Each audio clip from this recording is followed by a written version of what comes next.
Discovery, go at throttle up.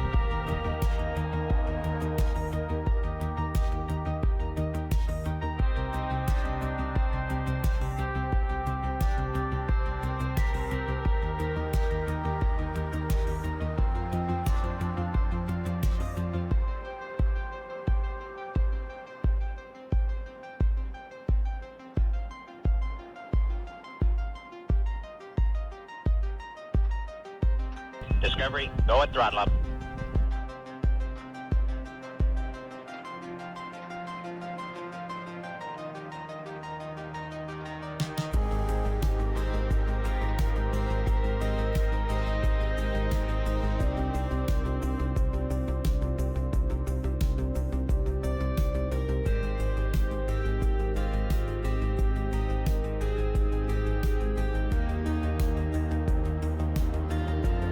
Discovery, go at throttle up.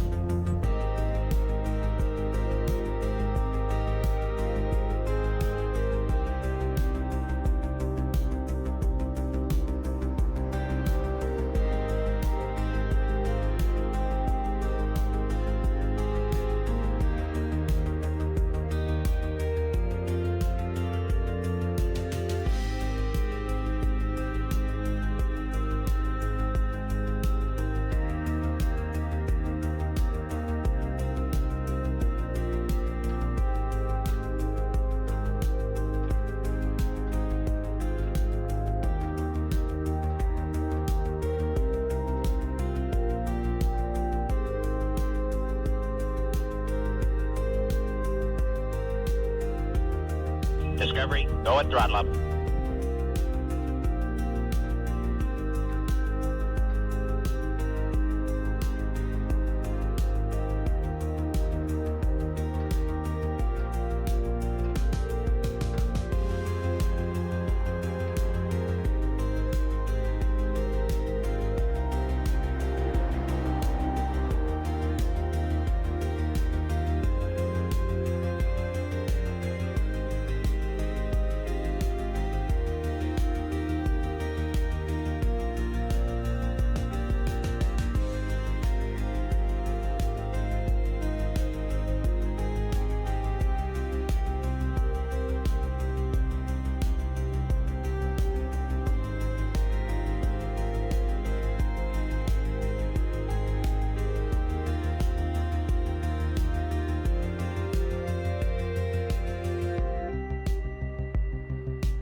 Going on, everybody? How you doing? Oh, wait. Oh, my mic's still bad from the flame trench. Give me a second. Give me a second. I'm probably super low right now. Just give me a moment. Just give me a moment, Bob. I'll fix it. I'm gonna fix it right now. All right, that should be better. Is that better? I don't know, Teddy. Is that better? I think that might be a little bit worse. No. Never mind. That's better.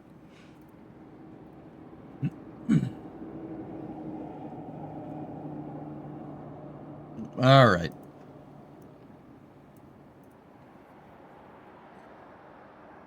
The Jays choked. Yes, that's right. They did.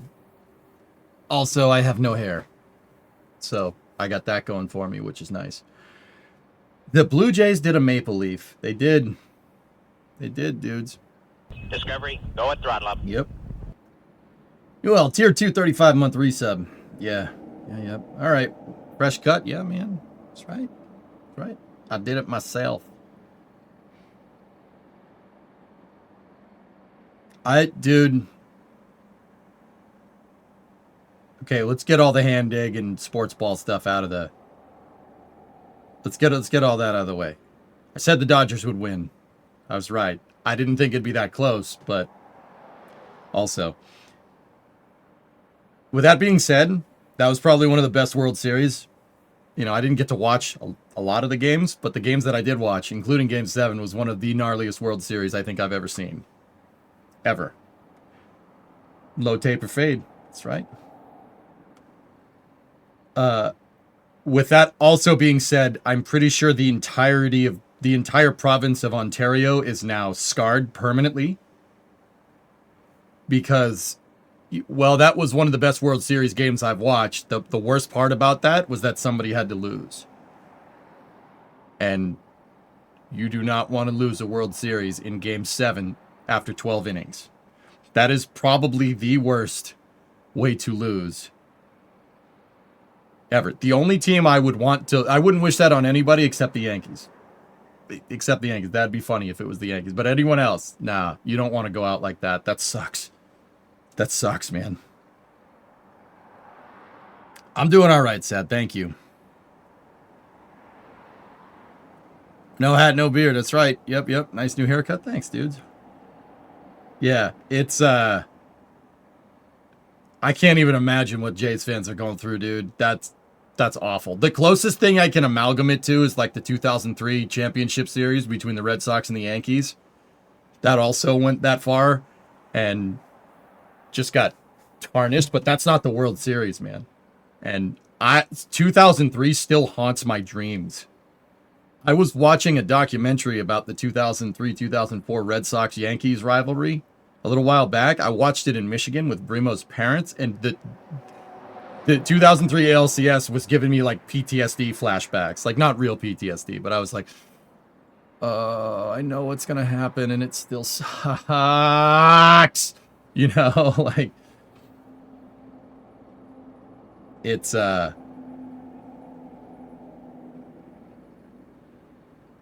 I can't even imagine. With that being said, guys, I full disclosure, I'm a Dodgers fan. I like Dave Roberts because of the 2004 ALCS, because Dave Roberts, Mookie Betts, and Kike Hernandez are all ex-Red Sox. Sorry, dudes. The Dodgers my NL team. It's always been my NL team, but remember the helmet catch? Yeah, probably about that, Nova. Yeah, it's probably about helmet catch bad, I would imagine. Kaboom. The Blue Jays lose. Grow a beard. It doesn't look like you. Sorry, man. Ontario's planning on redoing 1812. I feel bad, dude. I mean, I like the Dodgers, but I didn't really have a horse in this race. The Blue Jays are an amazing team. You don't ever want to see a team go out like that. That sucks. That sucks so bad, man.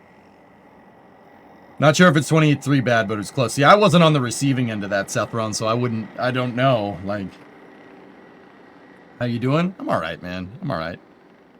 Yeah, new look. I needed to change things up. So, here you go. Yeah. That being said, the Patriots played pretty good. Maybe, you know. But I'll say what I keep saying with, you know, we're talking about hand egg now. I'll say what I keep saying, dudes. You play like that, you're going to get railed in the playoffs. You will get railed by Indy or the Eagles or Kansas City or the Bills. You know, the Falcons are a good team, but if we're really playoff material, we got a lot of young kids on this team, like Drake May, like he's young. If we're really playoff material, you should be kicking the snot out of every single team. Every single game should be like a 40-7 win. And they're not.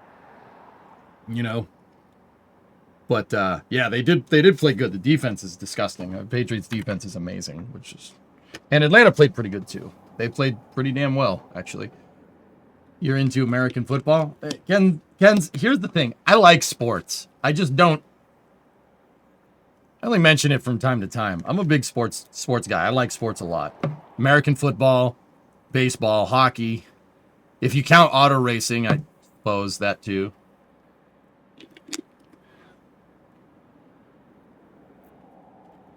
You really do look 10 years younger. Thanks.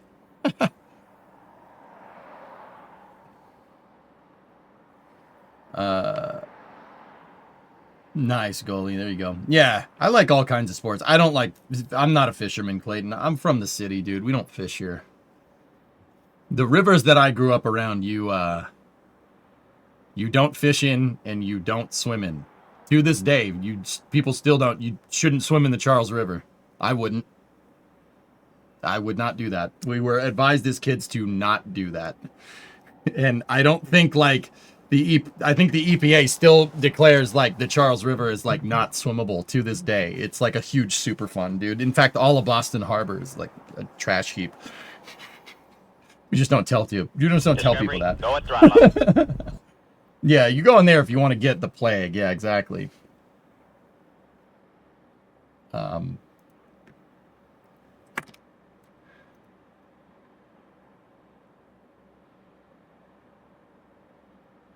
Primo likes it.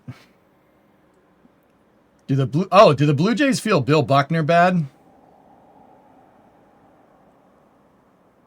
I wasn't alive for that Hibbit, so I would imagine it's probably something like that, dude. Probably something like that, man.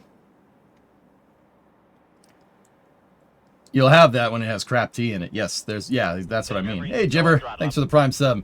And D. Arundel, thanks for the 6-monther. Appreciate it. You look like you want to emulate a BF6 operator. EJ reporting for duty. Yeah. Yeah.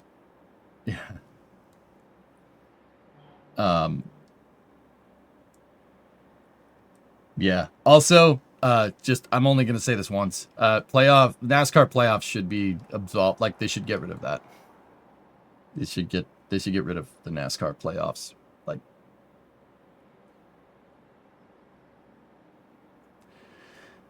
so stupid.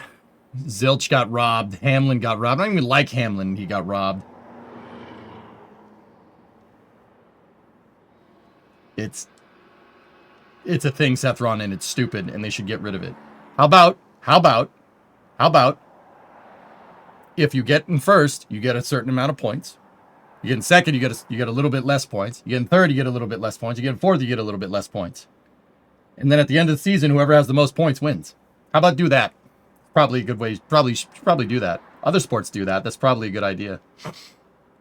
Yeah, Buck. So fresh cut. I did it myself, actually. I didn't do anything this weekend, guys. I just needed a day off. Days off, unplug, do nothing. So yeah. I decided it's time for a cut because I was starting to look like a homeless person.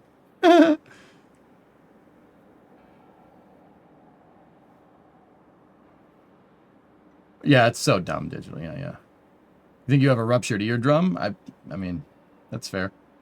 Did I answer your last? I don't know, Hibbit. Let me see. Duffy leaking Rook's plans to try and make him look bad.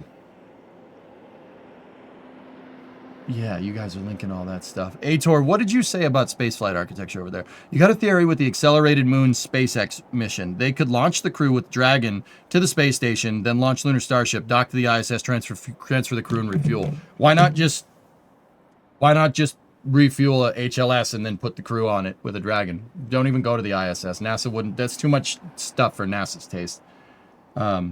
May I ask how Titan is? Yeah. Okay. So first of all, Fluffy, yeah, you can ask. Everything's. I'm better. I'm better today. We're better. Bree and I are doing better. Last week was probably one of the worst weeks of my life, but it's fine. It wasn't anything with here. It wasn't anything with work. You guys are fine. So it's all good. I don't want to talk about it. And yeah, this is probably the last time I mention it. So. Oh, thanks, Kenny. Looking sharp, dude. Thank you. Yeah. I had asked if Toronto feels Bill Buckner bad. Yeah, yes. Yeah, probably that. What happened? Ken's don't. Yeah.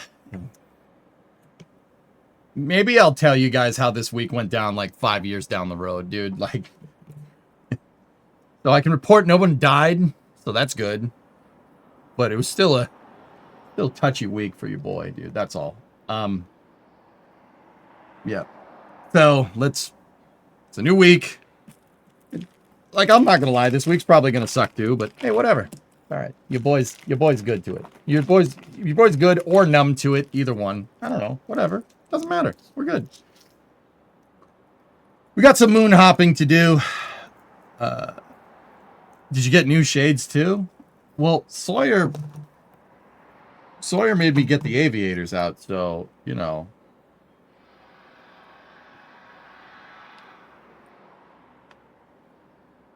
I'm glad to hear I was getting a little worried. Yeah. It takes a lot. It takes a lot for me to be like, nope, nope, nope, nope, I'm good. I just need this week to not be a week anymore, and I just need to go away. You're dangerous. You can be my wingman anytime. It was funny. Sawyer nailed it. He's a good friend, man. Discovery, go at throttle My up. friend got a bad haircut, so he decided to cut it all off. He is now an inch shorter, and his cap doesn't fit anymore. Yep. Rojo Mojo, 30-month resub. Well, that just took me back 10 years. Yeah, there you go.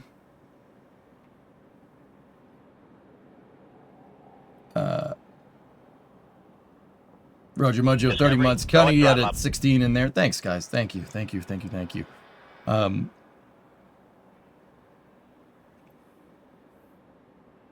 Would you learn the language whose verbs are one of the most difficult of all languages? I only speak 2 languages, Ator. English and bad English, okay?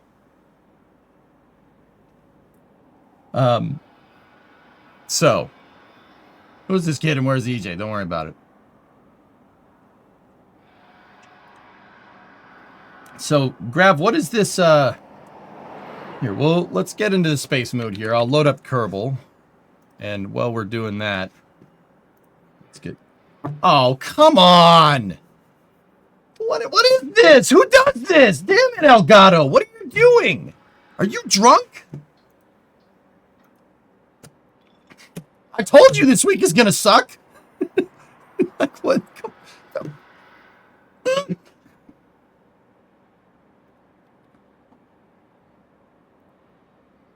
The only way that I could know that fixes that is just to restart. It's something that's hard coded onto that damn capture card.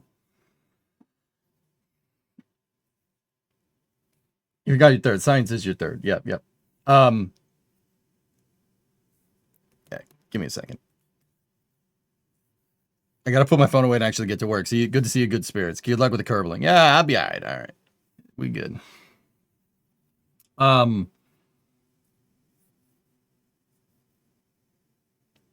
So space flight, huh? We got a lot to talk about for space news, huh?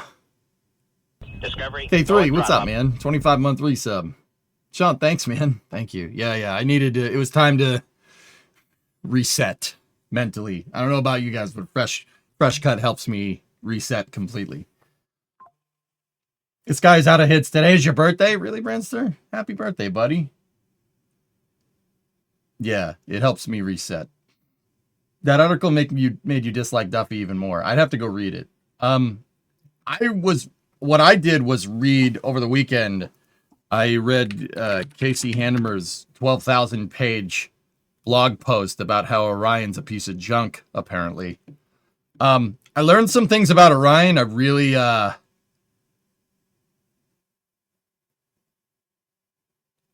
really wish I didn't know. We'll read it for Space News. I'll show you guys what I mean. Like, dude,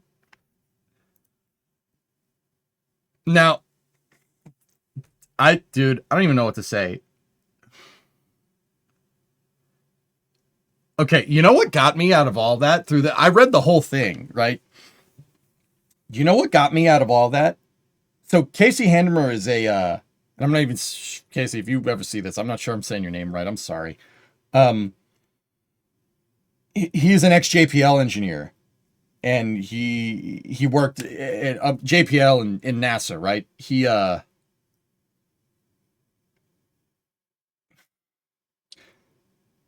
wrote this whole thing about how Orion is not a waste. I mean, he basically said it's a waste of time. Now, I kind of disagree, but dudes, he certainly made some pretty compelling cases for why Orion is like functionally useless. But dude, one of the things that I didn't know is he talked about Orion's hatch is derived from Gemini's hatch, from a Gemini capsule. What?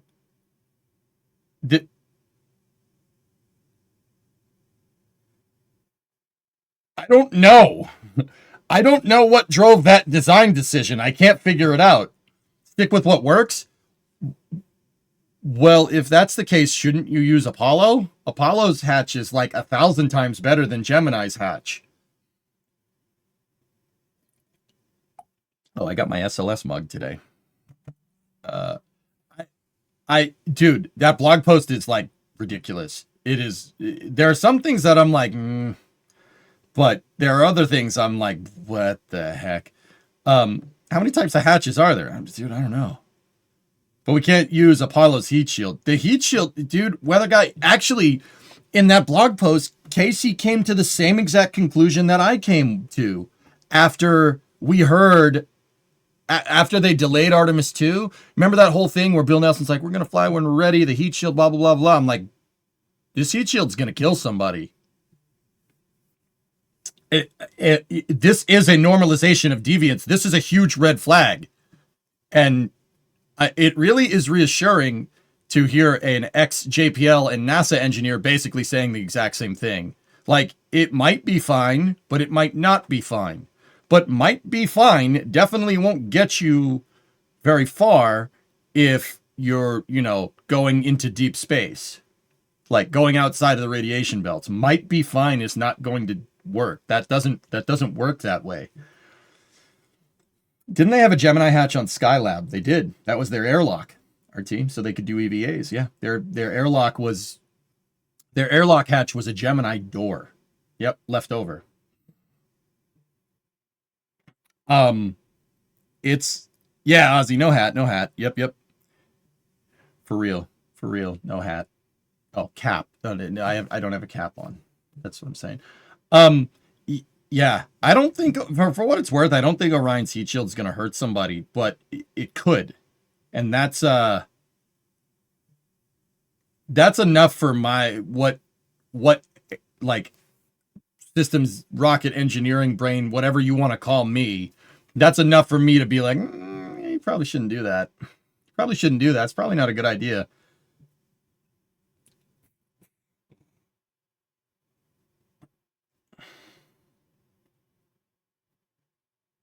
SLS is going to shuttle itself, isn't it?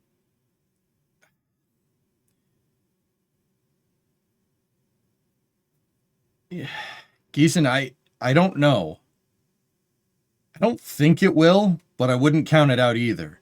And that was my big takeaway from Casey's blog about Orion and about SLS. It's not that, like, you can't predict the future. It's not that they definitely are going to get somebody hurt or definitely aren't going to get somebody hurt, or it's like it's totally fine. It's the unknown. And everything that I've ever learned about spaceflight is to try and shorten what's called the cone of uncertainty as much as possible. You don't know what you don't know, and you don't know what you do know what you do know. I know this sounds like some, like, proverb or something, right? But okay. For instance, in the application of the heat shield, here, let me make sure the screen cap is working correctly. Okay, it is. Sweet. In the case of the heat shield, all right, we do know that the heat shield can crack. The blocked Avcoat heat shield can crack. It's not that a blocked Avcoat heat shield is a bad idea. It's just that in this particular flight regime, it will crack. Discovery, go at throttle up. Okay? And it needs to be redesigned. If it needs to be redesigned, okay, why are you even bothering with let's call it the Mark 1 heat shield design? So the Artemis 1 heat shield and the Artemis 2 heat shield are pretty much the same. They're the same heat shield. The Artemis 1 heat shield cracked, and it started penetrating the shield. Basically, because the heat shield is built in, it's like bricks almost, bricks of a blader, right? And the bricks are butted up against each other. When you're coming in from the moon, right? You come in at such a high velocity, right? That plasma is actually getting in between the bricks, right? If these are the bricks on the heat shield, we're looking at them from the side. Plasma is getting in between, and it's charring the sides of the bricks, and it's charring inward, and the bricks it's eroding them basically from the back. It is removing the heat shield. Removing the ablator. Now, the Artemis 1 capsule came through re-entry just fine. If somebody was on board, it would have been okay. It would have been fine. It would have been fine. It wouldn't have been an issue. However, Remember, we're talking, what I'm trying to tell you guys is like the cone of uncertainty here. You know that that's going to happen again. And you're going to put people on it. And your solution is to fly a different trajectory. How do you know that that revised trajectory is going to work? Now, you could, I know it's NASA, and they've probably done a lot of analytical work, and that's all fine and dandy. I'm sure there's some pretty good trade studies into doing a revised heat shield entry, right? With the capsule. However, this is not good. That's not good testing. It's just not. Flying a revised trajectory with Orion probably would be fine. And then they'll redesign the heat shield for Artemis 3. But how do you know that this problem is not going to happen for sure? You don't know for sure. There's unknown unknowns here that don't have to be unknown unknowns. TLDR, you know there's a risk, which you can... Yeah, exactly. This isn't like unknown unknown. This is like saying, oh, you know, the heat shield could break, but if we fly on this different trajectory, it'll be fine. No. I mean, you're probably right, but that's not good enough, dude. That's not good enough. You're not retiring the risk enough there. That's just my opinion, right? You're not retiring risk. You don't know for sure that it's going to work. You think it's going to work. You thought the last one was going to work, and it didn't. So what makes it like that doesn't really instill high confidence that you think that NASA thinks a revised trajectory for their blocked Avcoat heat shield is going to work. They're basically going to fly a test flight with people on board.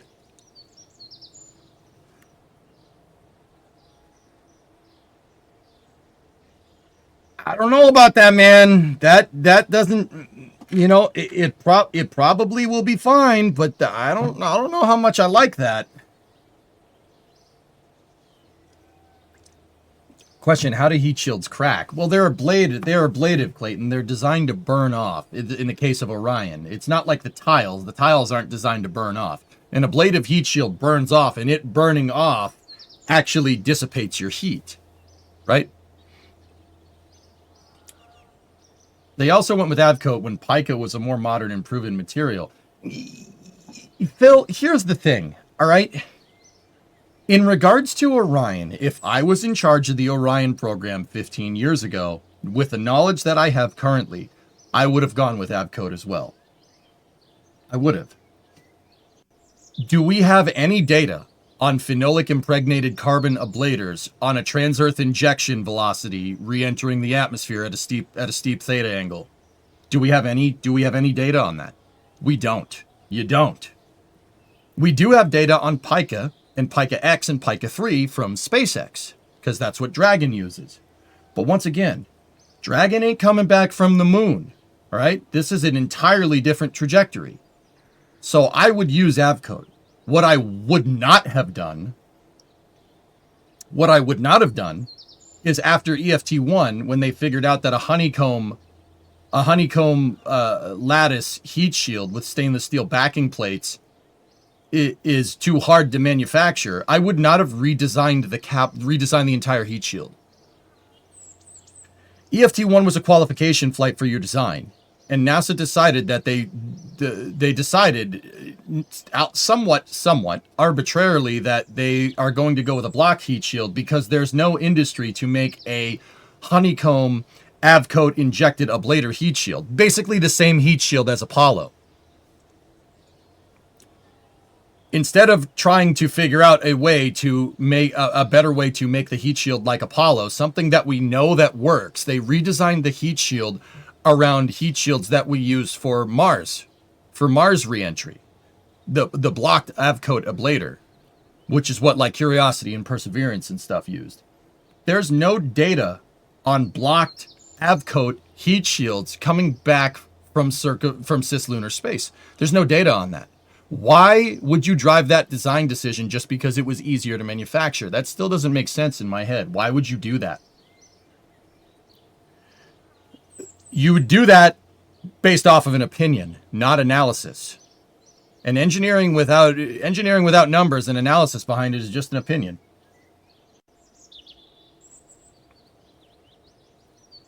I'm a risk taker, adrenaline seeker. You wouldn't catch my butt flying on Artemis 2. No shot. Yeah, exactly, Nader. It's like if you were flying around on your Harrier and your bleed system, the bleed air system had a leak. Would you fly it?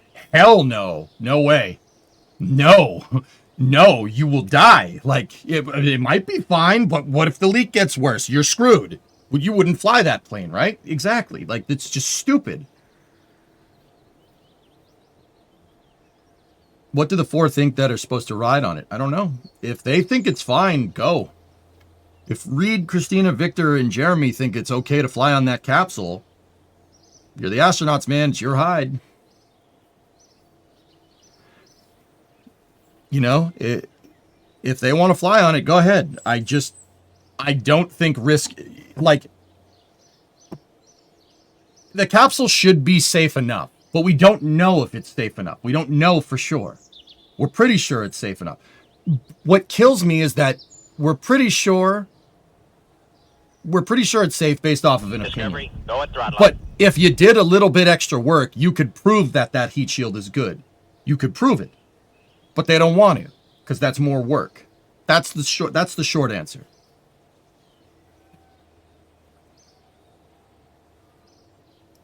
Now, for what it's worth, guys, I don't think Orion, I mean, you know, good, you think it's going to hurt somebody. I don't think Orion's going to hurt somebody.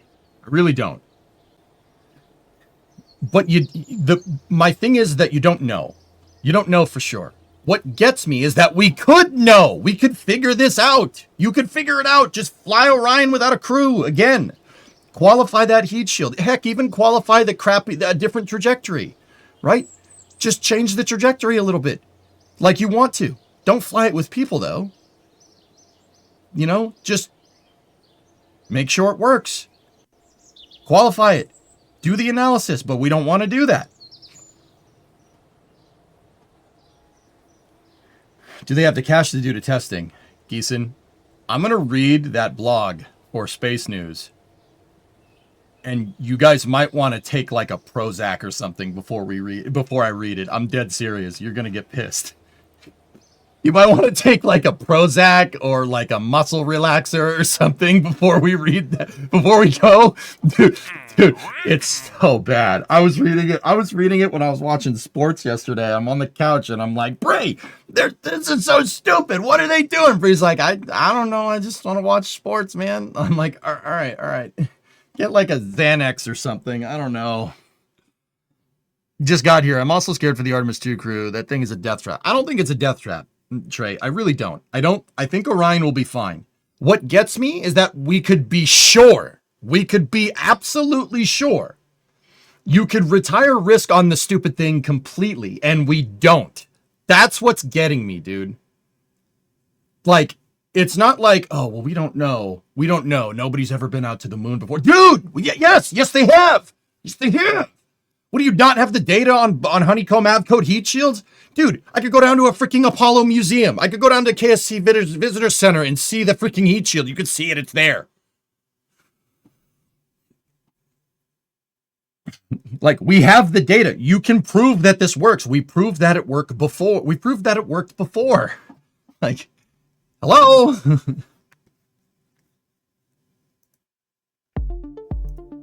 That's what gets me, dude. I don't think Orion's going to hurt. I mean, I hope it doesn't. It's not that it could or couldn't hurt somebody. It's that we could be sure that it'd be fine. We could make sure that it's safe, and we don't.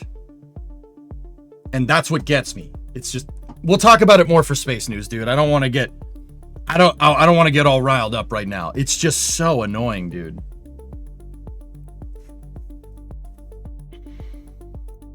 Not defending it, but they are not hardware rich and they're racing back to the moon. That's the real problem, Cat. And that's what I said. Dude, were you here when they postponed Artemis 2? Were you here for that? Because that's what I said. They got a big problem. Your problem is that you're not hardware rich, so you can't. You can't test it. There's only two Orions left. And there's only not two Orions left. There's only 2 Delta 4 second stages left. There's 2 ICPSs. That's your problem. There's no other way to test Orion. You're not going to launch it on a Delta 4. Delta 4 doesn't exist. They're not hardware rich. That's the real problem here. And once again, we can talk more about that later. So, I just, at the end of part 20, we barely got Jeb, Bill, and Bob home.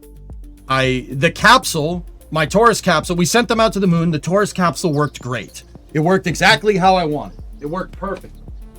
Sorry, this little thing with the green screen is just pissing me off. Right? The capsule worked fantastic. Because we qualified the capsule and we reduced the cone of uncertainty, we knew it was going to be okay. I would like more data with the Taurus capsule coming back from the moon to figure out the right phasing so I could get the capsule to land here in the water every time. We just have to study some phasing, right? And figure out a good skip trajectory, which is no problem, right? I want more data on it, especially if we fly another crew mission. I don't think I want to do crew missions with the lander design. I catastrophically screwed up with the lander analysis. Let's just chalk that up to me having a bad week last week when I rebuilt the Ascent module. The Ascent module is no good, man.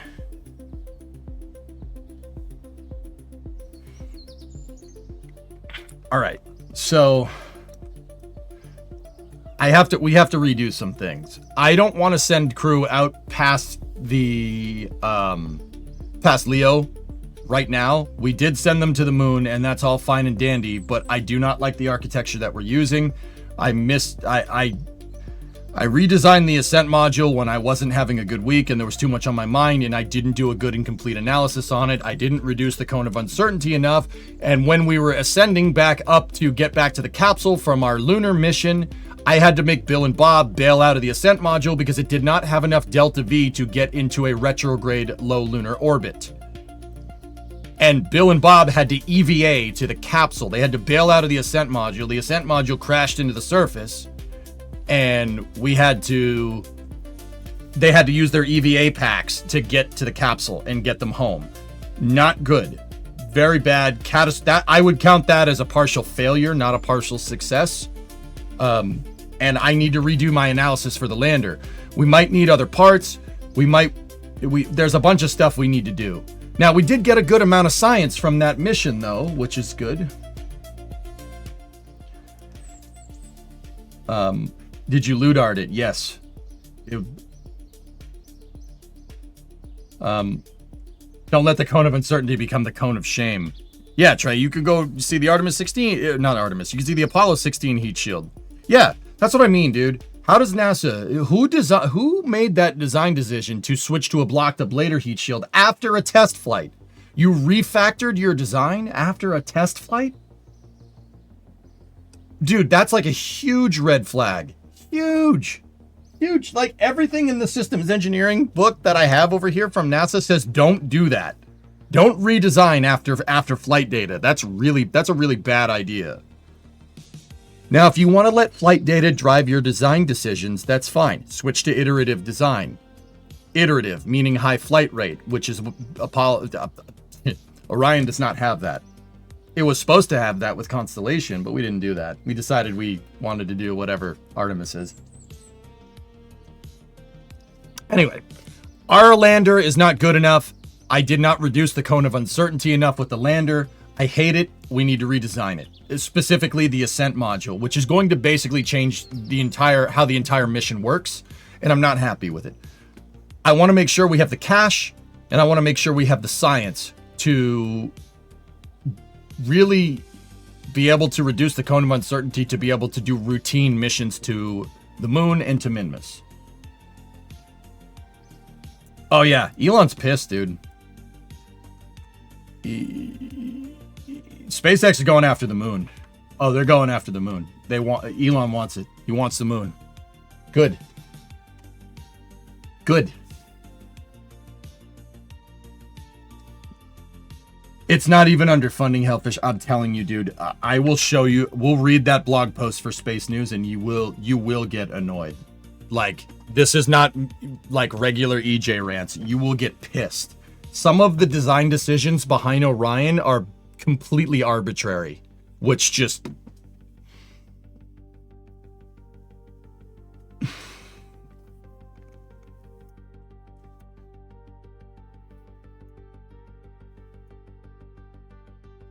We need the cash to upgrade the VAB for the unlimited part cap. That's right, Shark Tales.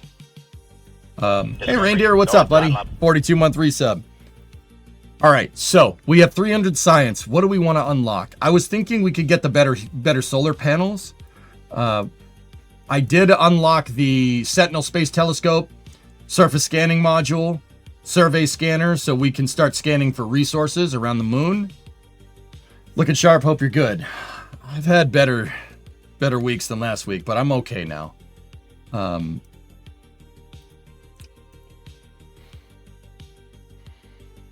I don't think he wanted the moon. I think he was just considering it a pit stop, Nova. Now SpaceX wants to...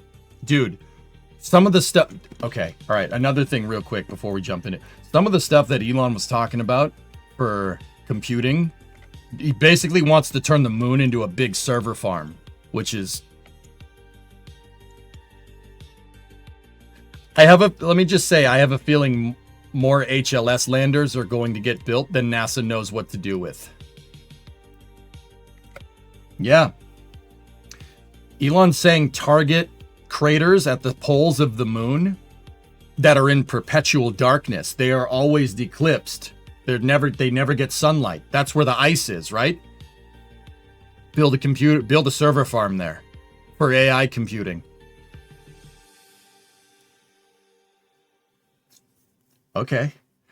And you know what? I know somebody's going to be like, well, this data centers in space is not a good... Dude, I don't care. I don't care if that's not like a thing, and I know that violates a couple laws of thermodynamics here for like via heat dissipation, but also at the same time, you're looking a gift horse in the mouth. SpaceX wants to go ham on colonizing the moon. Well, they're also working on Mars, and they have the tools and the talent to be able to do that. I'm okay with this.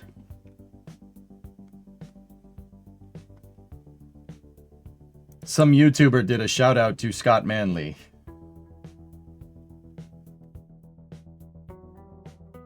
Interesting. Zach, you like the new look? Thank you. In this house, we obey the laws of thermodynamics. Now, screw thermodynamics. No, we don't need that. Yeah, so... Hey, Patrick, what's going on? Bonjour. Funny man, how you doing? Whatever gets me my mass driver. Dude, that's what I'm saying. Don't look at a gift horse in the mouth. Elon wants to go ham on building data centers and server farms for AI computing on the moon. That means you're going to need to move hundreds of thousands of tons to the moon with starships. You do you, boo. You do you, man. You do you. You did. Okay. Yeah, let's do that. That's a good idea. Yeah, no, that's a good idea. We should do that. Oh yeah, no, yeah, you should. Yeah, we should do that. I'm on board.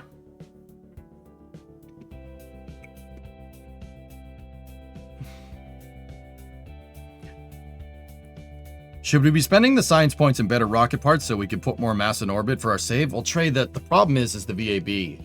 We need to grind cash. I'm hampered by part count. And that's why I can't build a better Ascent module right now. We're hampered completely by part count. So we gotta, I want a lander that's way more robust. And I decided based off of what we saw with the Ascent module, I think it would be better and for our architecture. So because we can rapidly iterate in KSP, right? I think it would be better to come up with a reusable descent module. Something like the RDM that I made in an old career mode save. I want something that can get stuff to and from the surface relatively easily. People, not people, whatever, it doesn't matter. But in order to do that, we need higher part counts. I need to be able to launch bigger landers and bigger rockets, right, from the VAB. So we really need cash. It's not necessarily science that we need. So our VAB upgrade, right, we need 1.69. Nice. Let's just say 1.7 million to upgrade the VAB. You couldn't do on-orbit assembly?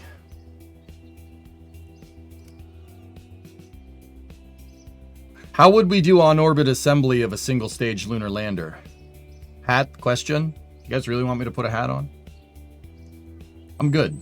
Something I've been thinking about recently, AI is a prerequisite to colonizing other planets. Speed of light prevents you from communicating or accessing the internet. So instead, you only send a large language model, which is a compressed version of all human knowledge. Run the model locally, train it on the Earth and Moon. Yep.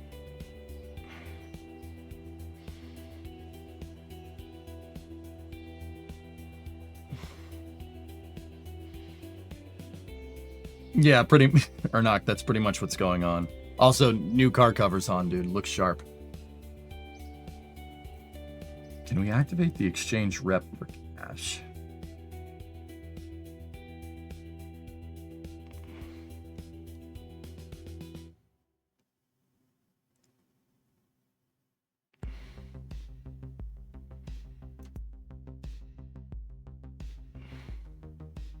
What's my rep at?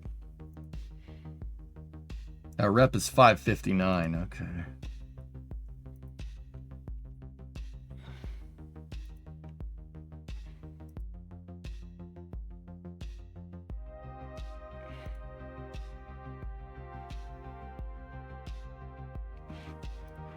So, I would really want about 2 million in the bank here before we did that. So we need about 1.5 million. Hey Kirby, how you doing? Go land on Minmus. The Ascent module should handle fine on Minmus, no? It should, yeah. I mean, with Minmus, yeah, Minmus shouldn't be an issue.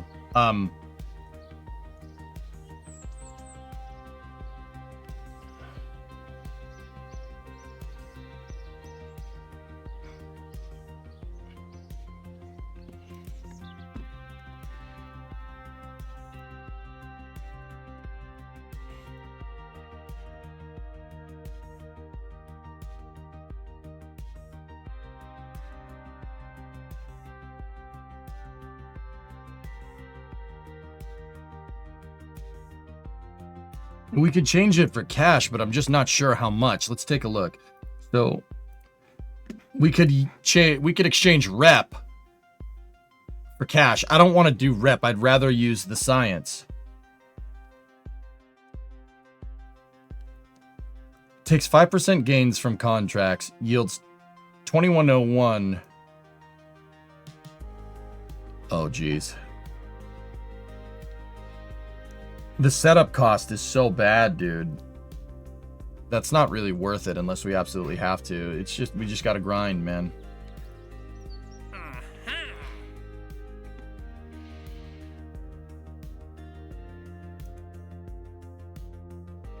Yeah, I don't want to exchange rep. Because rep leads to the good paying missions. You get better missions.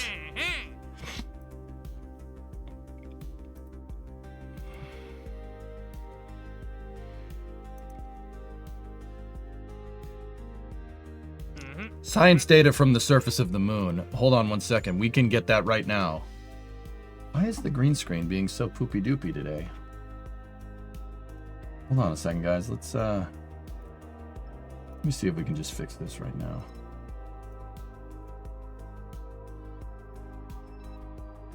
There we go. That should get rid of it.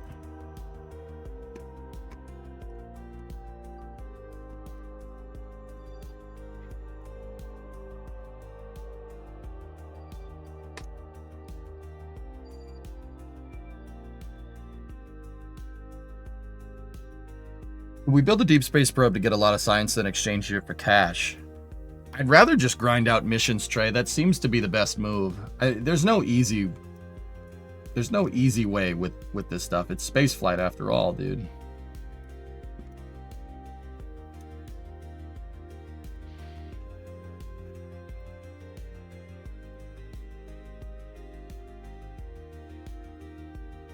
Easy money. Man, this Marvin Impactor thing, like one of the first things we launched out to the moon. It's really getting me some good contracts.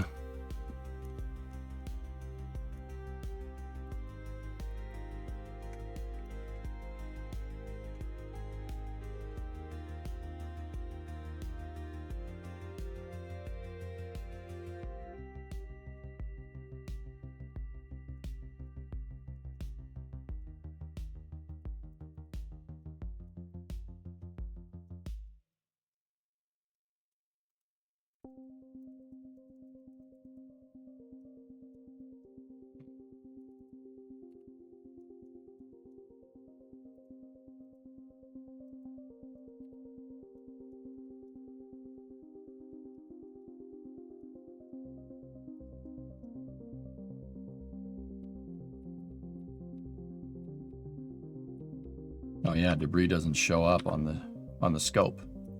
Odveda, the ship no longer appears on our scopes. There's an initiative that helps you receive more money from recoveries. Would it be worth it to help offset the costs of the flights?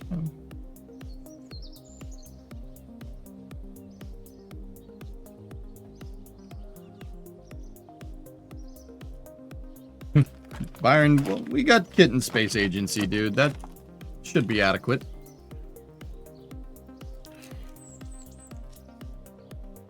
Ah, thanks, Peter. Yeah, I'm getting there, man. Getting there. Look, yeah, definitely look younger. That's fine. I'll take younger.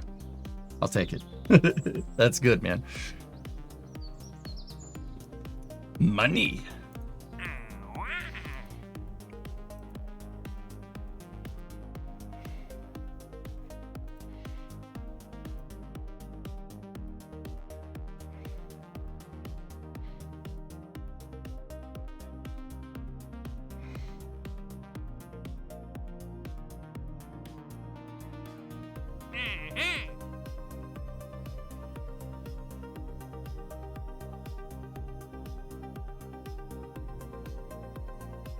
Plant a flag on the moon? Again? That doesn't pay very well.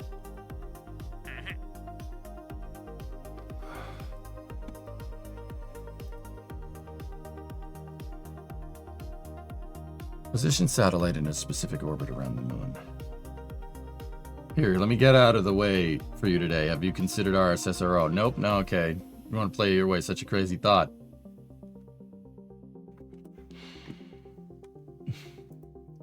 Thanks.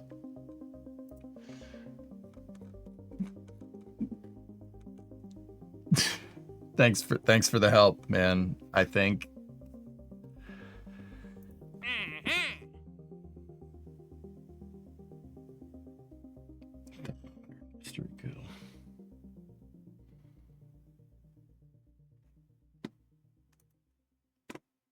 All right. Position a satellite in a synchronous orbit around Minmus. 157, pays 11 science, 10 rep.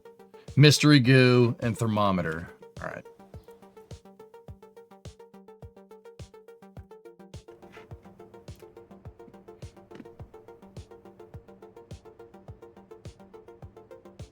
Let's go down to the Octo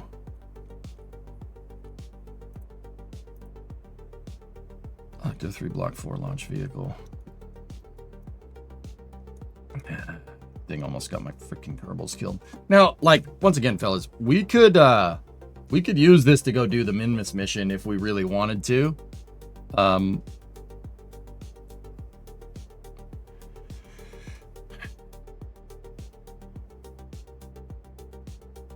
But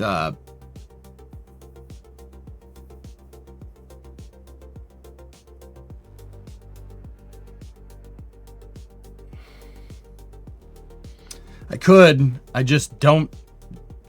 This lander. So, like, my big thing is, like, it's the same kind of stuff that we're talking about with Orion in real life. This lander doesn't do what I want it to do. It didn't. It objectively did not do what I wanted it to do, and it's not its fault. It's the guy that made it. You know, that's my fault. And I don't. I did the analysis on this lander and crunched the numbers when I was not having a good day, and. Frankly, I don't trust past the EJ from last week's analysis on anything. So we'd have to requalify this lander. Why did the lander not have the Delta V? Because I did the analysis and reviewed the numbers when I was not in a good mood.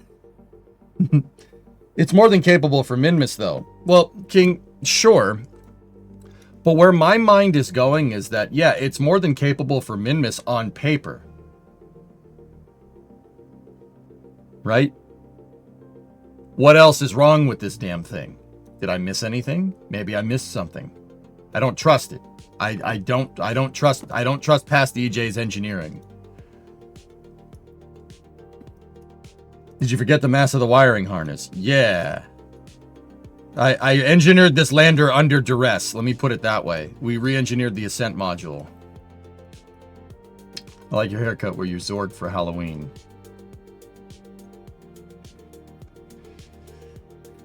Nice.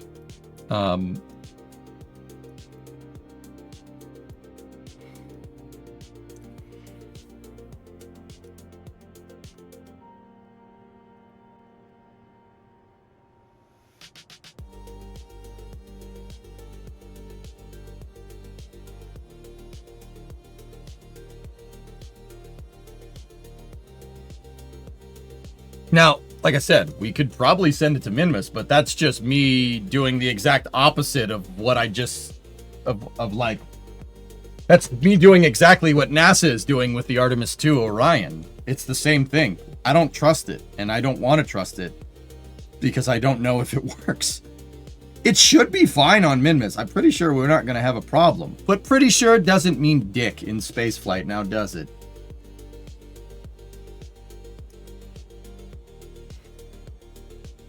I think doing Minmus is the fastest way of progressing.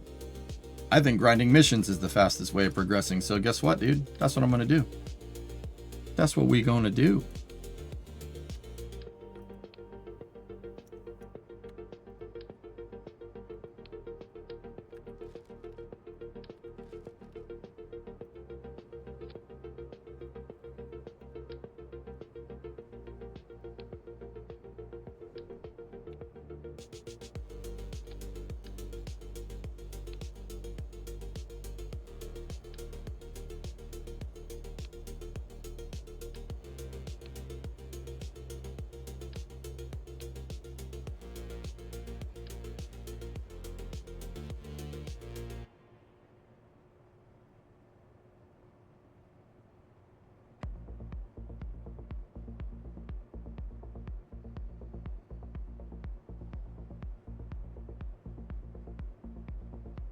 Do the moon rock samples have mass? I think it was the retrograde insertion that killed me. Guys, the retrograde insertion is what got me. Now, King, if what you're saying is send this out to Minmus for the position satellite in a specific orbit around Minmus thing, yeah, sure.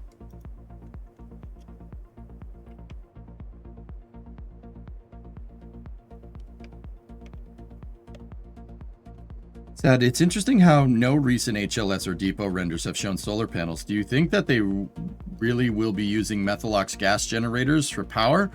Yes, that is totally possible, Sad. Yeah, it's absolutely a thing. You would use that generator to keep the tanks pressurized to prevent boil off.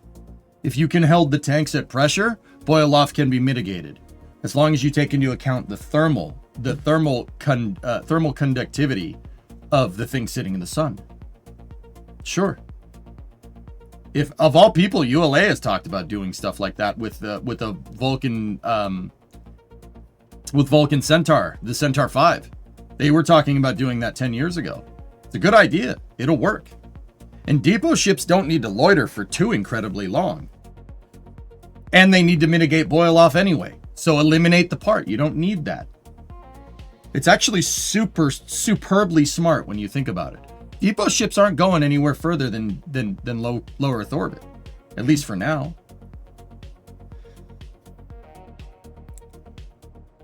When do you think SpaceX will send the first batch of Cybertrucks to the moon and Mars for rovers?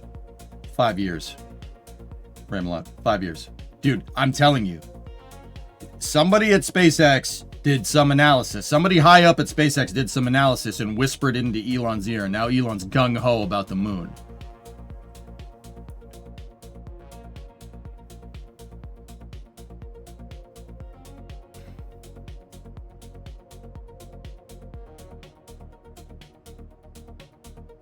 Yeah, Victory, that's right.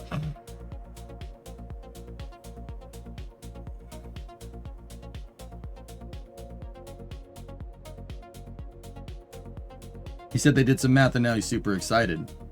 I'm excited too. They should totally use Stirling engines. I think Sean Duffy pissed him off. And I think that was Sean Duffy's intention, to get SpaceX to get a good kick in the pants. I do not think that he took into account that SpaceX, dude.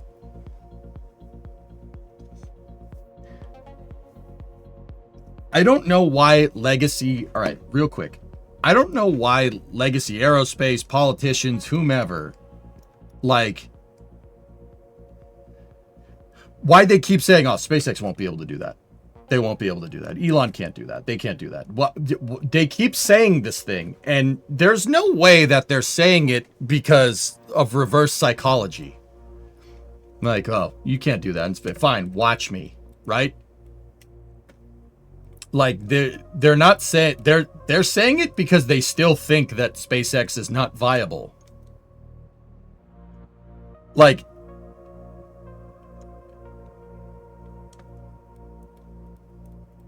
so I think Sean Duffy is saying that because somebody, like, maybe Jim told him to say it or something. Like, SpaceX is way behind on their lander, blah, blah, blah, blah, blah, blah, blah. And he's like, I'm the NASA administrator. Look how competent I am. I'm holding their feet to the fire. Dude, you just made Elon change his stakeholder expectations for the next 5 years of Starship. I do not think you understand what that means.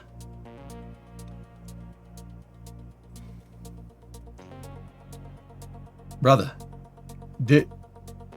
Blue Origin is going to land their Mark II lander on the moon, and don't get me wrong, it's going to be awesome. There's going to be an army of Optimus and Cybertrucks and data centers waiting for them there when they do.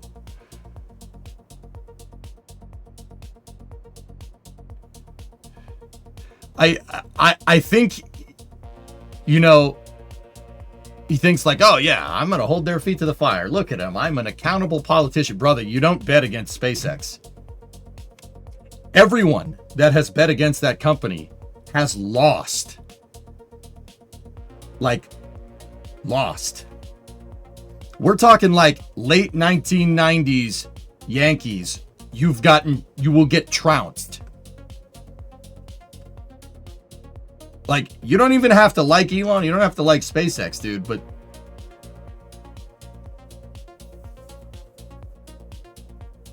oh yeah, I'd also like to make it a thing that the Yankees have only won like one championship this millennium. Maybe two. Two? Who cares? Doesn't matter. You know, like, you will get trounced. It's not like I don't think he realizes the can of worms he just he realizes the can of worms he just let loose. Really, like, SpaceX don't take no for an answer. They don't take no for an answer. And Yankees fans catching strays. Well, it's me, Cirrus. You're upset about this?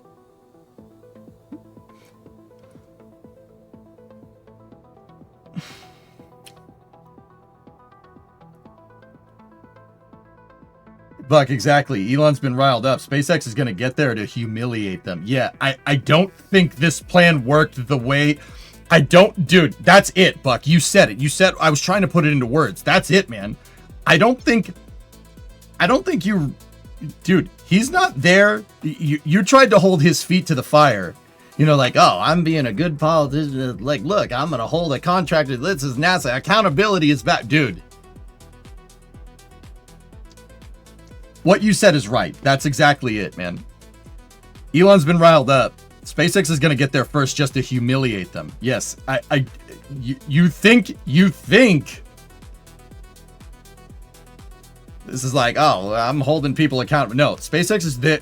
Elon's going to make you look stupid. He's going to make you look stupid. Discovery, go at throttle up. Have there been more Elon tweets? Dude, Elon's on a roll right now, Redbeard. I'll tell you about it for Space News. Dude, SpaceX is going ham on the moon. They are incorporating long-term sustainable lunar architecture into Starship's stakeholder expectations.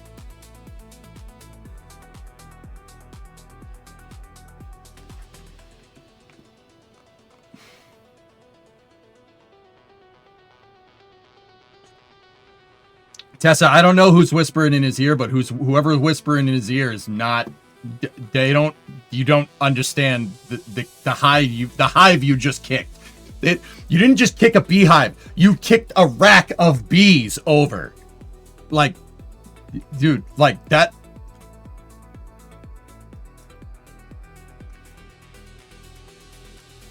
The moon is much more practical. King, SpaceX is gonna do both, man. They're gonna do both of those things.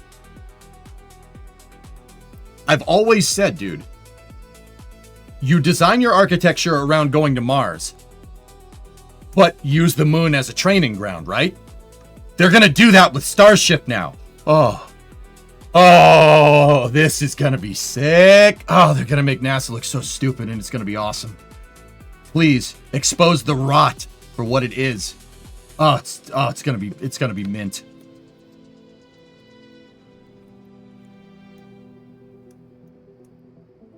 I think they will, Dons. I think if, you know, if Rook doesn't get that NASA administrator position, dude, I think SpaceX is gonna send him to the moon. And he's gonna land on the moon while Sean Duffy's in some friggin' cubicle somewhere.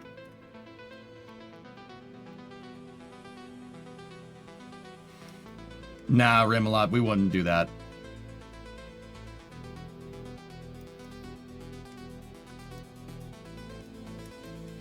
They are, Nova.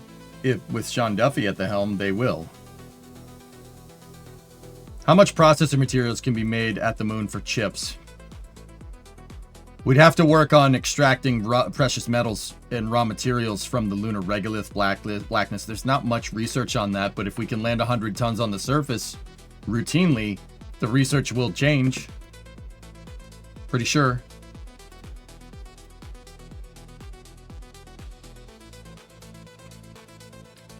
All right. What we could do, guys, for that Minmus thing, we could go and test the lander out there if we want to, but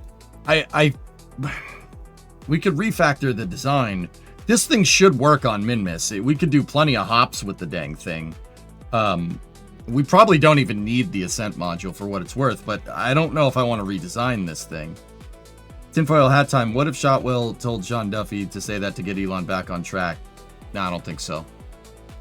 I think this is personal opinion, entirely anecdotal on my part, guys, so take it with a grain of salt. I think Sean Duffy pissed off Gwen. Because it's one thing to see Elon, like, posting around on Twitter saying this person's an idiot, you know, screw this person's an idiot. But for the SpaceX actual account to produce, like, this whole thing about how Jim Bridenstine is bought and how his opinion is compromised, that screams Gwen to me. Oh, she's pissed. I think Sean Duffy pissed them both off by reopening the HLS contract. I think he pissed SpaceX off, and I don't think he pissed SpaceX off in the way that the way that he thinks. They're gonna make you look stupid because they don't like you because you reneged on a contract that SpaceX won. Now they're gonna make you look stupid.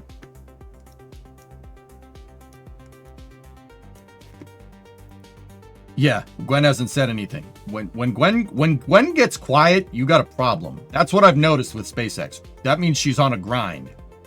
And once again, I don't speak for her. I don't know her, but I've been following SpaceX since 2013. Dude, I know the behavior. We've seen this before.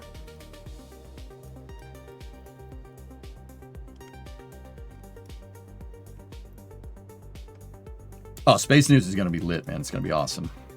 All right. So here's what we'll do. We'll send this out and evaluate this lander as a Minmus lander and a hopper, okay? And if it works and it does what we want it to do on Minmus, all right, we'll have it target we'll do this mission here, thermometer and mystery goo. We have those, right?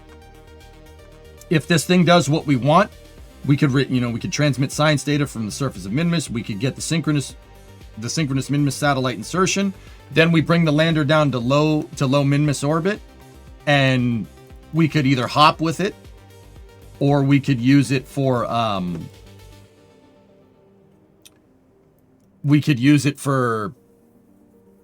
words. We could use it for a crewed mission to plant that flag. Oh, Vanguard, I think she's pissed. I'm seriously, like, SpaceX produced like a 2,000 word hit, like not a hit piece, I would say, but a 2,000 word thing about laying it down about how NASA's full of crap the other day, and Jim's full of crap. Like, I think she's mad. I think they're pissed. And I think they lit a fire under SpaceX's tail that I don't think you understand what you just did. Which, yeah, whatever. They're going to make you look stupid, and that's fine. Maybe that's what needs to happen.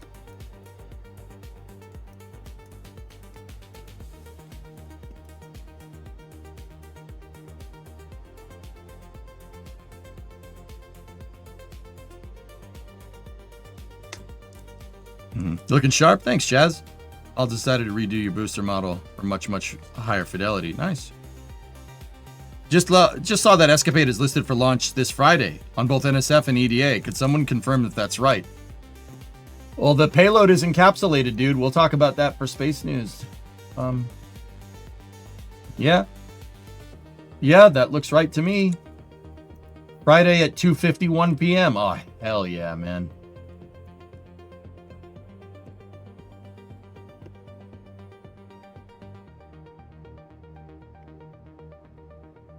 Oh, Tessa, dude, there's a case. I'm telling you, man. SpaceX is gonna have chip manufacturing factories on the freaking moon for AI computing and cloud storage and stuff, dude. It's disgusting. You got to see what dude. I got to show you guys what Elon's saying. It's pretty cool.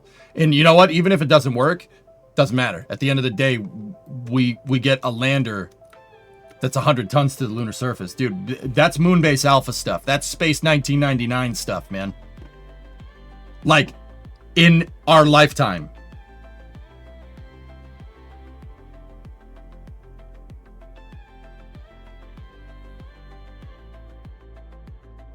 NVIDIA is going to contract these SpaceX for these data centers. I think they are. Yep. I think it's no secret that Jensen Huang met with Elon at Starbase a couple of weeks ago. They're cooking something up. Dude, we're going to get the future that the shuttle program promised, guys. Guys, ever look at the original space station Freedom shuttle space station stuff?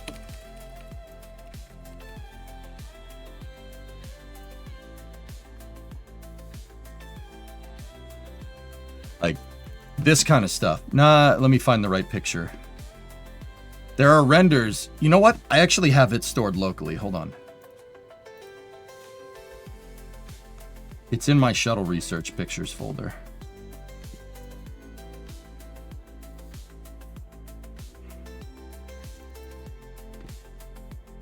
That's the trust segment. Where the heck is that picture?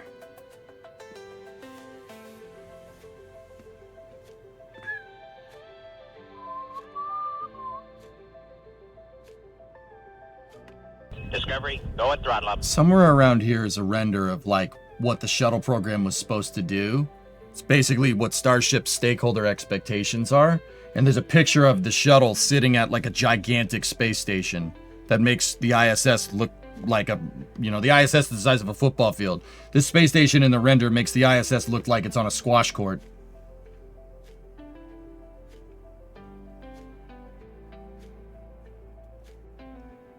I don't know where it is.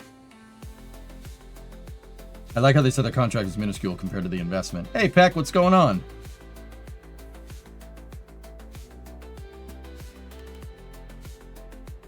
The picture's in here somewhere. I know I have it.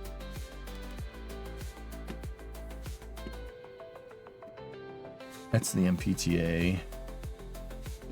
OPF, ML, MDD, Vandenberg, E2 storage. Now keep in mind, it's obviously not a real picture, it's a render. There it is.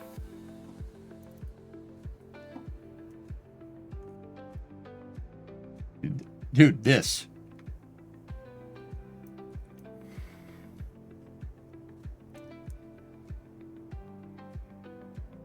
There you go, Redbeard.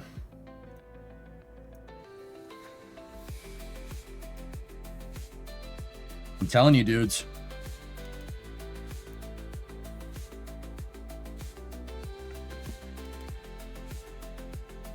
Yeah, exactly. Exactly. I don't know if you guys saw these renders from NVIDIA last week.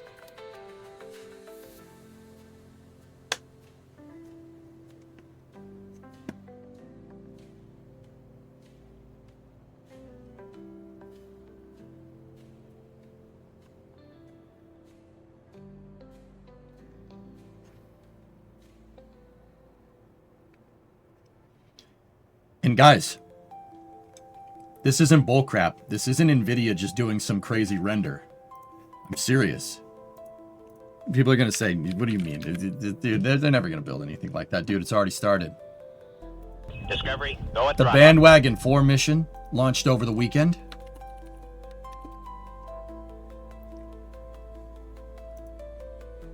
Look. Hold on. Right Star here. Cloud 1, separation confirmed. Star Cloud 1. That right there is the first NVIDIA H100 processor being launched into space. This is not some bullcrap render. This is not, oh, this is what I want to do. An H100 already launched on the Bandwagon mission yesterday. ISI 3, separation confirmed. Dude, this is no joke, man. And that was our final. This is no joke, dude.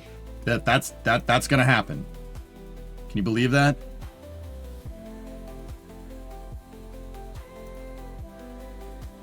Brother. The space renaissance that's going on right now, or at least the foundation of this space renaissance that's going on right now, is like the only thing that's keeping me going. I'm like, this is sick. This is so cool. Dude, you're gonna see stuff like this, man. If everything runs its course. Look at that. Look at that. Oh gosh. Dude, we have a good enough computer. I would build this in KSP. You know, we'd have to screw around with it, but I would do this. I'd build something like this, sure. If we ever get to that point, like in this career mode save, we start building out shuttles and stuff, dude, I'll build this. We should be able to do it with this computer. It shouldn't be an issue. Save it for KSA, whatever. All right, cool. I like the idea of doing an uncrewed test with the lander on Minmus. So let's send this thing out there and go. Is there a KSA timeline? There's no specific timeline on it. Just let them cook, reindeer. That's really where we're at.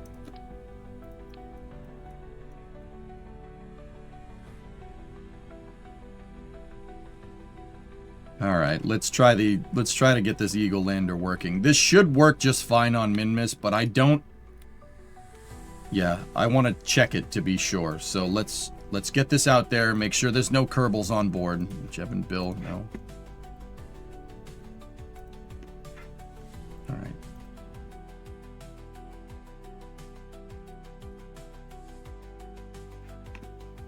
Look at the original posting confirmation from Elon.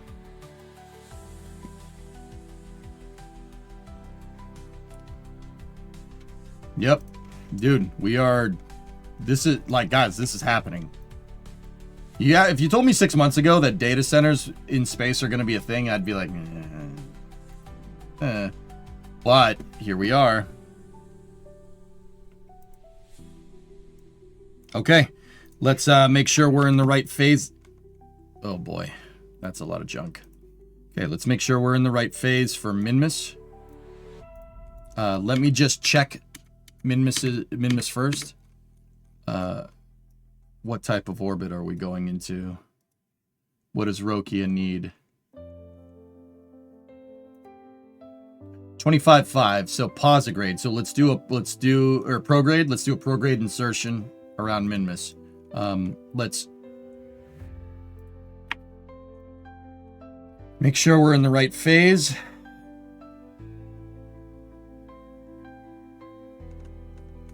We're pretty much good to launch. We are launching on the descending node, so that would give us a flight azimuth of 96. Okay, let's do this.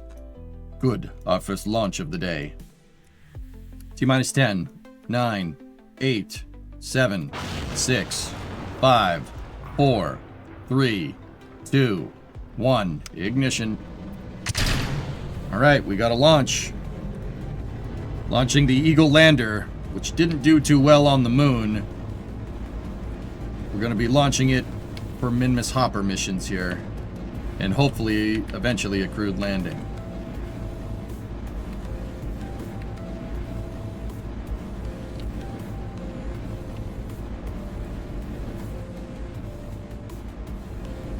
Roll pitch program is good. You're gonna need a lot of radiators, Owens, yeah. the thermal control systems on data centers in space are going to be insane. But once again, I think SpaceX can get away with it, man. Like, the reason why I think they can get away with it, dude, is because when you think about it, like, look at all the Starlink satellites. All the Starlink satellites that are launched, those have to find a way to dissipate heat. So SpaceX is technically already mass producing radiators. It shouldn't take much more to scale that technology up. Thermal control loop and the cool thing about thermodynamics is that it's pretty straightforward stuff. It's addition, because heat is quantitative, right? Like, if your satellite generates this much power and uses this much energy, it's going to make this much heat, right? Like, it's not some like crazy like logarithmic equation or something. Okay. We're past max Q. Throttling up.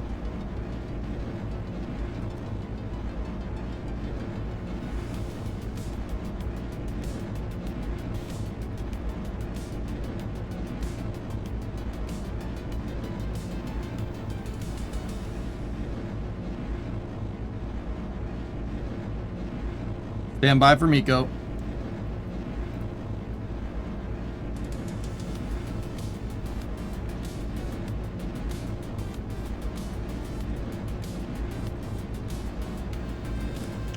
We have Miko confirmed. Stage separation. Upper stage ignition. Upper stage ignition on time. Bearing separation. Bearing separation confirmed.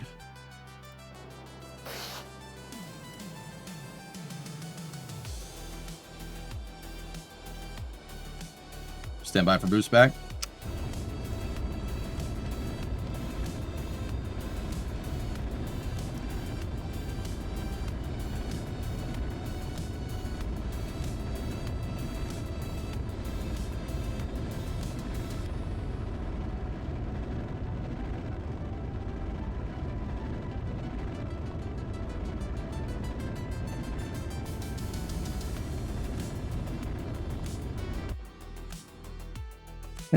This one's gonna go in the ocean. That's okay. It's fine.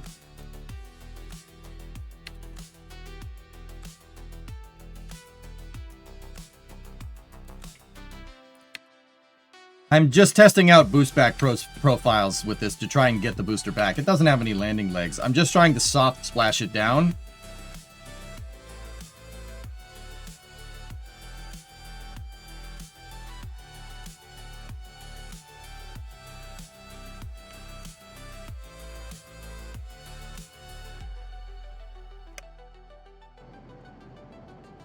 Okay, we're back to the upper stage. We're right down the pipe. What's our descending node? Oh.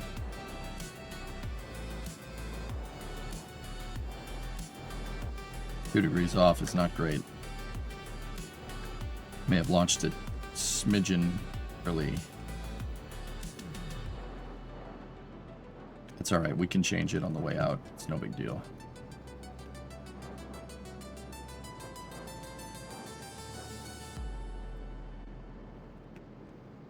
What's the feasibility of landing boosters at the island runway?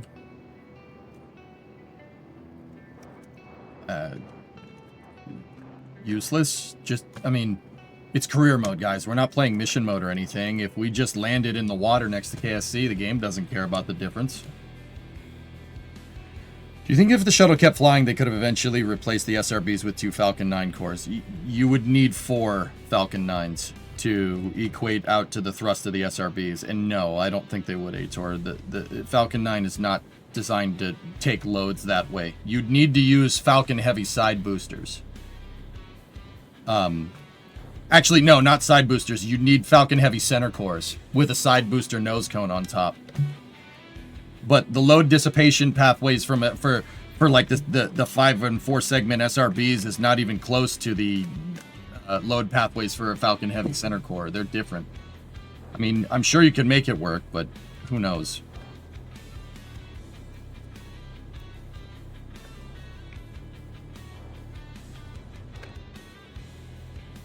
Stand by for Seco.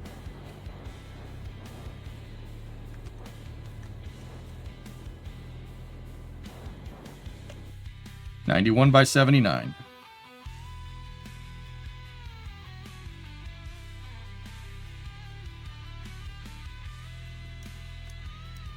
I don't think he'd actually do it. I think they're just going to use HLS, Tessa, because HLS is what's there.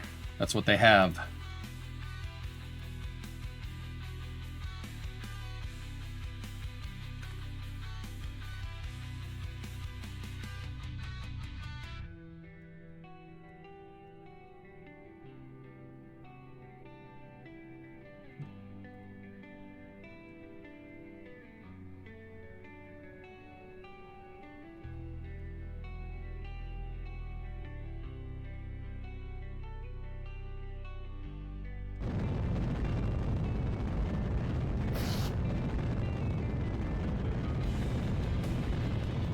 Nope.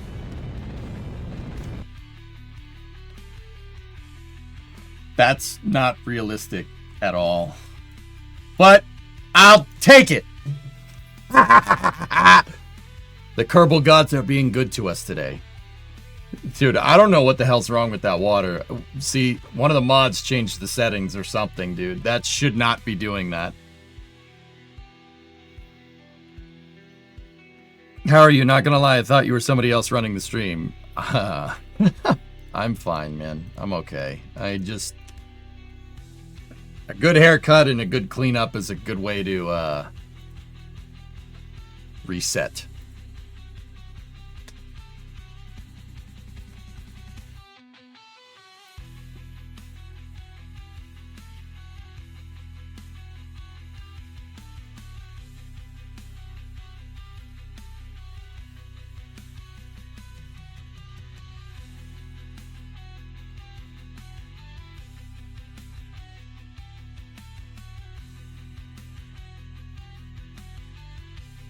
There's an Ariane 6 launch tomorrow.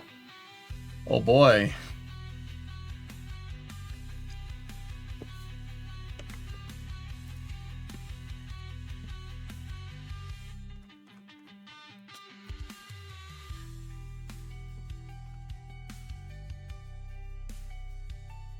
I mean, Element, to be fair, I do look a little different.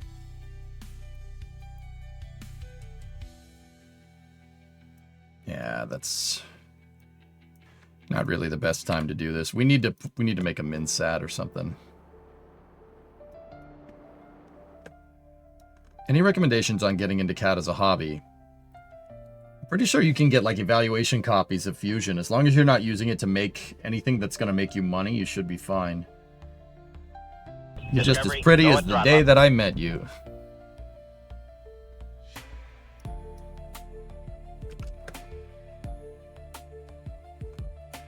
Well, looking sharp. Thanks, mate.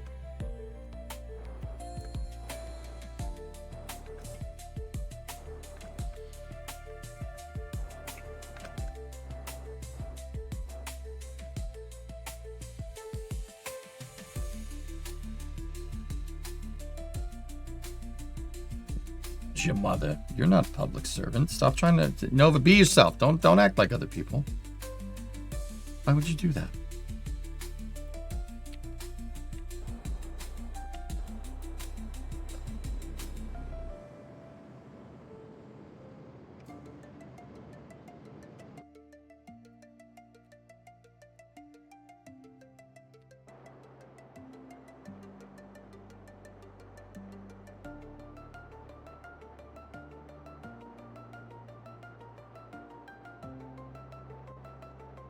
Man, this save's getting a little messy, huh?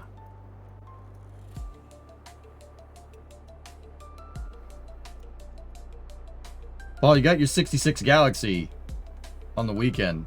Living the land yacht dreams now. All right. Oh, that reminds me. Kelly, are you still here?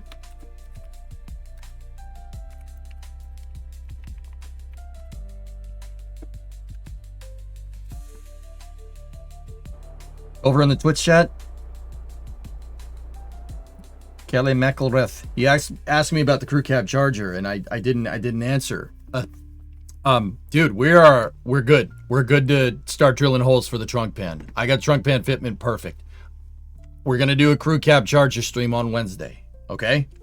Pending nothing crazy happens in my life again. No guarantees. We'll see. Okie dokie?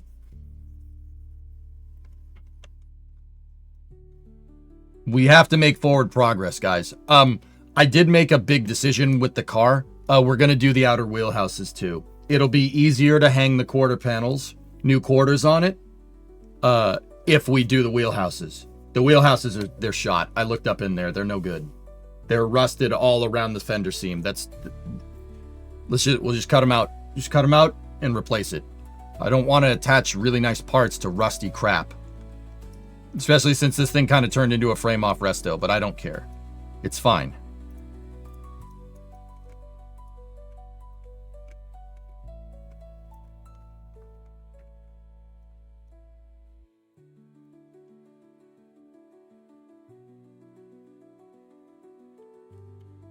You're replacing everything except the frame rails. No, the inner wheelhouses are okay. I can just repair those.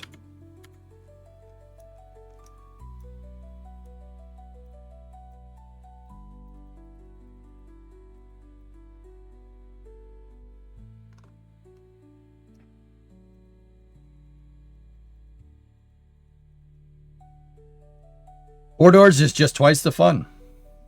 I mean, Paul, with the amount of... I mean, if we build that Gen 3 Hemi out and it makes, we make it make 400 horsepower, having the sedan chassis is probably a good idea because it's going to be rigid. I'm also thinking about subframe connectors, guys. Subframe connectors are probably a good idea, especially, like I said, that engine, the modern engine that we're going to put in there, if we build it and we build it right, it's going to be making more power than a 440 big block. So we should probably do that. We should probably strengthen that chassis as much as possible. Can I get a frame off resto? My knees would appreciate it. I'm not a doctor, so I don't know. Unless you want me welding new legs to you. I don't think you want that. No, I mean, once they actually have some manufacturing on the moon, why use HLS? Because changing the design is dumb, Tessa. You don't want to change the design of your lander. Maybe in the distant future they do something like that, dude. We generally just don't want to change your lander design. Once the lander's hooked up and good to go, just keep making them. Think like, like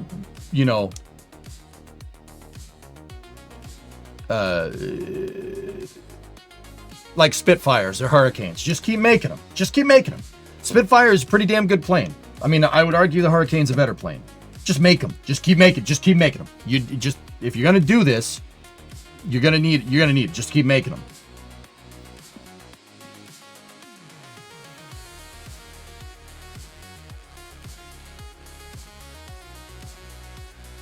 Oh.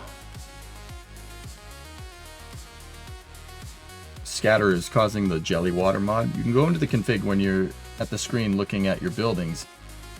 And there are some settings to override water crash tolerance and drag, which you want to turn off for a more vanilla water experience. I do. Thanks, Trailer Park Tycoon.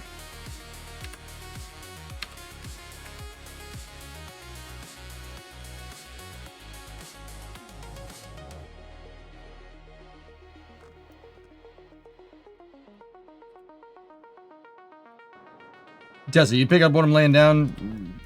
Elon wants to do what like the British and the Americans did with airplanes during World War II. Just make a lot. Just make a lot. The lander design, get the lander design good enough.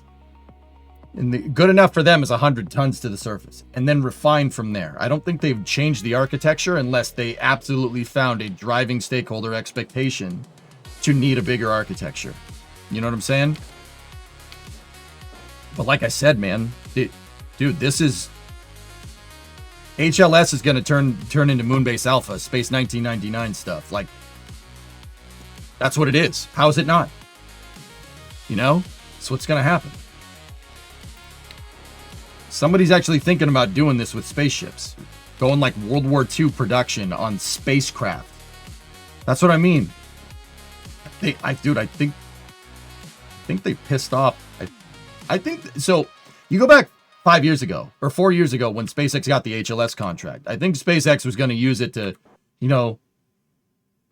test their onboard space systems, but basically, you know, make 2 or 3 HLSs and then go to Mars and then be done with it. Now, Tessa, if Elon's true, like, if Elon's thinking about what he's thinking, I'm thinking they're going to make an assembly line for HLSs.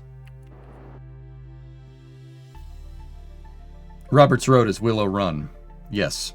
Nice haircut. Thank you.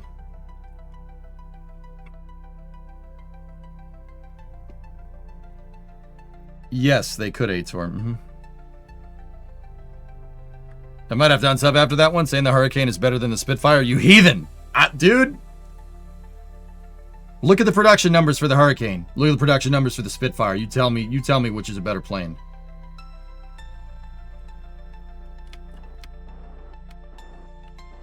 How much playtime do you have in KSP? 20,000 plus.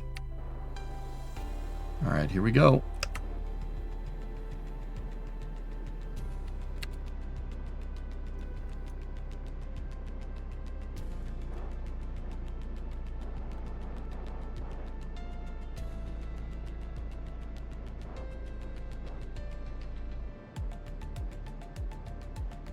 What happened to the Jays? They choked.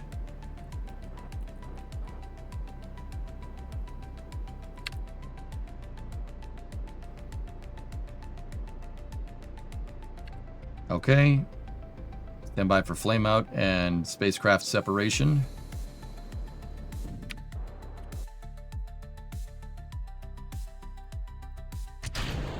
Spacecraft separation confirmed.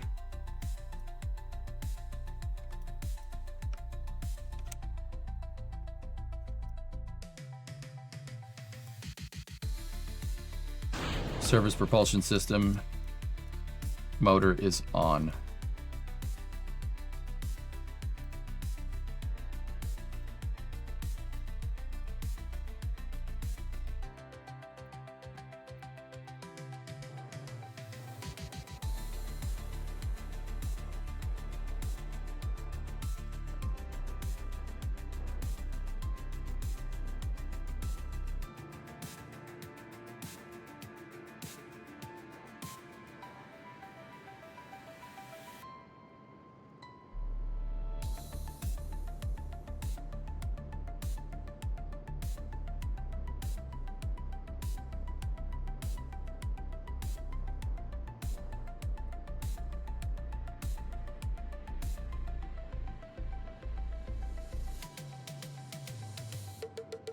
Elon will have a trailer park on the moon before anybody else gets there. Well, Paul, I think that's what's going on. If you look at what... Dude, I think he hates Sean Duffy and is trying to beat NASA to the moon to make him look stupid. And I think he's going to do it. Just personal opinion. I think he's going to do it. I welcome this. That's fine.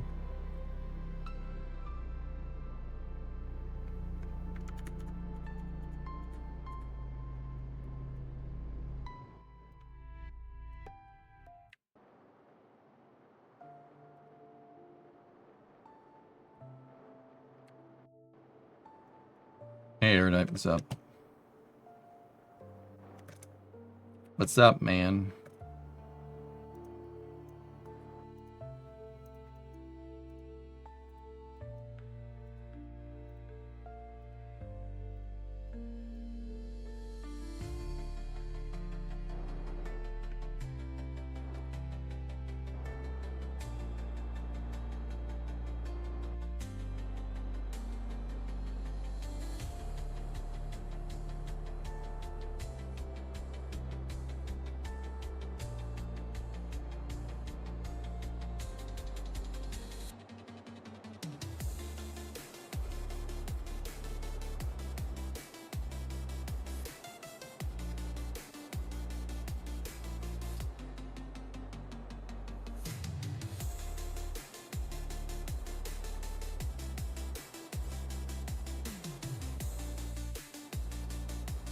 Mustang with the Rolls-Royce engine. I mean, personally, I like twin engine fighters, guys.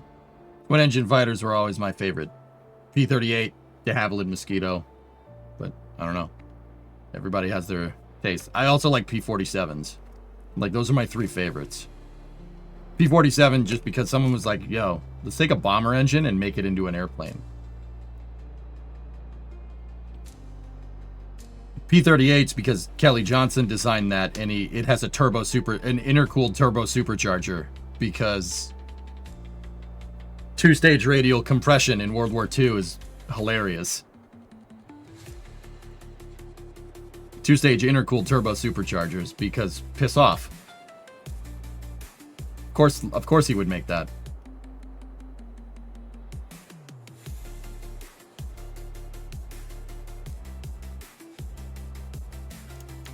Yeah, we have a capture on Minmus here.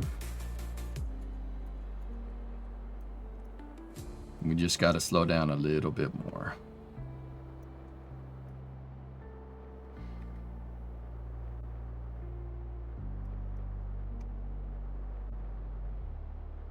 Space Yard would be cool to see. Starship Yard in space.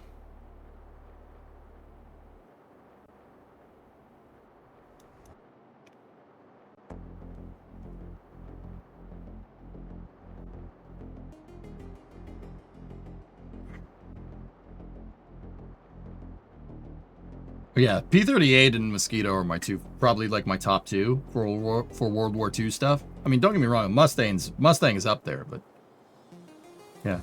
It's P-38, de Havilland Mosquito, P-47,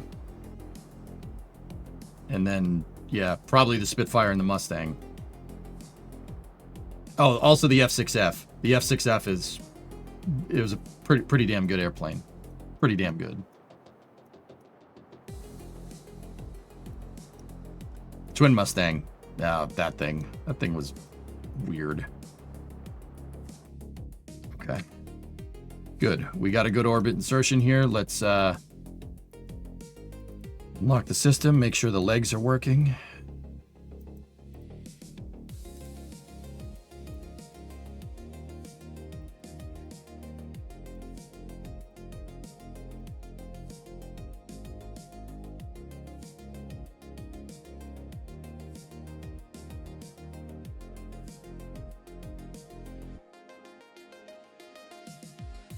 Good. Lock everything out there.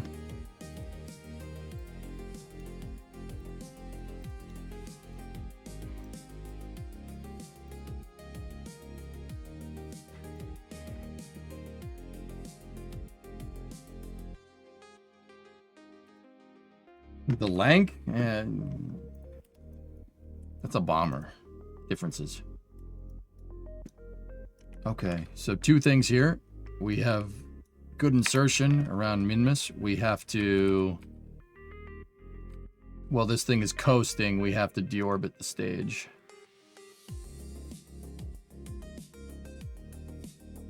Gwen, you alright?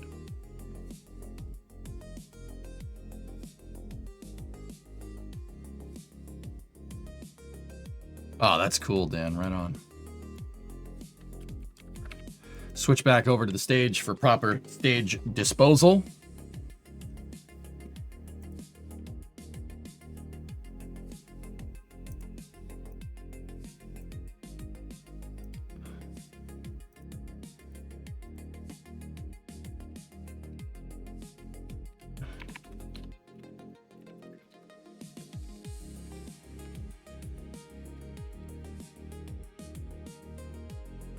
Okay.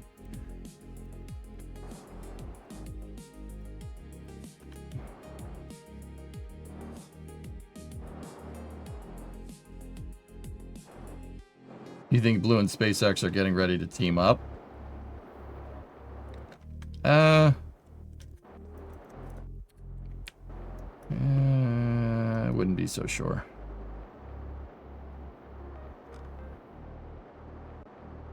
In Hearts of Iron 4, can you get biplanes? Sure. Yeah. A26 and the P61, both underrated. A26 is pretty good.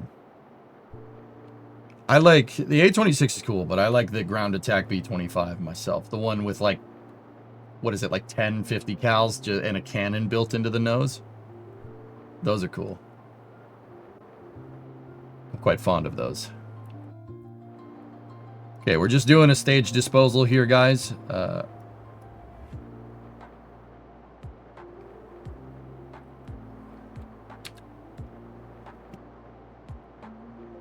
That's the one I'm talking about, dude. The 2 side pods of like 10 50 cal and then the cannon in the nose. I'll tell you what, I was playing IL-2 one time before I started streaming, IL-2 Stormovik, and I was flying one of those things, and somebody was in an H-8K, a Japanese, like, maritime patrol plane, and I put a cannon shot through the wing box of one of those things and instantly blew it to smithereens. That was pretty funny, actually. Could you get link perms? Yeah, sure, man. You played that and haven't done it on stream yet? No. You got this idea for an orbital tug hangar module. Let me see, Pixie.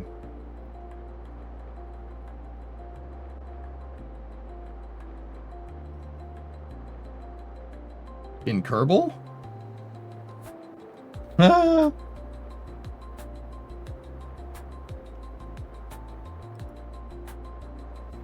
That's cool, man. Have you ever tried Rise of Flight? No, Kerbal is the only flight sim that I really play nowadays, dudes. Alright, so I'm deorbiting the stage here. Just making sure we practice good stage disposal.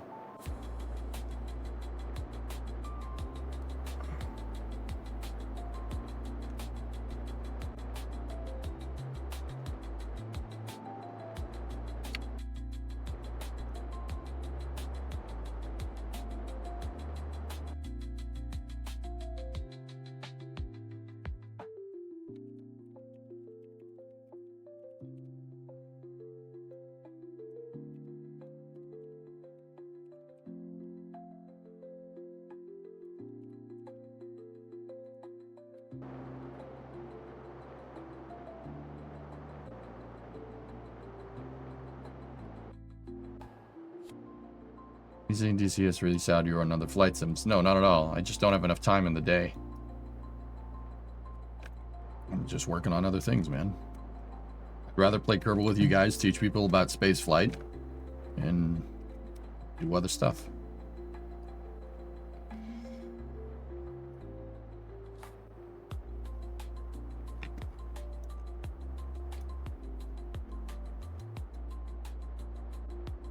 We're going to play Battlefield for after hours, by the way.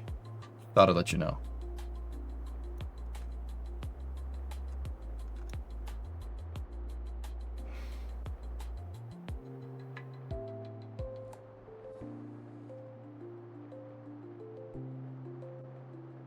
Flying with you of Flight Sim was a good time back in the day, though. I remember the USA tour you did with the chatters in tow. That was fun, man. Yeah, it was a good time.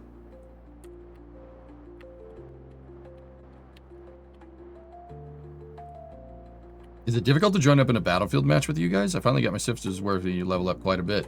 Yeah, if you add me on friends, you can join the game. I don't... There's no way for you to join the squad, like... But, yeah, you can certainly play with us. Actually, Battlefield is addicting like I remember. Dude, 6... Battlefield 6 is Battlefield 2 addicting. Let me put it that way. It's a return to form. And I'm saying that as somebody that's started playing Battlefield 26 years ago. I played in the 1942 beta in 1999 when I was just but a wee lad. You should play Arc Raiders. It's so good. Yeah. I don't really know what that game's about, but all right. Cool. All right, that's enough for the stage to aero break. Probably 1 to 2 aero breaks and it'll be good.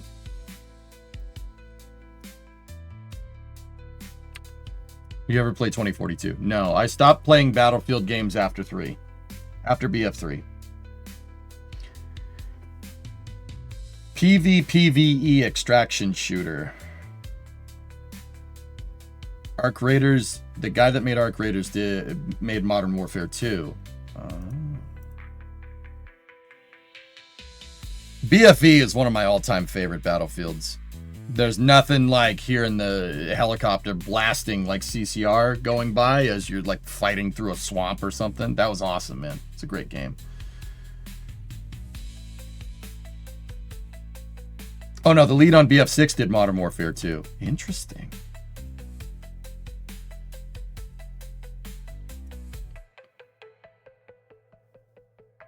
Yeah, we'll play more for after hours.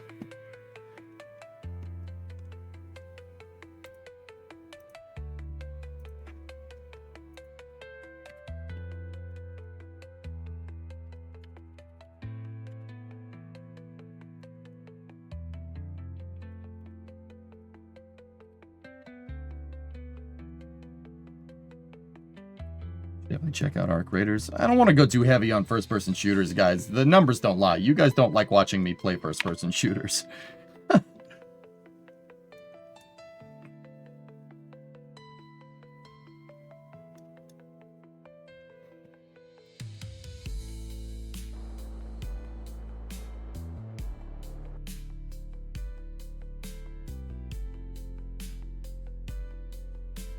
Arc Raiders is third person. So Panta, this is you. Say this is you, and this is the point.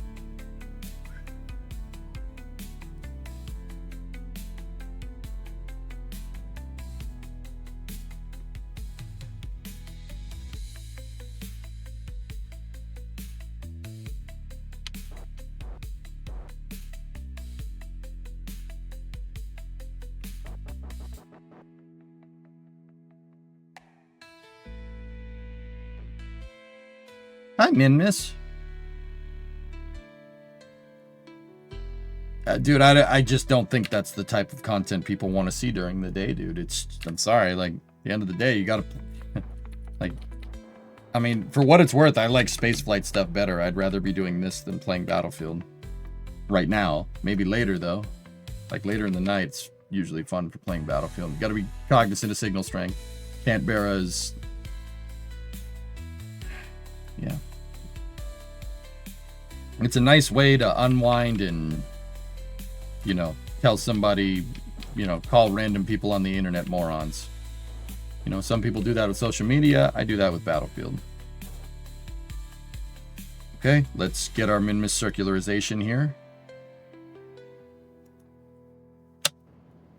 All right, we're good for min-miss circularization.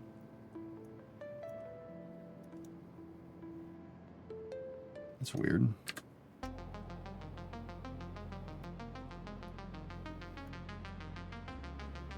New Glen is scheduled for a daytime launch. That's right. That's a good point.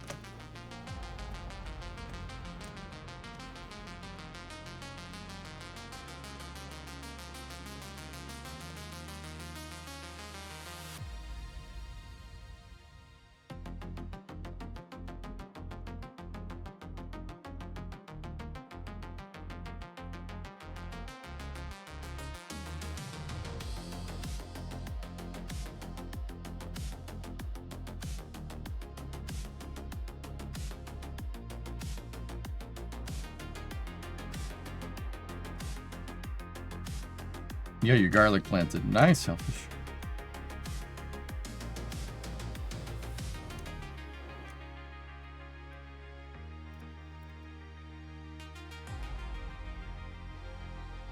Early flame trench blue gloom coverage. I don't know what we're gonna do that day. We probably won't play KSP on Friday. And we'll probably just do New Glen coverage. And yeah, I don't know if NSF is gonna do flame trench. I have to talk to them. My newfound hatred in Battlefield 6 is that when you're about to rest somebody and they despawn instead. It depends on the game type for me, good fella. If we're playing Conquest and someone does that, they can get bent. That you're not helping the team that way, because you're wasting tickets respawning, right? In or Escalation or something, not as big of a deal. But, yeah. Dude, my pet peeve is people running around with suppressed light machine guns and toting them around like they're an MP5. That is I'm just like, I hate you. I hate you. A suppressed light machine gun.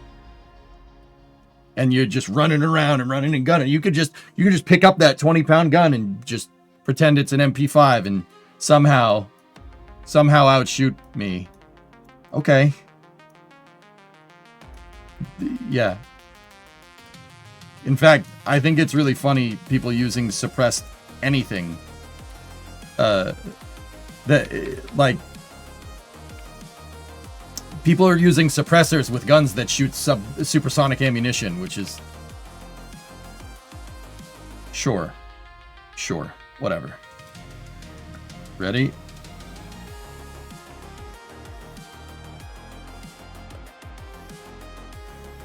Like, you know it still makes a crack, right? Because the sonic boom, the bullet's going like Mach 2.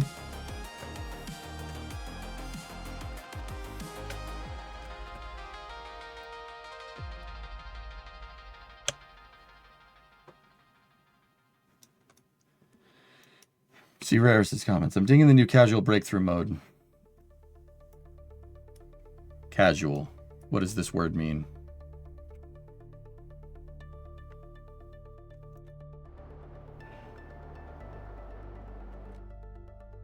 Good, LMGs overheat all the time anyway. Yeah, they have interchangeable barrels. But they're used for suppression. Like, no one uses LMGs for suppression in that game. Because for some reason you can run and gun with an M60E4, which is like weighs like 30 pounds. And people are taking M60E4s and they're like, I don't care who you are, you can't do that with an M60. That you will kill yourself or someone else, like that you're not intending to kill. Like an M60 is a big beefy gun that has like a 100-round box magazine with 308 in it. You're not moving that thing like this. You're not, that's just, dude, not even like a bodybuilder could do that. But I see guys running around with like suppressed RPKs and suppressed M60s in Battlefield, and they're like,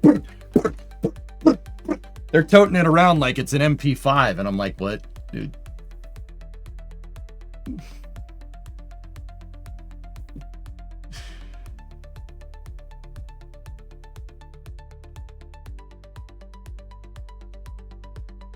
Oh yeah, Rarest. I'm not into that. I still got the flick, dude. I'm good to go.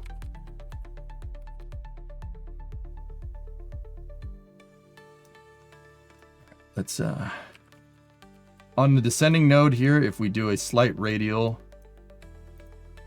we need to do a radial outburn.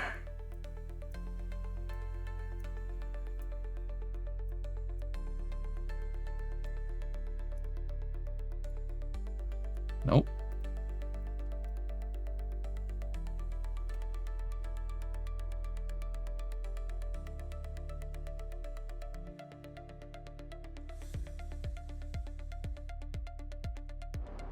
An M60E4 is a short-barreled light machine gun that's designed for... I mean, but either way, any LMG is designed for suppression. Like,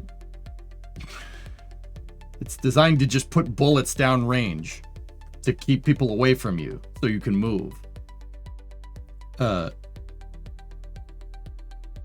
No game, like, save for maybe Tarkov, gets that correct. But then again, you don't really do that in Tarkov either.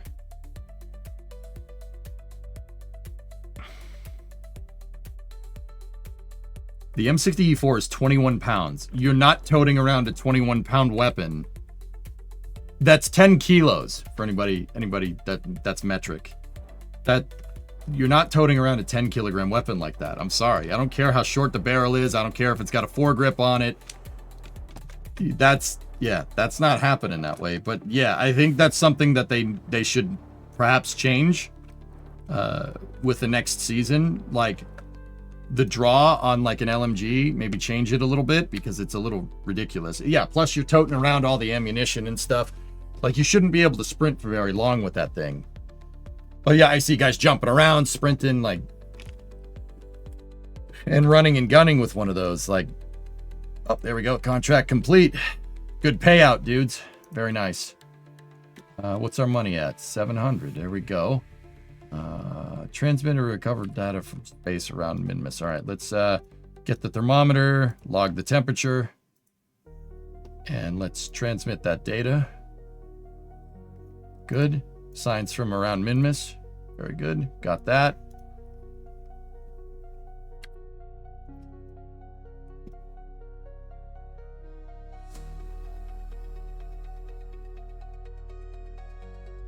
What inspired you to return to Minmus? Money!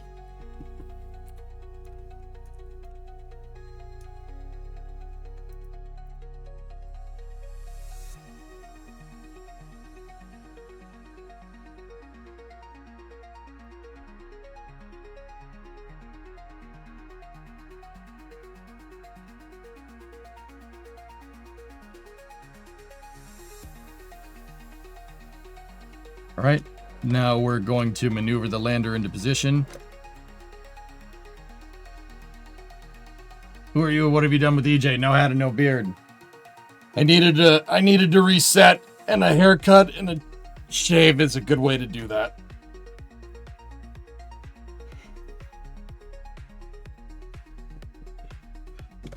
Plus, I was getting to the point where it's kind of looking like a bum, dude. I don't look like that no more. Yeah, baby. Looks pretty good, man.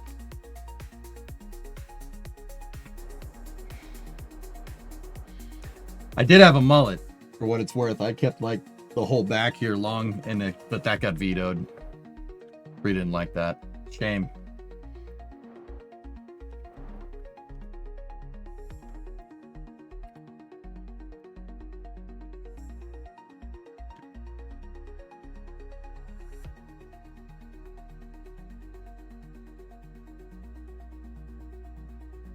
Now you kind of look like a crayon eater. Kind of am. Like, you know, crayons are tasty.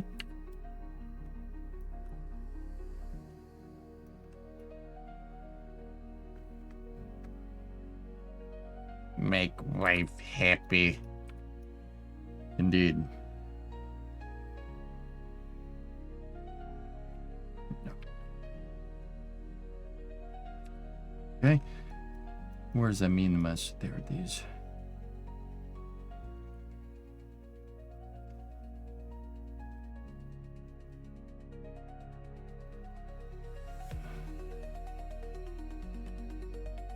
Kerbal up front, battlefield in the back. There you go.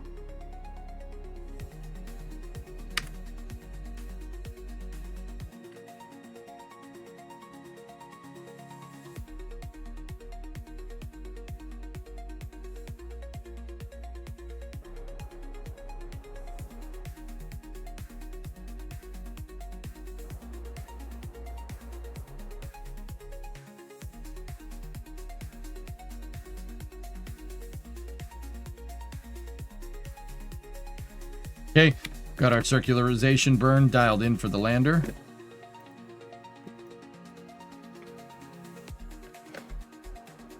Don't forget to buy a pack for your favorite Marine next week. Right.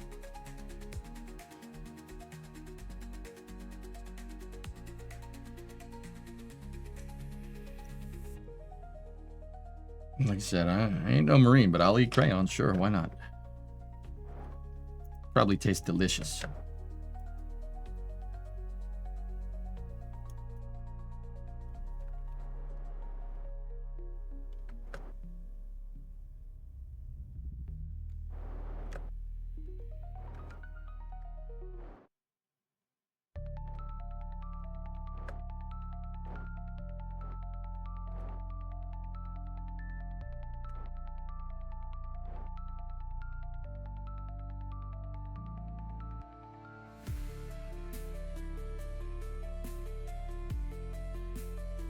Okay.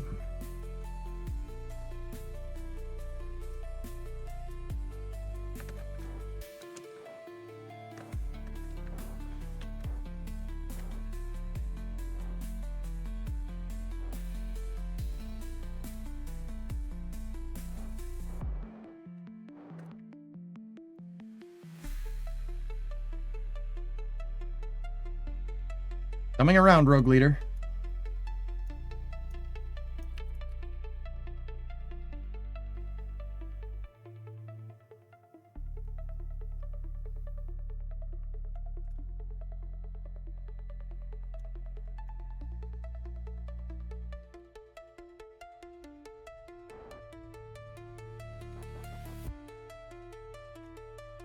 Speaking of, did you watch the Chosin Reservoir Fat Electrician video? Yeah. Yeah, I did. You know, disobeying the commander-in-chief's orders don't really seem like a wise decision for multiple reasons in hindsight. Yeah, that was an awesome Fat Electrician video, dude. Those guys, man, unbelievable. 43-1 kill to death ratio. 43-1. That's, dude. Hats off to those boys, man. I didn't know about that. It made me want to read more about the Korean War. Like, I know the basics of it, dude, but I don't know the finer details like that, dude. Just, man.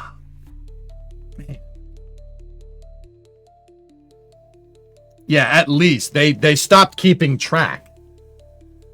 They stopped keeping track. It's probably more like 100-1, which is 43-1 documented because they couldn't count all the Chinese communists that they were killing, which is.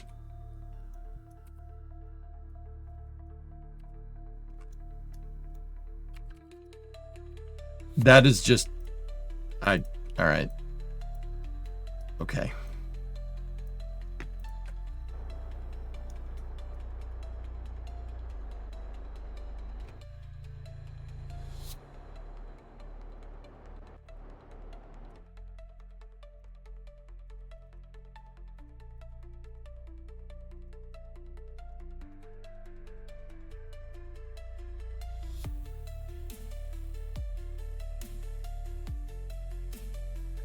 Get us 0 degrees inclined here.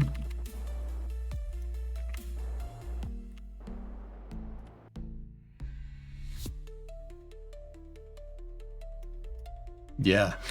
Yeah, how about that, huh? Chesty puller. You know, we're surrounded. So? What did he say? We're surrounded. So, all right. That means the enemy's easy to find. It's easier to find. It's easier to find him. Just shoot somewhere. You kill someone. Like, all right. Okay. I mean, you're not wrong. Textbook, I'm not locked in here with you. You're locked in here with me. We got a little bit of a signal blackout. That's not good. Huh.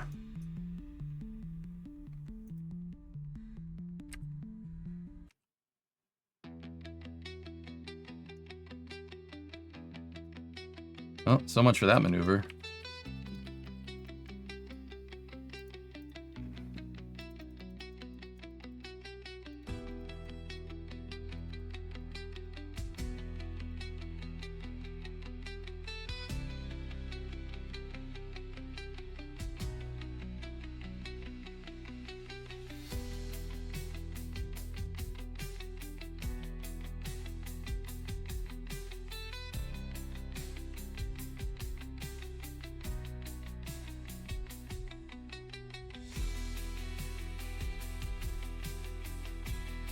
Just trying to get our min-miss inclination dialed in. And I'm using the maneuver notes to find 0 degrees inclined.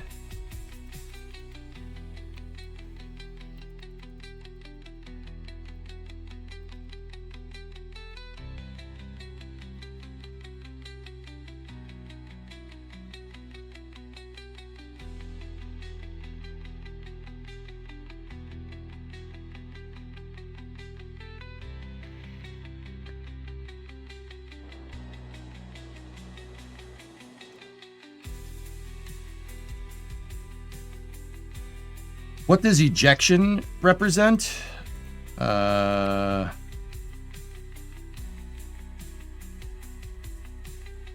between the craft or the maneuver's position around the orbited body and the body's trajectory around its parent. So that's the angle between the orbital path and where the maneuver node is relative to min-miss's orbital path. See that line? That's the angle. Shy, I'm doing all right. Titan's doing fine. The new week. I'll be all right.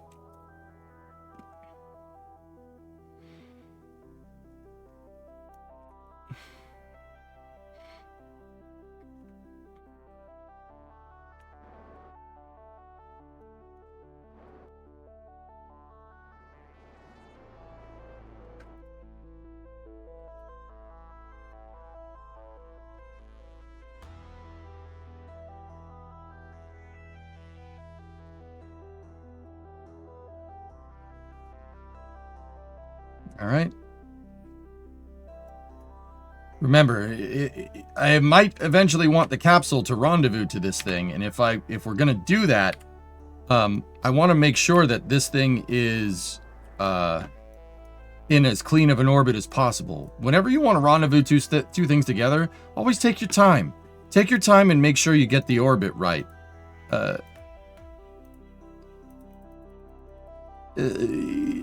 Meaning, like, put this in as circular of an orbit as you possibly can. It'll make it easier.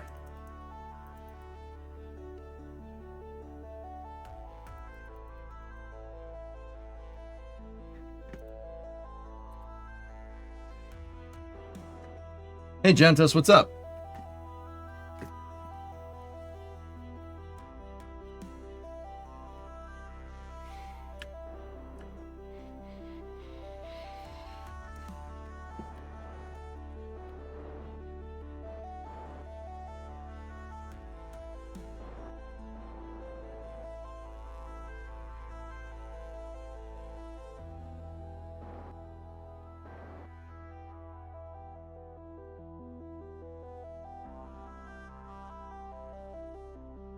I have a question about KSP Unloaded Vessel Resource Simulation. Shoot, man, what's on your mind?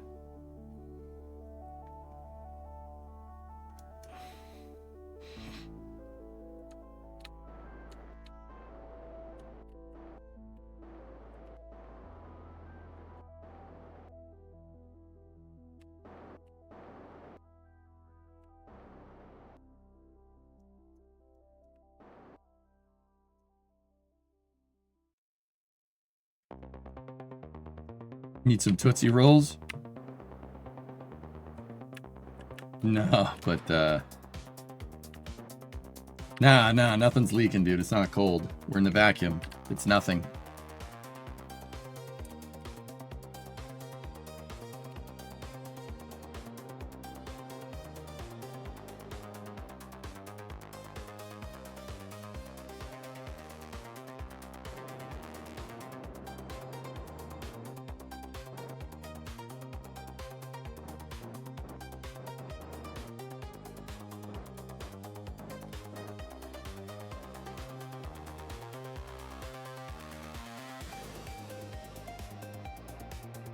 Unloaded vessel resource doesn't seem to work as it should. I have a few mods. One of them is tax support. Unloaded vessel resource. Oh, with mods, dude, I don't know. I'm not sure, Jantis. Like, if you're using a mod, I don't know if I'm going to be of much help.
Solar panel in the lander legs are cool. Yeah, I custom made them, dude.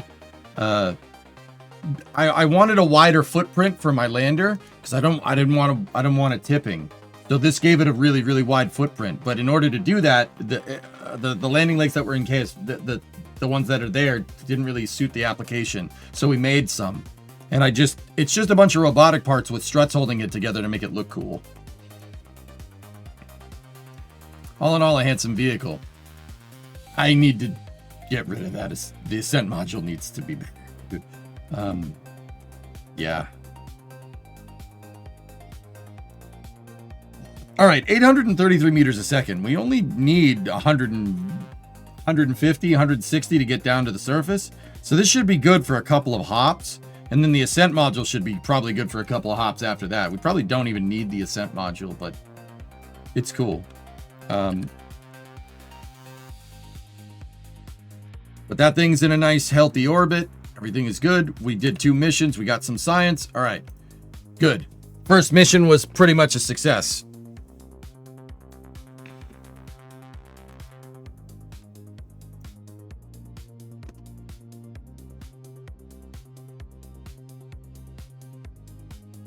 Yeah, something didn't jive right. Something didn't jive right with synergy there, dudes. I hope I didn't lose anything. All right, well, Kerbal's reloading. I'm gonna go evacuate the waste tanks. I will be right back.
All right.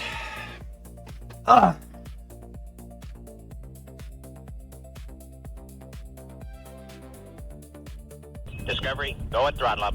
Super. 113 month resub, dude. Thank you.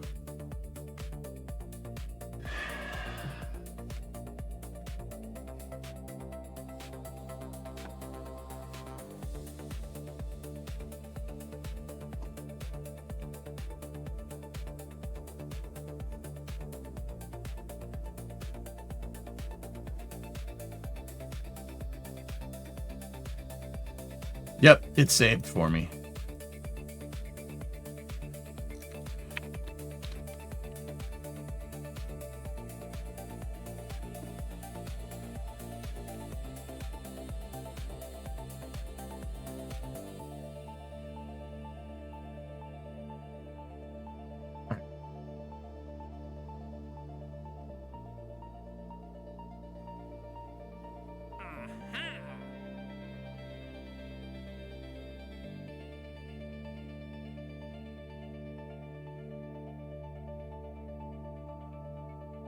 Conduct seismic. We want to confirm some theories about seismic disturbances on Minmus near Site V8PW. Head there and take a few readings. The lander has a seismometer on it. That would be a pretty damn good test for it.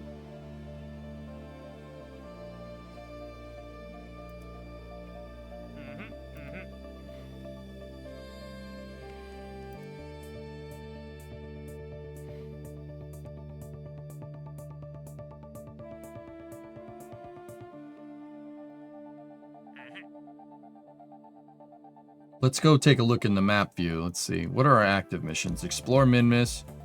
Perform a spacewalk around Minmus. Plant a flag on Minmus. We need to rescue that Kerbal out from that high Kerbin orbit. And we have a moon satellite. Magnetometer, accelerometer, thermometer.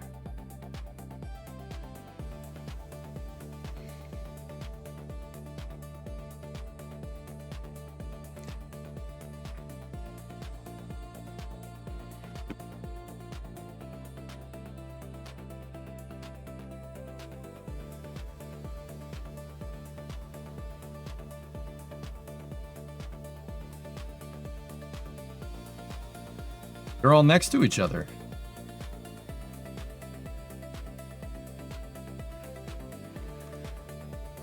Tell me that's on a flat.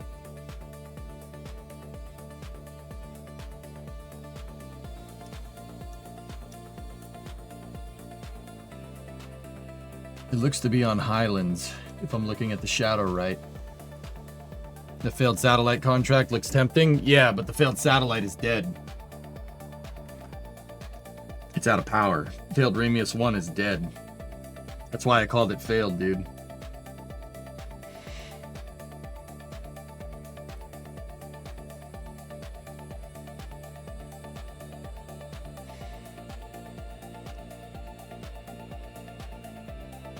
No, that's all part of one mission, and that mission seems to pay out really well.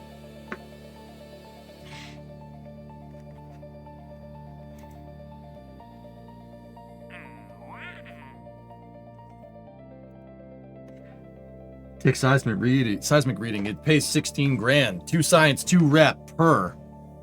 Mission pays 64, pays out 125, 7 rep, 4 science. Yeah, I'm gonna do that. We'll hop around with the orbiter or with the lander. I wanted to get a good test to shake down the lander before we put people on it. Money. Money.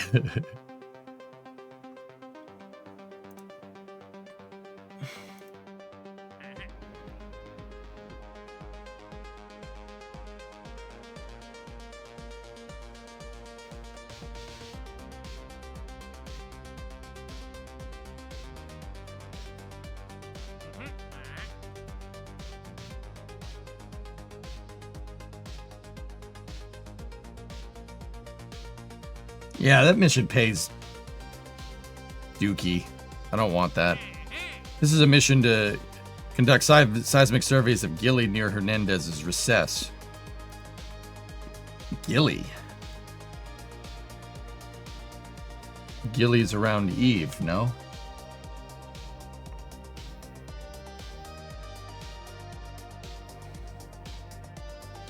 SpaceX, why are you building 3 Starship pads at the Cape? Money!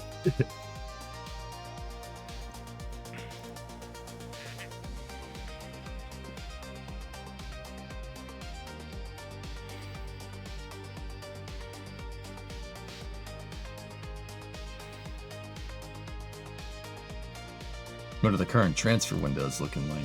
Let's take a look.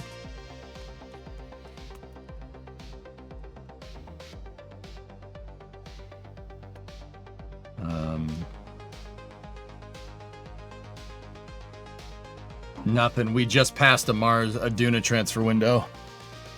Yeah, we just passed one. I like opportune. Kind of in a transfer for Dres, kind of. We're approaching a Dres transfer window. We are not in a transfer window for Eve. But we're close. Eve would need to be like right here. For a good transfer. What do I look for when searching for a transfer window? Methyl. So, okay, let me put it to you like this. The general rule of thumb is take the distance, take the altitude between this. So Duna's at 19 million, we're at 13 million, all right? So that's about 1 million kilometer or 1 million meter difference, right? Take that measurement and then kind of go backwards, that measurement times 2, and that's basically where you need to be for a planet that you're going up to. A planet that you're going down to, all right? You need to be out in front. The planet needs to be over here. So if we were going to go to Eve, long story short, take this distance with your mouse, see that? And kind of draw that distance 2 ways so that Eve would need to be like basically right here. Eve, right in this position, is an opportune transfer window. An opportune transfer window for Duna would be if Duna's, so go up 1 million and then go forward 1 million because we're going up to it, right? Any planet that you need to go downwards towards the sun, it needs to be behind you, so to speak.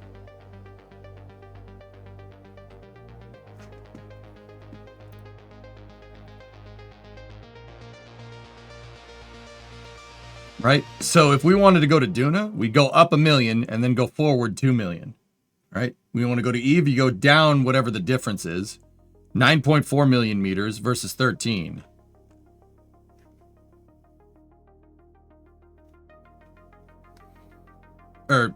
No, that's not 1 million. I'm an idiot. That's 6 million. So you'd go up 6 million and forward 12 million, right? For Eve is 4 million down. So that's 4 million down and then go 8 million this way. Eve needs to be over here.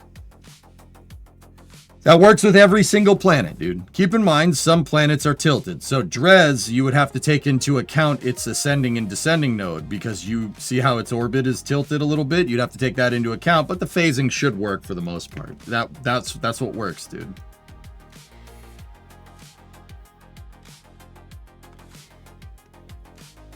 Jean-Baptiste Emmanuel Zorg. There's also a phase planning window, dude. Methel, if you want to, what Mayor of Space linked over there, 2 messages, but down from when you said thanks. There's a transfer window planner that shows you opportune transfer windows, but I can do it by sight, dude. I've played this game way too much. It's easy. It's just take that, and that rendezvous works for anything, guys. It works for anything. You know, a craft. Say this was a space station, and this was a ship that I'm trying to get to the space station. Take whatever the difference in altitude is, times that by 2 and go backwards. If you're going up 2. If you're going down 2, do the reverse. Take the distance, go forwards. It works with craft orbiting around a space station, work with orbiting around the sun, because orbital mechanics doesn't change.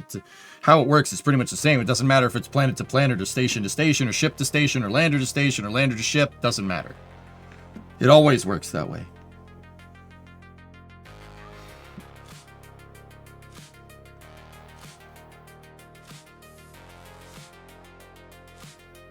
How does NASA do it? Trajectory planning and optimization is done with computers. Like years ahead of years before you like go to fly.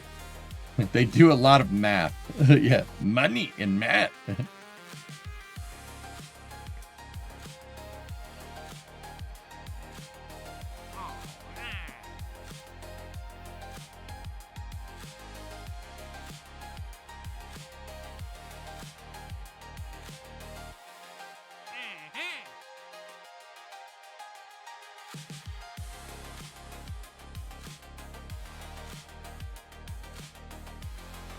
Detect 3 comets with Sentinel infrared telescope.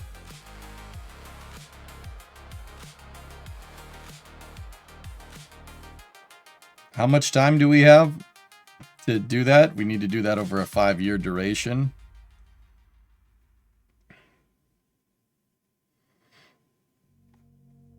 That's not going to pay much for taking up a contract slot, so we'll probably launch the Sentinel telescope. But... all right, let's go get those temperature readings with the lander.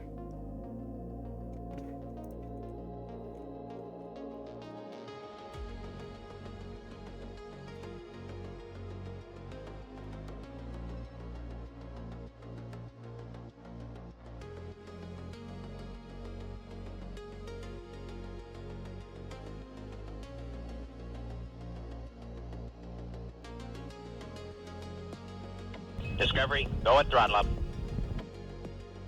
So I know I just took some time to put this thing in a really nice orbit, but we are not going to do that.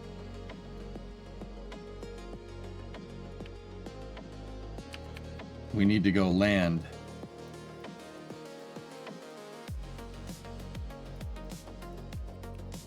You know what? Let's, before we do that, let's just go around here. Let's get these things, get the landing sites into the daylight.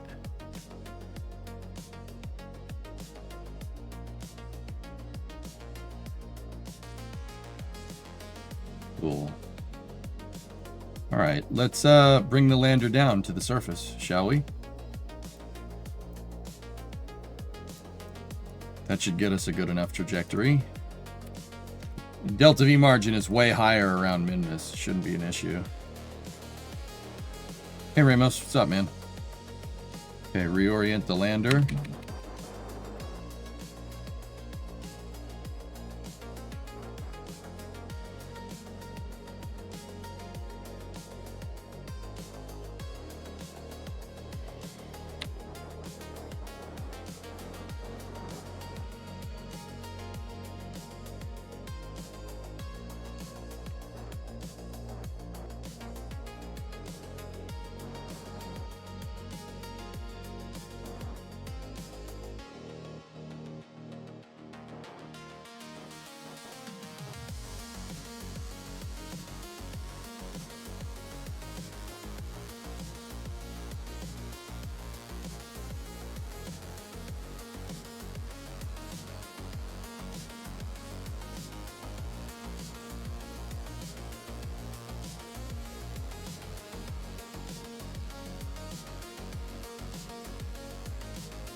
Okay. All right, let's test the deorbit burn here. Ready? Boop. A little bit early, but that it doesn't matter on Minmus.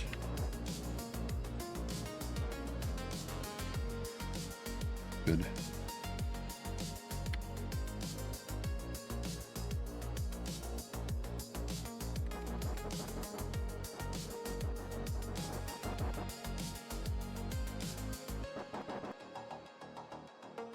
Right, sun's coming up.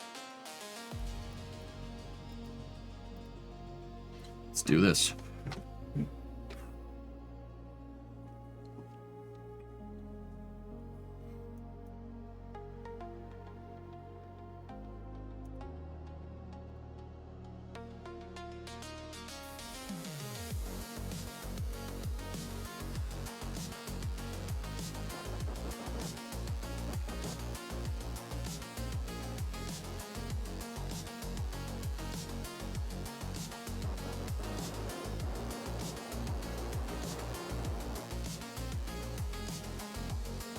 Dude, look at that shot of Kerbin up there.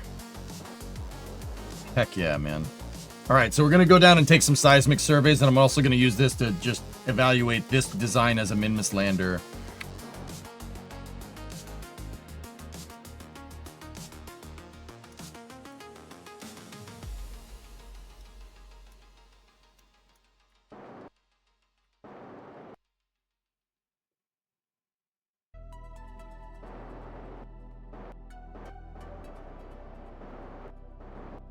Okay. Let's go. Bring her down.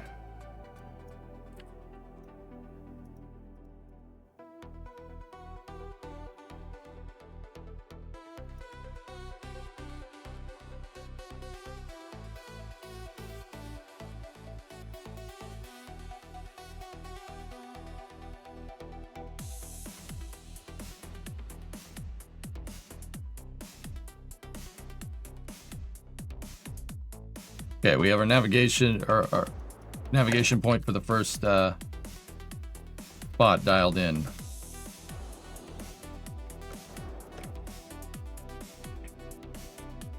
Minmer science grinding. Yep. Look fly with a new haircut. Thanks, Casual. Appreciate it, man. Look at what Ernok found. I saw you guys talking about it, dude. How much is it?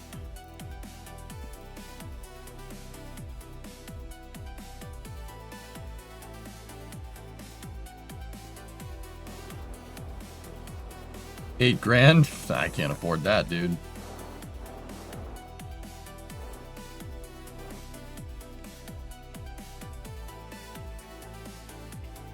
That is cool, though.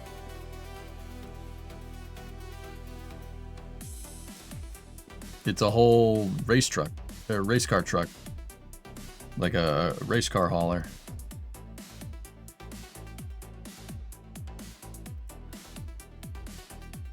Neat. Should probably try to land, huh?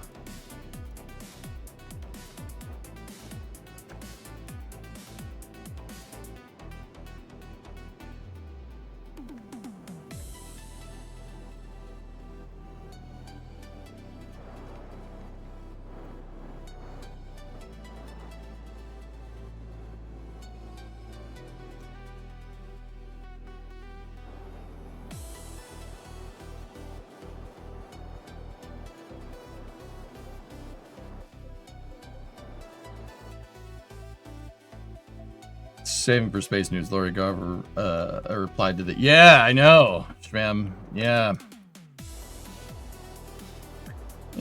Dude, I have my. Yeah. Thoughts about this. I have thoughts.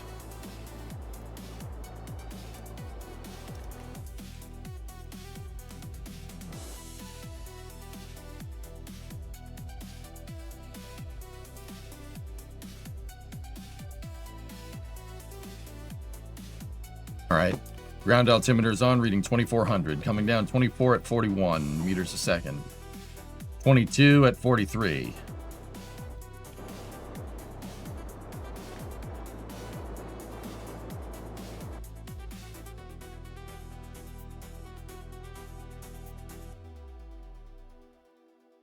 You have your work cut out for you today? Something like that, man, yeah. 1200 at 50. All right, we're gonna start landing. 1000 at 43. Descent engine is on. 800 at 34. 700 at 29. 600 at 20. Okay, we can let off the engine.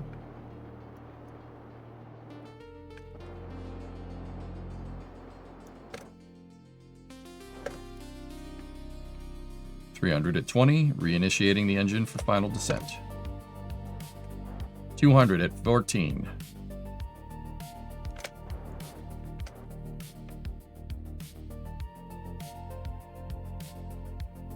100 at 9.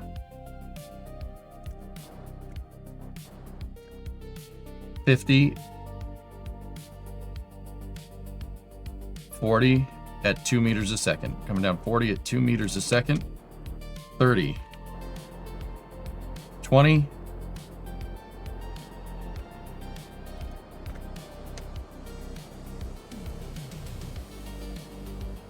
3, 2, touch. A little bit of a bounce. Okay, we're on Minmus with the main lander. That landing was actually pretty good.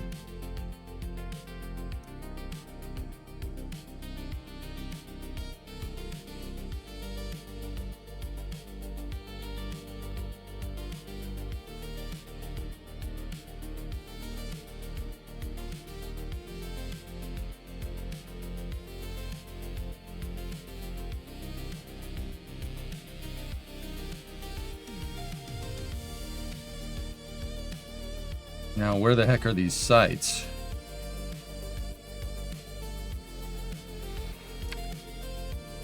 South.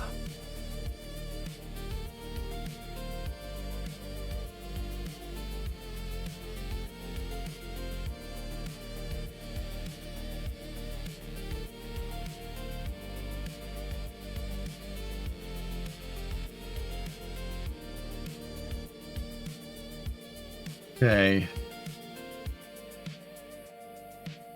All right, so we just temporarily touched down. I'm going to use the small thrusters here. Reorient us here. You don't need to go far.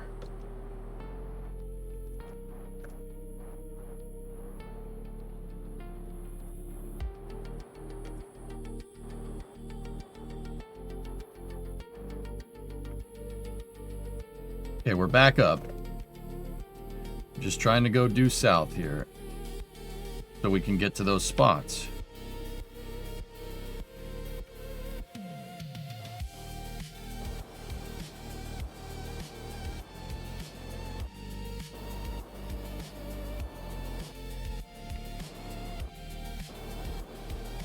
Can you set navigation? I have navigation set, but I don't really, it's hard to say if we are pointed in the right direction here.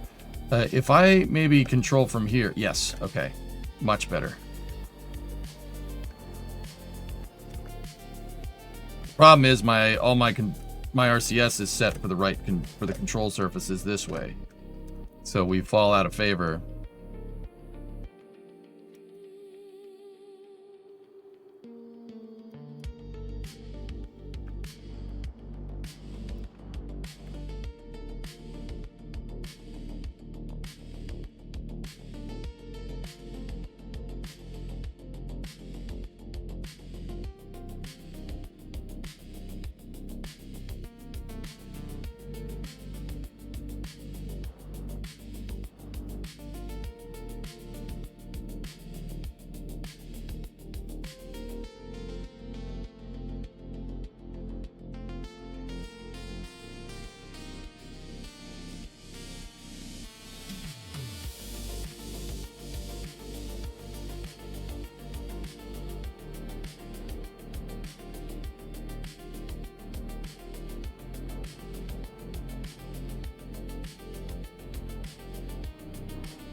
Okay, we're over the site.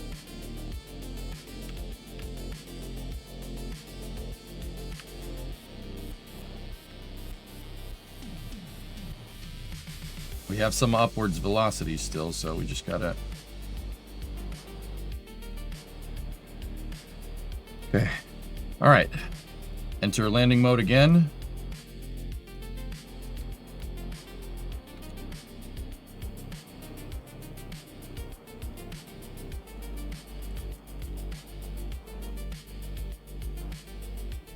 Ground altimeter is reading 100 at 4 meters a second. Feet 4.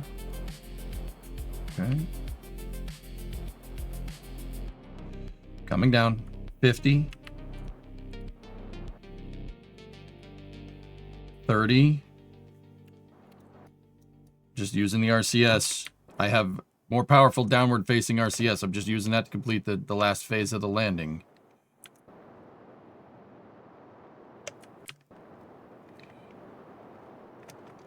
A little bit of lateral velocity, but we're all right. We're down.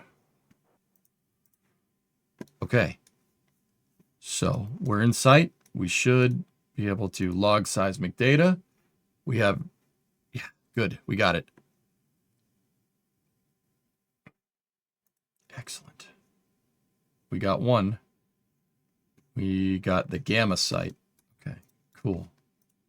That did pay out 16 to science. Good. Good, good, good. These legs are a little bonky around Minmus, huh?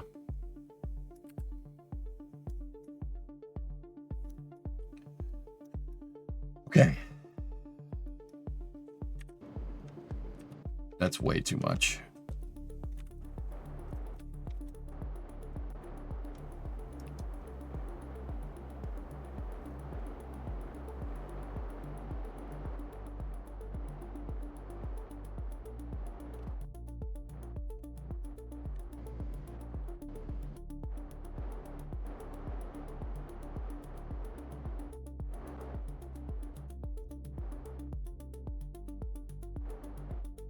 Okay, moving to the next site.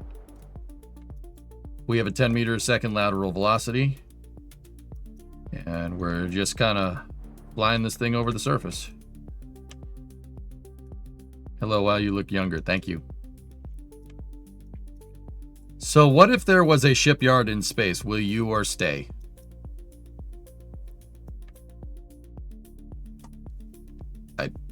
What?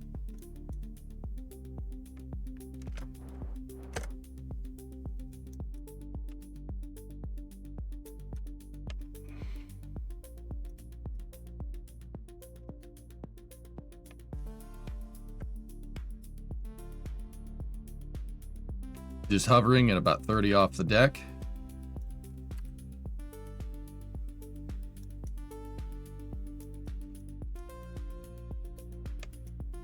Entering site.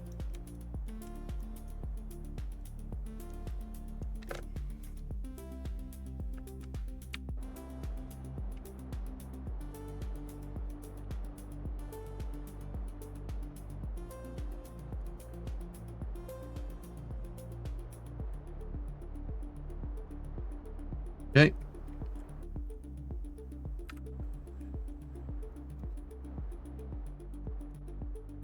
$60 meters off the deck, coming down at 5 meters a second. Descent engine is back on.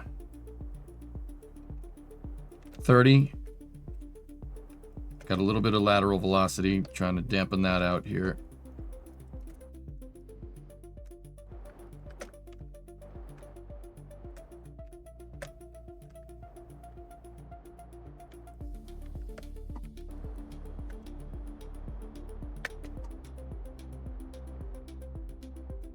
Not my prettiest landing, but we're here.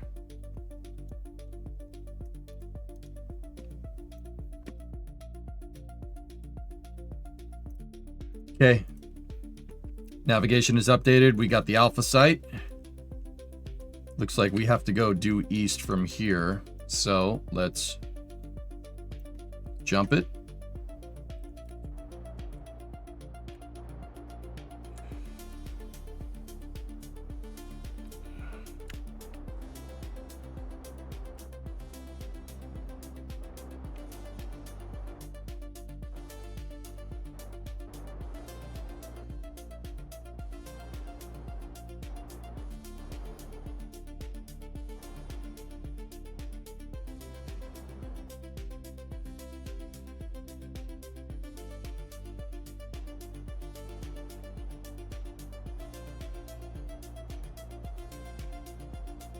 Leftovers? Yeah, that's fine.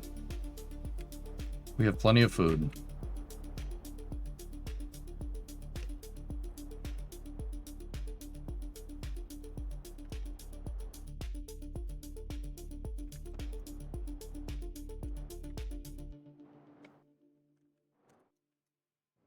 We are over the site.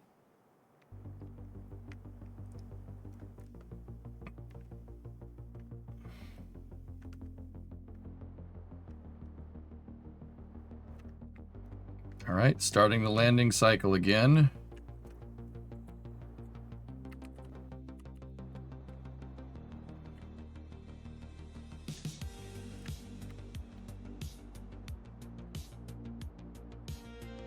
Okay. Much better. Much better this time.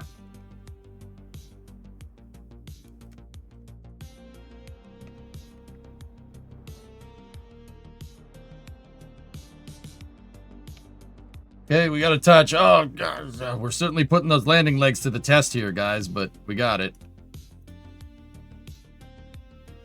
Got the third site with the seismometer.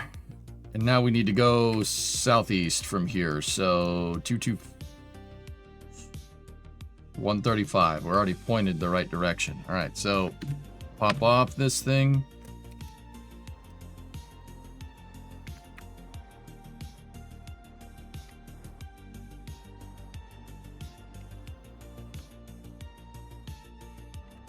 Reorient the lander for a quick pulse of the engine in that direction.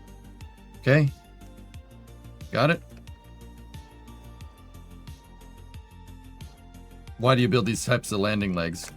I had the part budget, Grab Shark. It wasn't that much more expensive, and these things really prevent tipping. I don't need to intuitive machines myself here, you know what I'm saying?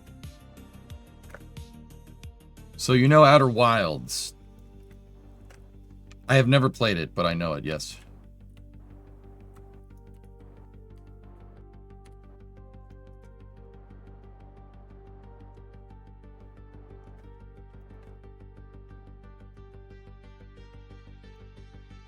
That might be how bouncy and buggy. That has something to do with it, dude, for sure.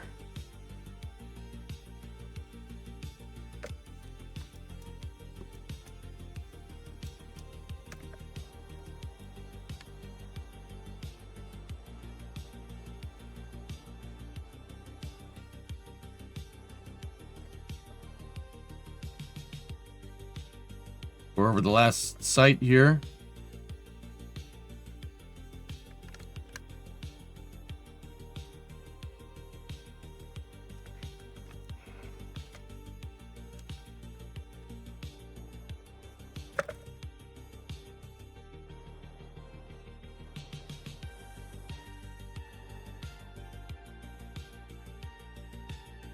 Coming down.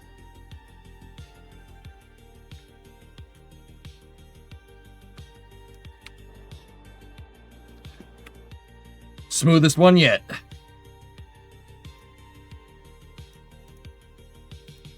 Nice. Got it. Got him.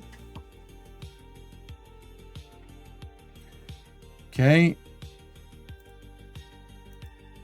125 Gs. Score. This thing still has 248 meters a second delta V left. That's enough. It's enough to go back up. It's not enough to come back down. We need 300 to go back down. So, who stole your beer? Do I need to hunt them? No, it's ablative, dude.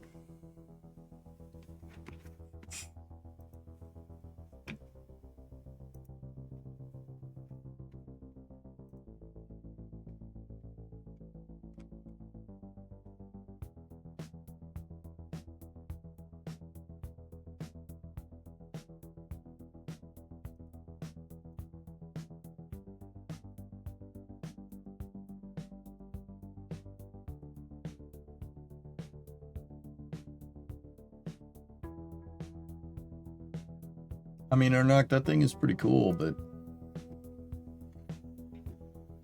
I got enough projects, homie. I'm already neck deep in the coronet.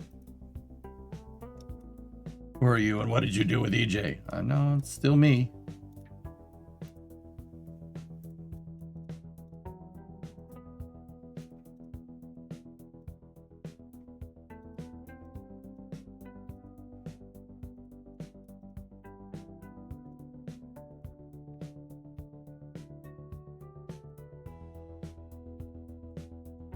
Would you risk a man landing on Minmus with this lander? We don't really have the Delta V to do it, dude. I don't have the Delta V to go up and come back down, unfortunately. You could do it with the Ascent module if you really wanted to. Like, we could go land this in the Greater Flats, right? Dump the Descent module, go up with the Ascent module, capsule to Ascent module, and then just land the Ascent module down here. It should have the Delta V to do that, at least once. And then we could land it next to the Descent module, and then you could put the experiments out.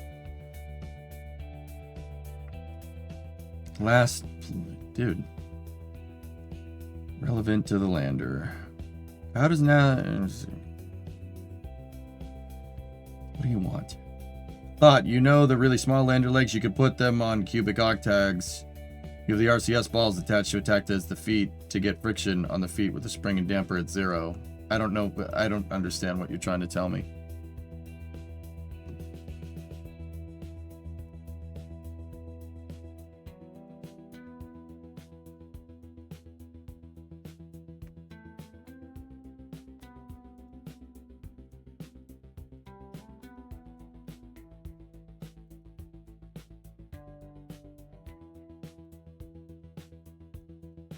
I like using the RCS balls. The spherical collider makes it very nice, Tessa.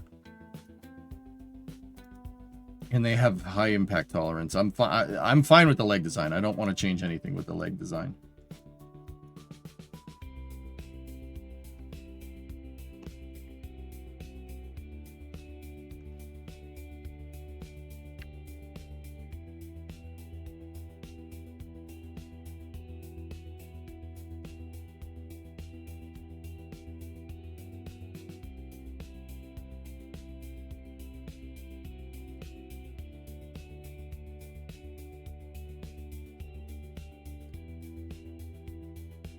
Place them with the stock smallest landing legs as deployable feet with friction.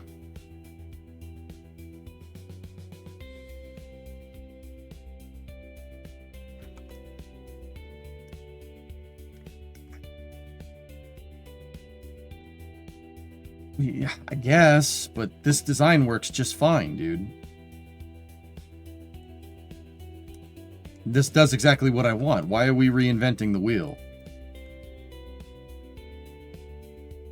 Thanks, Opress. Appreciate it.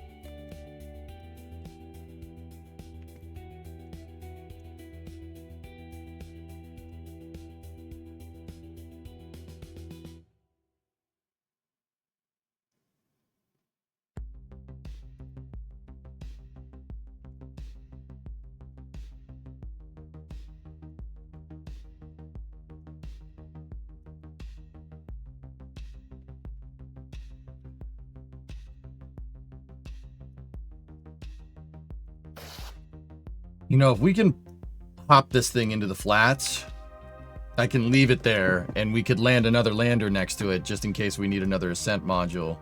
Could be used as a backup. I think that's what we're gonna do. Let's initiate one last landing. I should have enough to do the hop. We'll see. All right. RCS on, and we'll park this thing in the flats. I'm gonna aim for this canyon right here, because that's close to Minmus's equator. Make it easier to get to. Right there. Okay, ready? Discovery, go at throttle up. Okay, pulse the engine. Get us a little bit of a hop. Turn this thing due south, almost exactly.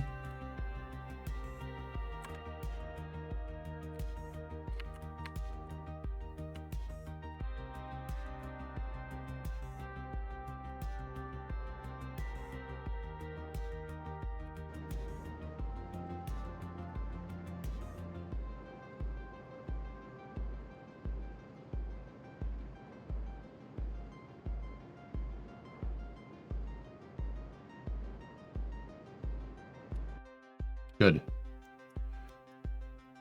What's up, Trojan? How you doing, man?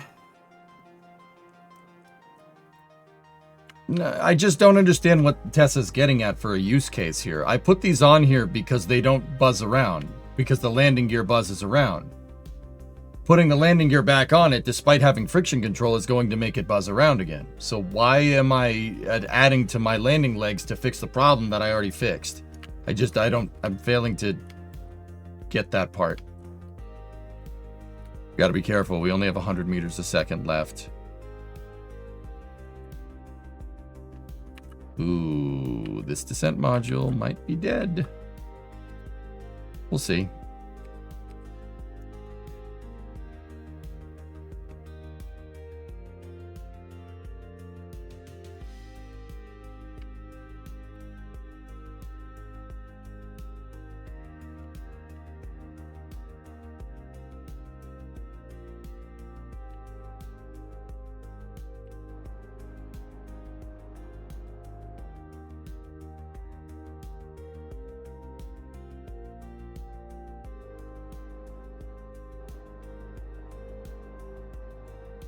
Gonna be cutting it close, fellas.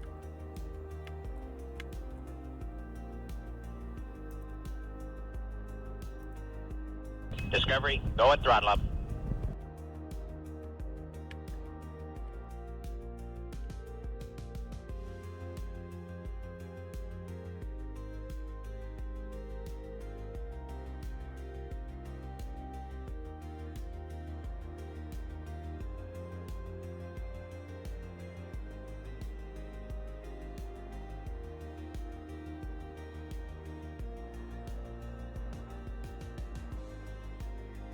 If we lose the lander, we lose the lander. That's the way she goes, man. It's not that big of a deal.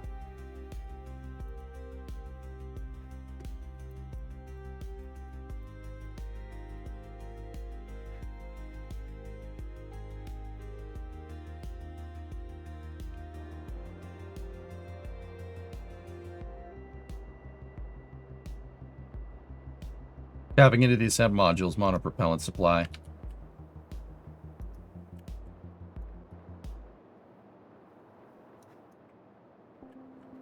$1,000 off the deck.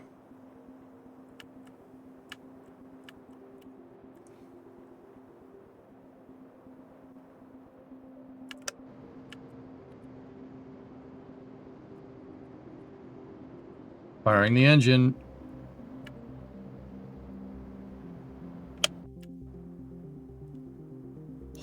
We got this, baby.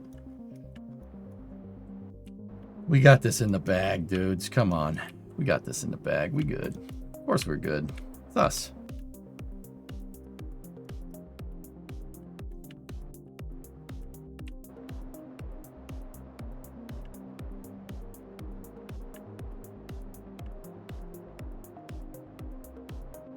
Why do we move it here? Flat. Easier to land next to. Ready? 4, 3.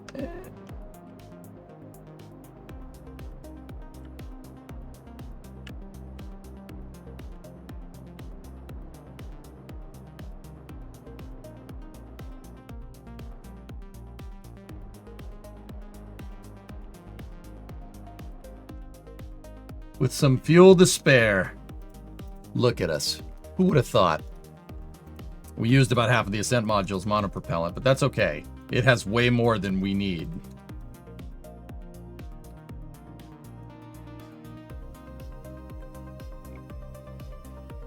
And we're almost exactly on the equator.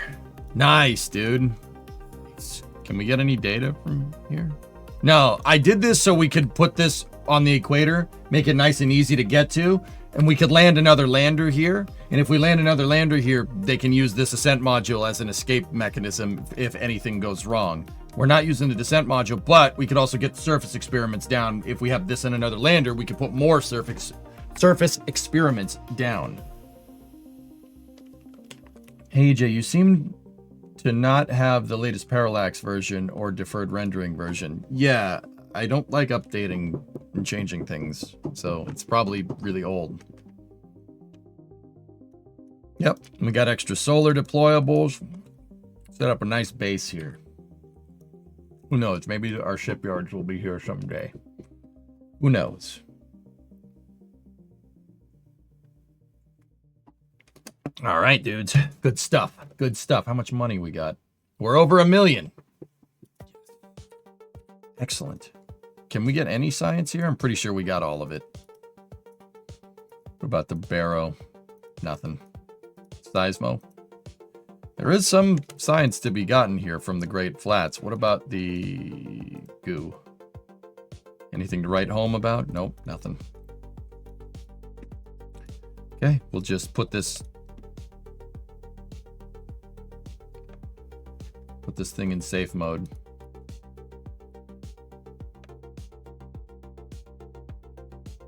Just trying to get rid of all the fuel. There we go. Excellent. No, I'll press probably not. Oh god, it's not Minchip 2.0. Why not?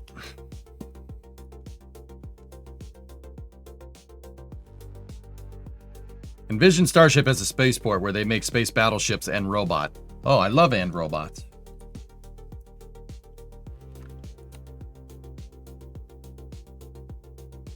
For Minmus, it's specifically worth it.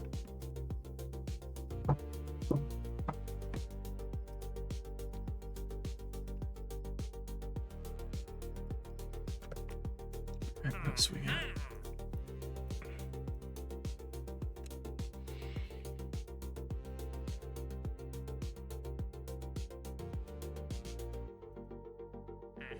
So we have over 1 million, guys. We're a little over halfway to our goal. I want 2 million before we upgrade that VAB.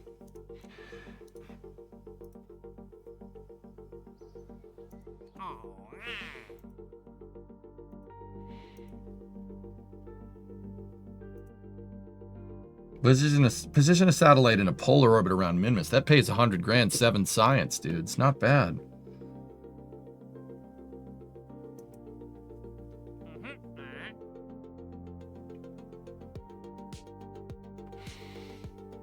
Yeah, the passive mission doesn't pay anything, Tessa.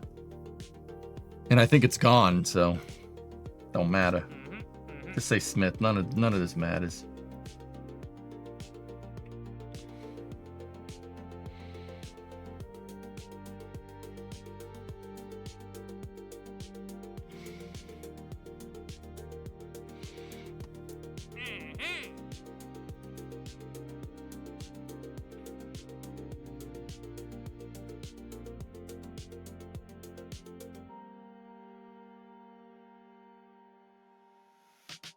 No, it didn't pay good, dude. It paid 70 grand. Finding comets with the Sentinel telescope, it was a 5-year contract. Finding 3 over 5 years? Doubt.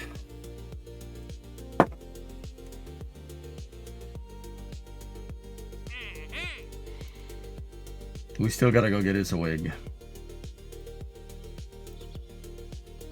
We have 330 science, though. We can unlock some pretty good stuff here.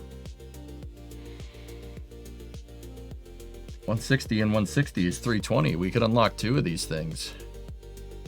That'll give us the Panther engine. Those are kind of cool.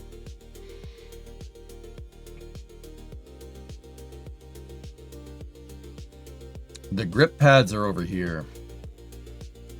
Or no, they're in some random group that they have no business being in. Maybe it is this one.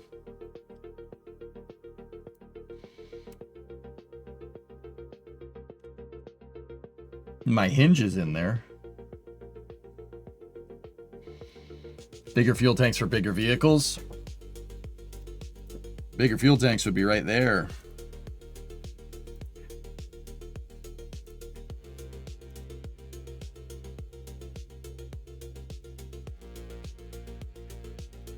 Yeah, the grip pads are like way over here. They're in some really stupid spot.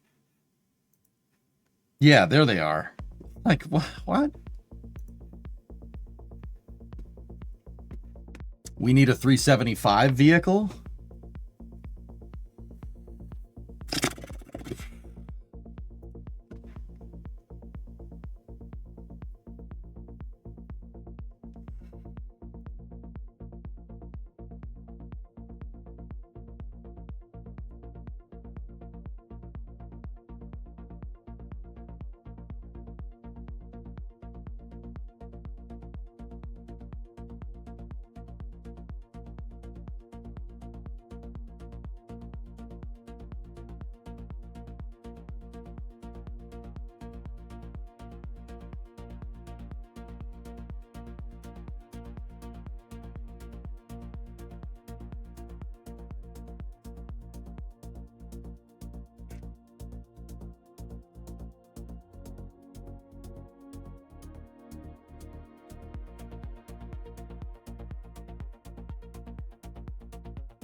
You have rover reels, it unlocks rover contracts. Yeah, I know.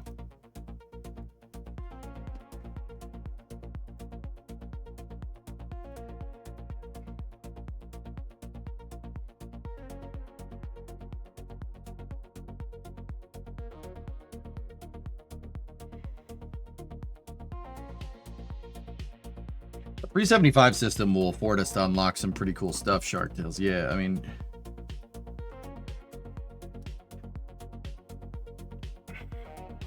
Get the parts to use Jebstone. To get Jebstone, we would need this one and that one. I can't unlock that one because we'd need to upgrade the facility.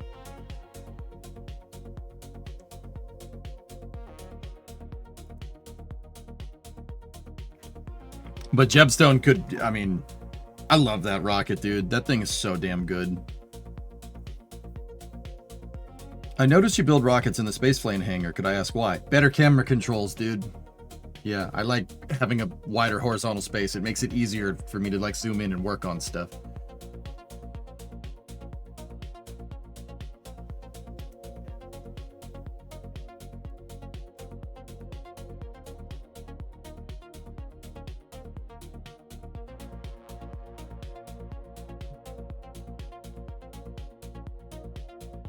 How does NASA or general aerospace engineers find the best right form for a shuttle? Do they test and calculate? Like how? You start, it all starts with stakeholder expectations, Kirby. That's the big one. It starts with, okay, answer yourself a question. You want to make a shuttle. Okay, that's cool. You want to make a reusable vehicle. All right, so it's just a really, really straightforward logic processing flow. But the thing is, it's only straightforward if you really have a good understanding of what how every rocket works. Like how, not how every rocket works, just the general like concept of operations. Like you need to know what low Earth orbit is. You need to know like what re-entry is, etc., etc. So it starts there. It really starts with establishing what's called stakeholder expectations. Okay, what are your expectations for the vehicle? What are you trying to do? All right, you want to build a shuttle. What are we trying to do with the shuttle? Is it just for crew? Is the shuttle just for crew? Is it moving cargo? Is it just for cargo? What is the point of this shuttle? How much, if it's for cargo, how much payload do you want it to move?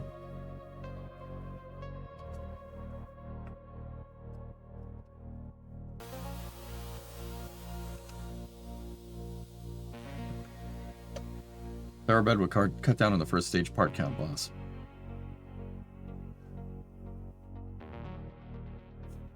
You know, that it really starts there. Like, what are you trying to do?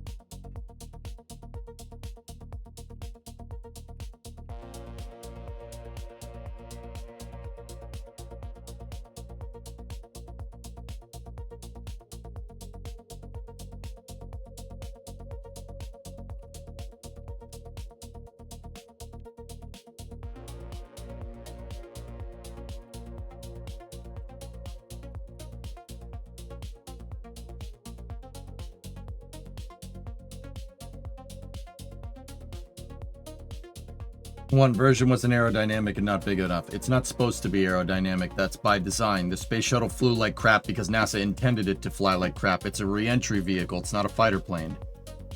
That's like saying I want my cruise ship to be a speedboat. It's not really designed for that. That's not what it's supposed to do. And that, once again, Kirby, it comes back to the fundamental understanding. Your version is for crew and not cargo. Okay, so you don't need to make something very big. It's not a sailboat. Whatever. Oh, wow, it's a schooner. When am I gonna see the goddamn sailboat? Ah! Sorry. So, once again, it really comes down to, like, what you're trying to do. Like, what are you trying to do? Like, what are you trying to make? So, you'd want something like Dream Chaser or something, which is fine. I need my container ship to do 100 knots. Yeah, exactly. Like, that's not really what it's supposed to do. It's not a boulder, it's a rock. Hey, McDuber, hope you had a good weekend. My weekend was okay. It was all right.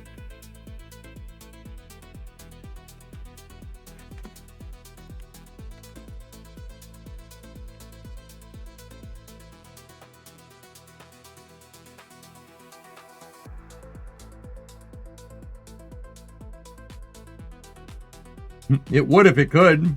No, Chief, it doesn't have to. It's not the point. It's not. Container ships aren't about expediency. They're about being efficient. You got a better way of moving 100,000 tons? I'm all ears, pal. Heck, a 30-knot container ship would be insane.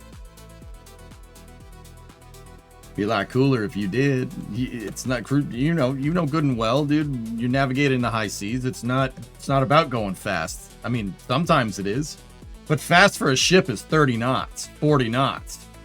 Any ship of like any useful size, like 40 is good enough. That's pretty quick. I mean, we're not making a container ship hydrofoil here. Can I show you something to surprise you?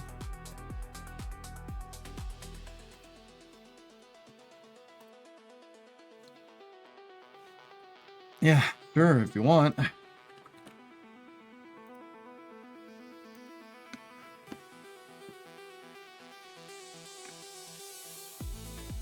It's not a boulder, no, but it's a rock.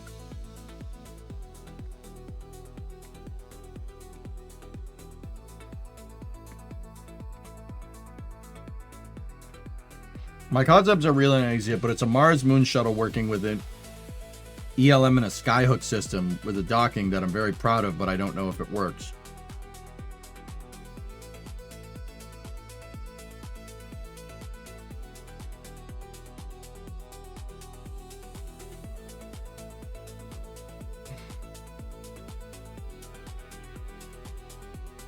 I mean, Tesla, yeah, I don't know, dude. I don't know, it was just an example, like...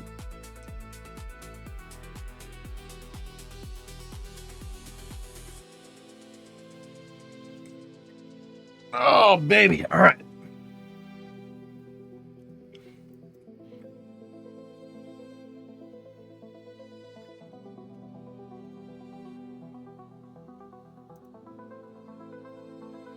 No, but there are kids watching, dude. Don't... My goodness.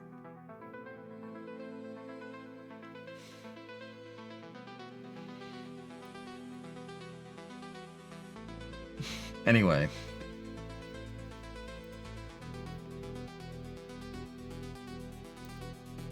That's pretty cool. Chief, yeah, that's neat. I mean, 31 knots is booking for a ship that big. That's really fast. That's what I mean. 30 knots is quick. That might as well be like supersonic for a container ship. That's fast.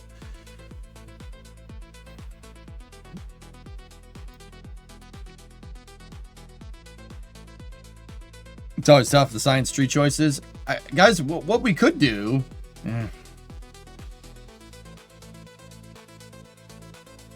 We're not bound by height restrictions on the Octo vehicle. If we unlock the Jumbo 64 Rockomax tank, we could make the extensions to the Octo vehicle, right?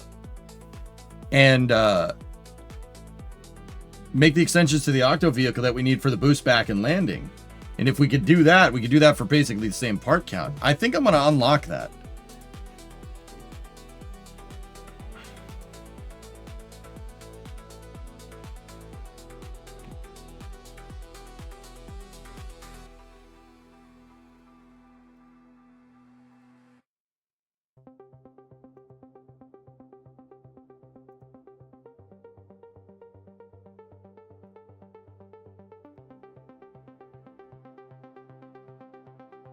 I do like those solar panels.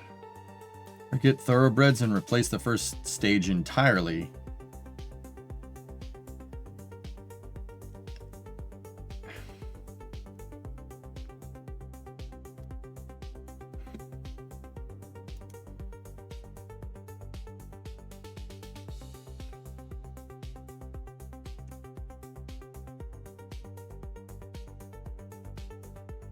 I'd prefer to stick with the liquid fuel boost back, to be honest with you.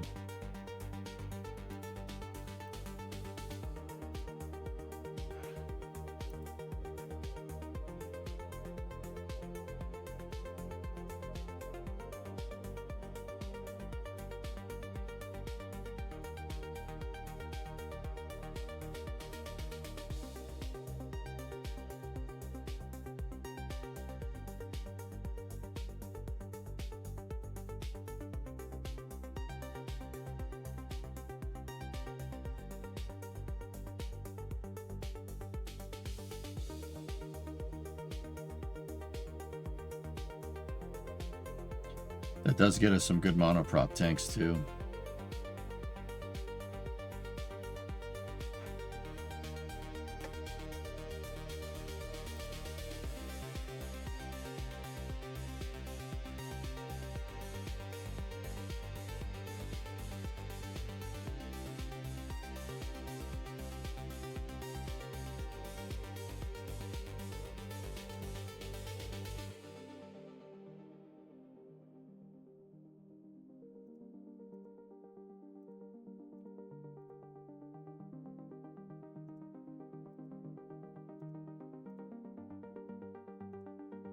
I'll get it.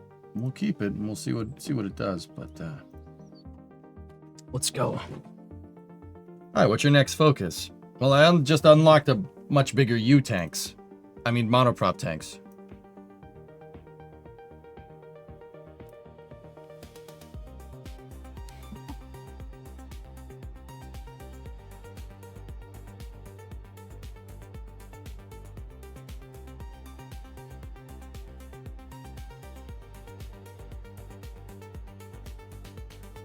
Sorry for the question. Mars's atmosphere is too thin. All good.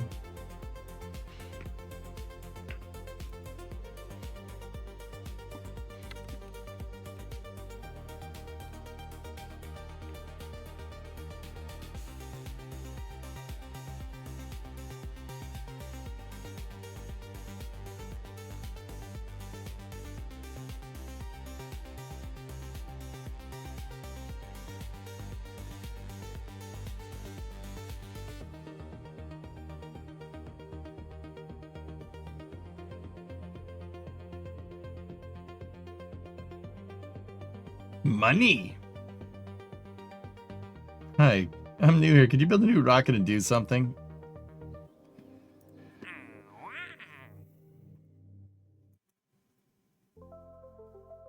We do need to go use a capsule to go get Isawig, which kind of sucks because that mission pays poo-poo.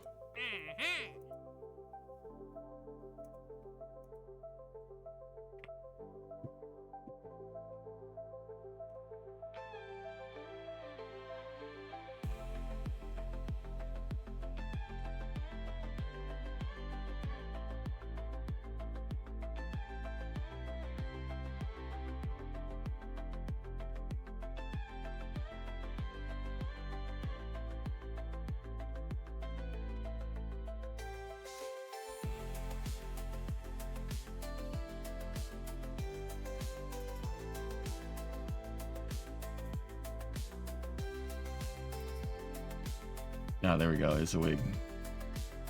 She's a engineer. Excellent.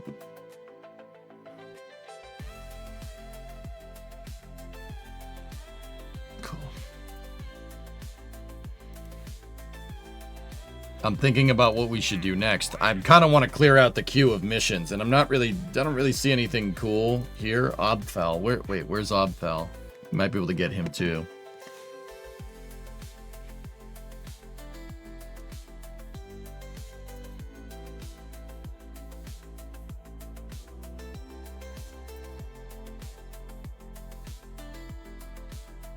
Doesn't say. Yeah, that's what I was looking at.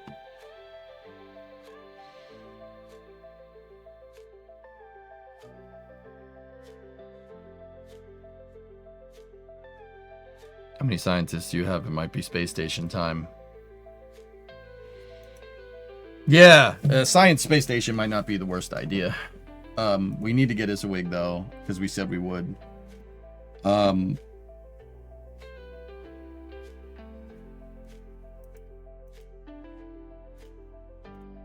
That's not really a grinding mission, but I want that mission to clear out the queue. You know? We could do a satellite around the moon. Magnetometer, accelerometer, thermometer. What moon orbit is that going to?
Topic question. I love Timberborn, but apart from Mega Project, there's really nothing to do once the beavers are self-sustaining. What do you think they could do to give the game more longevity? Bigger map.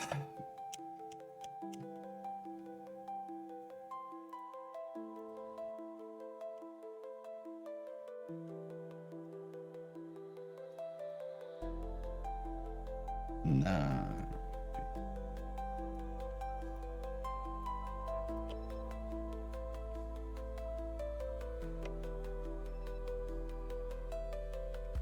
Let's just go get the other Kerbal.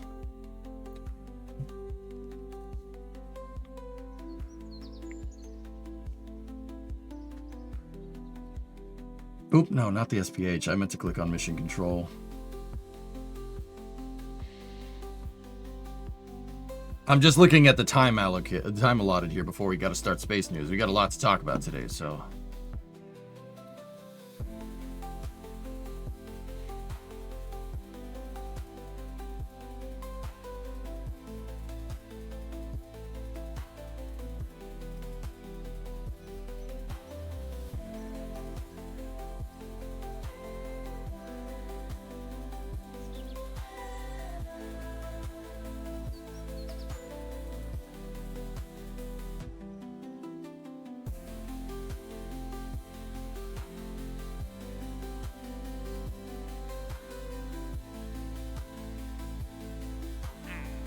Just thinking, we could do that. We could do that one. That actually pays better and gives us more science.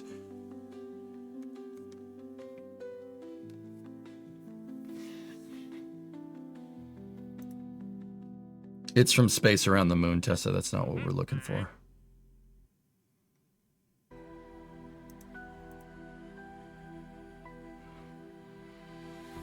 All right, let's belt these two out before space news. Satellite around the moon. Magnetometer, accelerometer, thermometer. Okay. Close enough. Do I have a SATA? I don't think I have a satellite out there that's operable.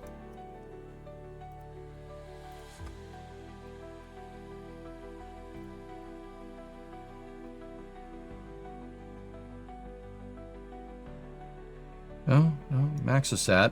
Maxosat definitely has science on it.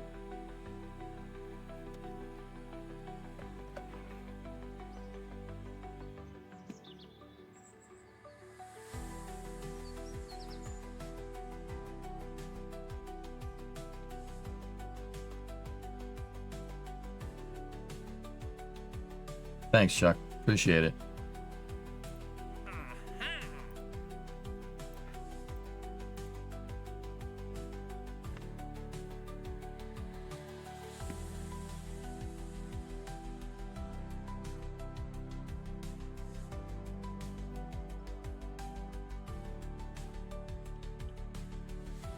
Let's see what we got here, dudes.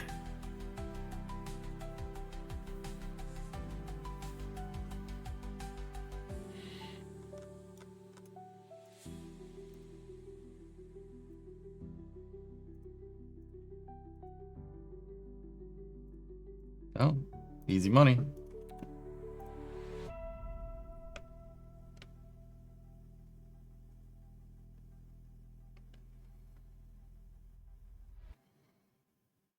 Texas Space Agency. That guy's starting to... What is he doing, Luiso? Starting a space program? He's crazy enough to do it, man. The good kind of crazy. Discovery, go and Hi, throttle up. Glue. Looking good? Thanks, buddy.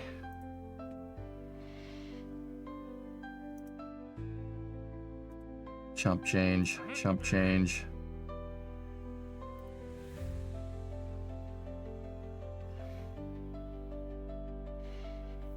Finish construction of a rover on the surface of Minmus. You both have the same hairstyle? Oh, yeah. I haven't watched some tags in a little bit, dude.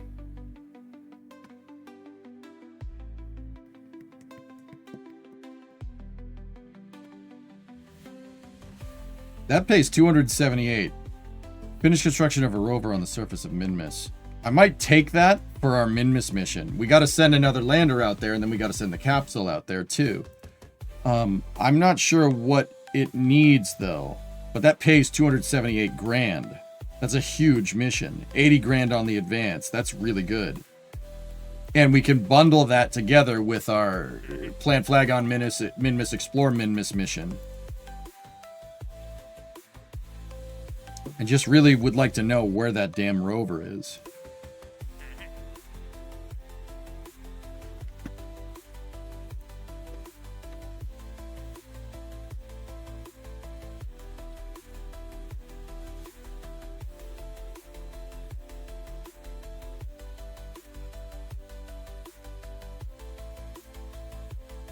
Do you believe Elon when he talks about performance numbers for Raptor 4? Yes. Sure, man. Could you see possible missions on the tracking map? Not with that one, dude. At least I don't think. Look, because it says after you accept this contract, you could view the rover in the tracking station, evaluate the missing parts, and make a plan to move it to the target waypoint. You'll likely need to send an engineer to attach parts to the rover.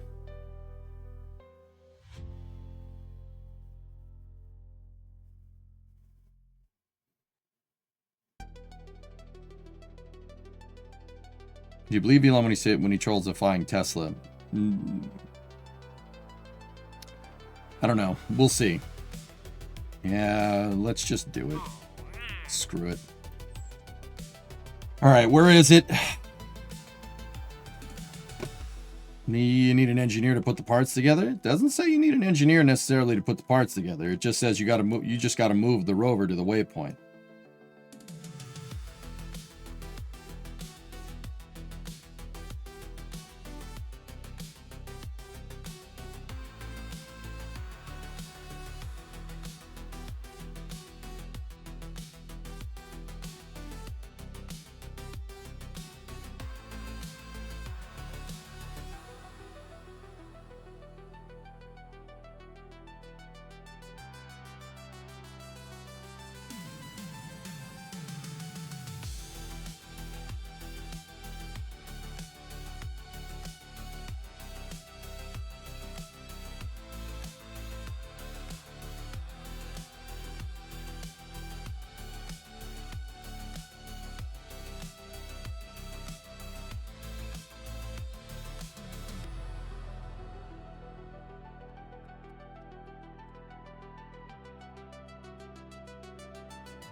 Not missing anything. Oh no, batteries. Right, I think. Probe core? Doesn't have a probe core.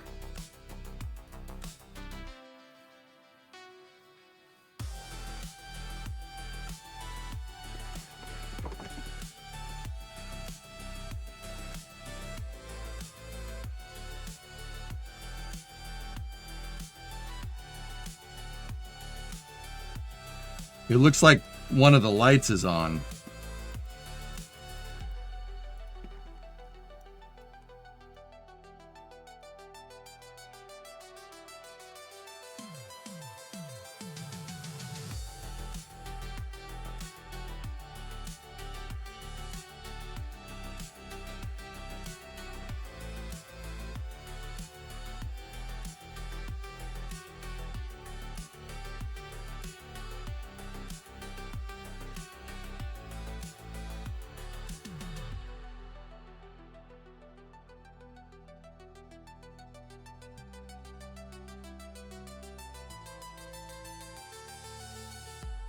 Okay.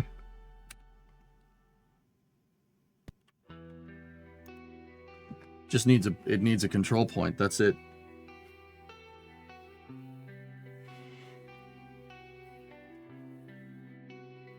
Time to take Kerbals with a shovel. I mean probe core.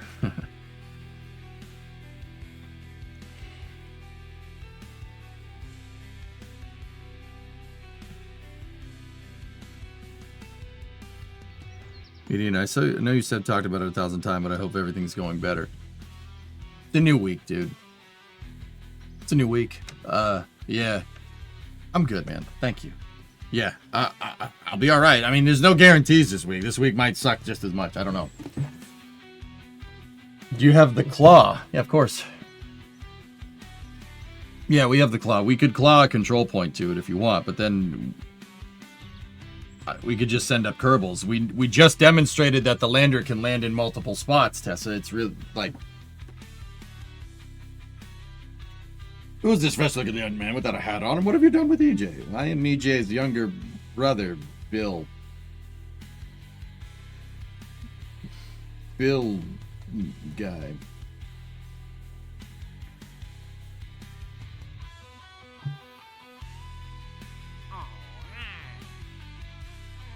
So we could plant the flag, install a probe core on this thing.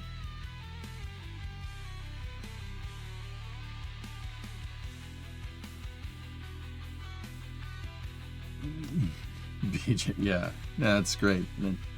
Really good for me to choose that.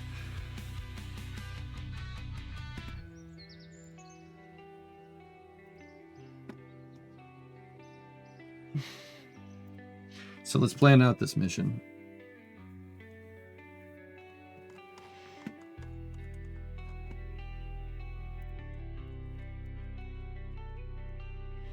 Where that thing is stranded and where it needs to drive to is not too incredibly far.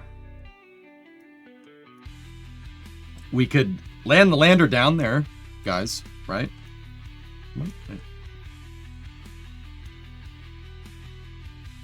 It wants us to move Maxosat into that orbit.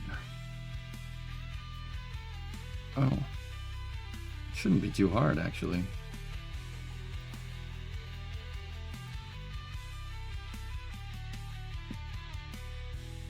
I mean, that doesn't pay very well, but it shouldn't be too hard. How much fuel does Maxosat have? Just on a side note, let me check.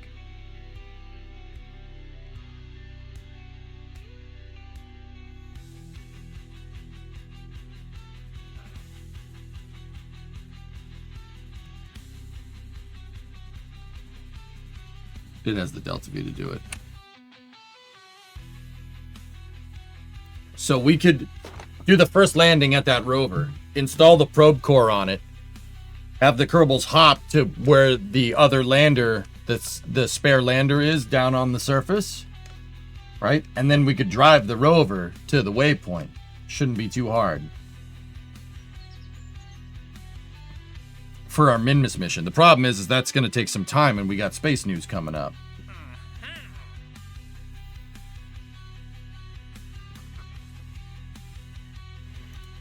Maxosat in an adjusted orbit, 34.2.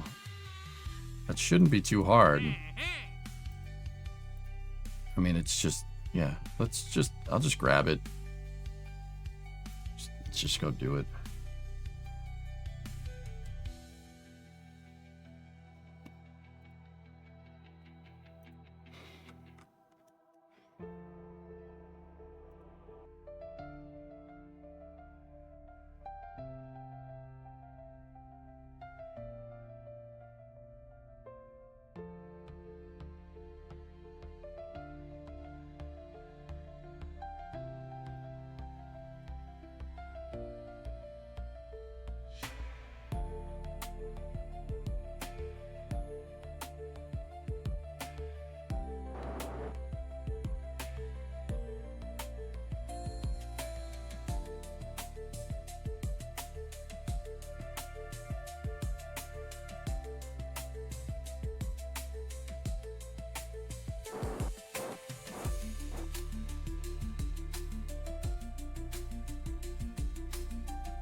Okay, easy money. All right, so what we can do, we're gonna have to land there next to the buggy, right? And then we're gonna have to,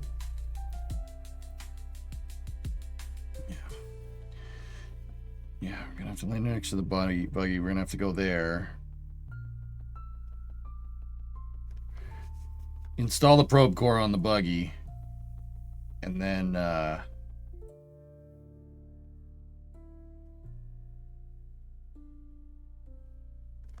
they should be able to hop to the greater flats. That shouldn't be an issue.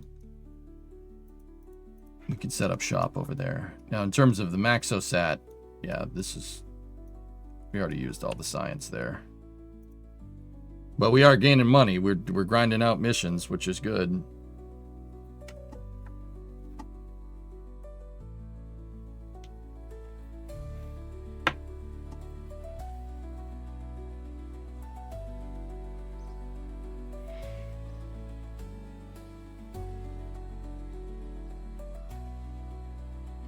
If you take a couple of docking ports, you can hop the buggy to the flats. How's that going to work?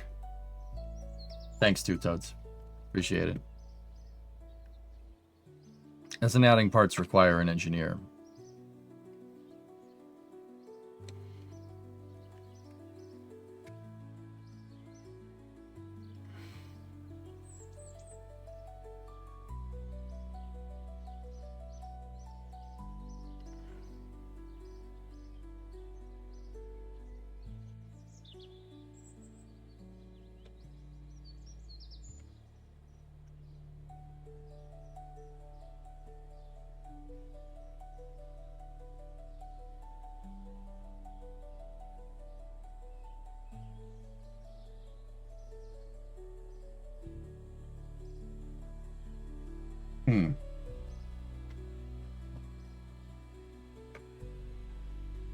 Just thinking about stuff.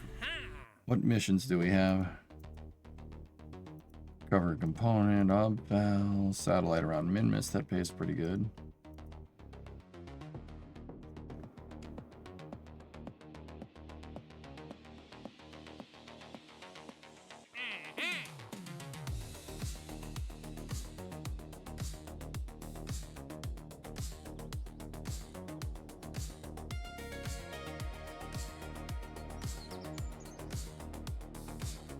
I gotta see if Octosat is in.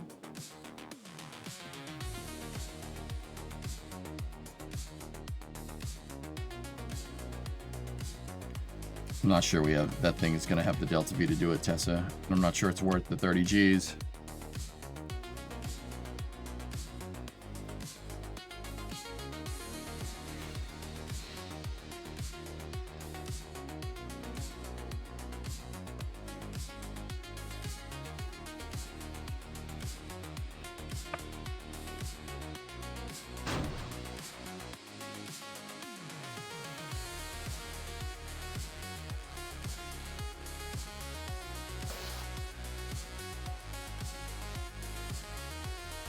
I don't think so, dude.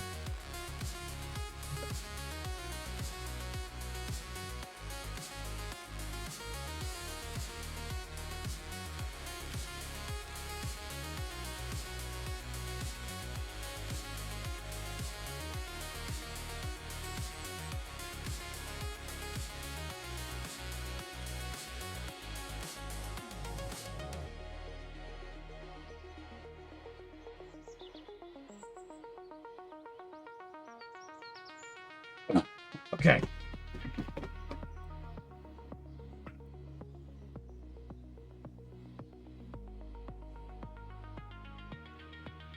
Yeah, I know, Tessa. I know.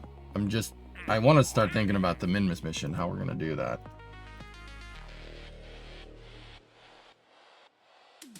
Decline is only -3 rep. I might just get rid of the Isawig mission. It's just not worth it. Somebody else can do it.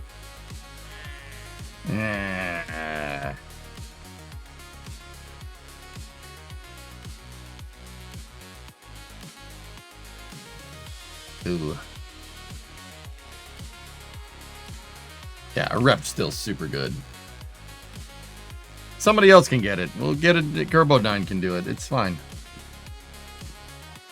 I was gonna use that mission as a shakedown for the capsule. The capsule works. I'm good with it.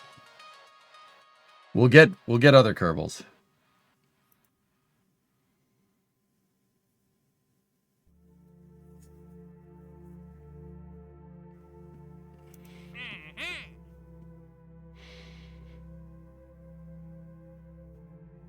A satellite in a specific orbit around the moon. I can use that as an excuse to test out the extended Octo rocket. That's probably what I'm gonna do.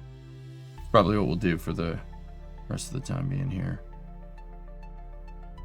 Yeah, let's send it. Let's go. All right, let's go into the SPH.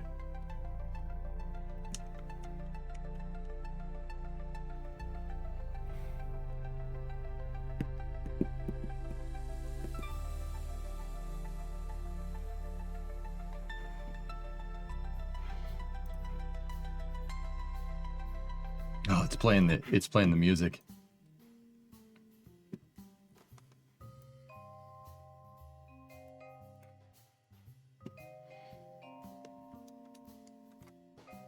So, we have the big boy tanks unlocked. Oh, we don't have the, you don't have the gray for the tanks. Oh, come on. There's no gray variant to those things. It's just orange.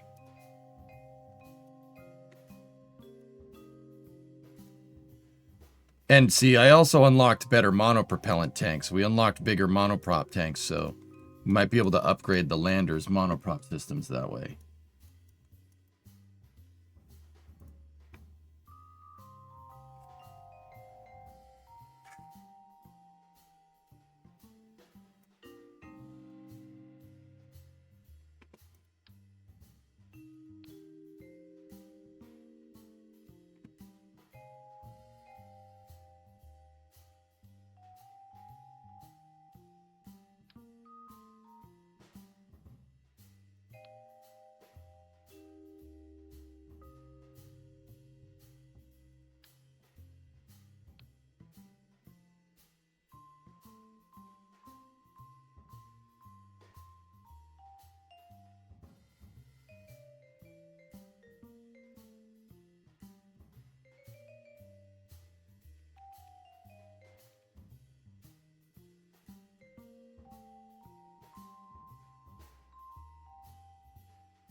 Well, that's a sight for sore eyes.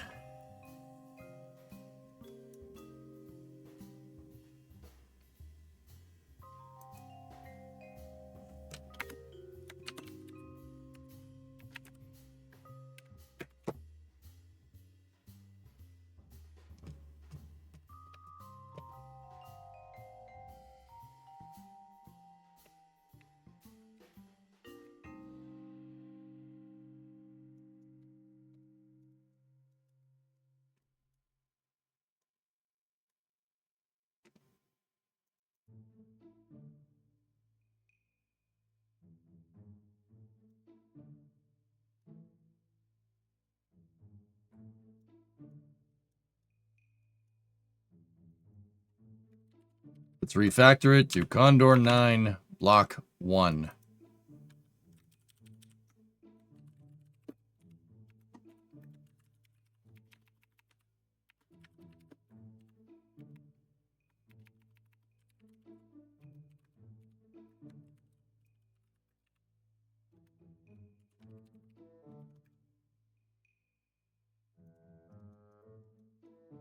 Nice. Okay. We gotta put the control surfaces back in. Yeah, amongst other things. And Octo had the raceway on this side. So what flags was it using for the raceway? 625.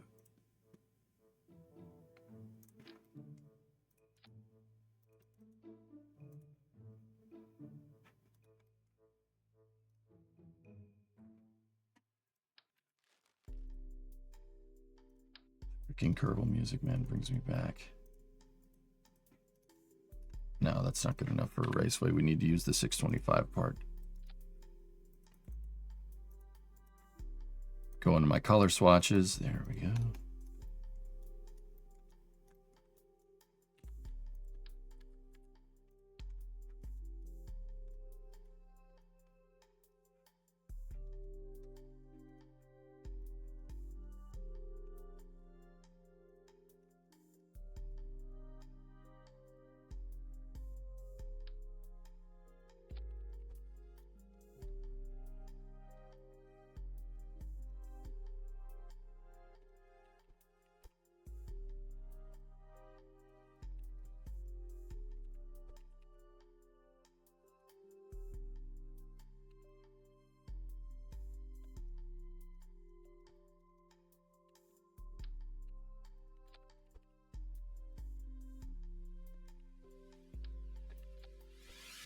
The raceway necessary? No, not really. Do I like it? Yes.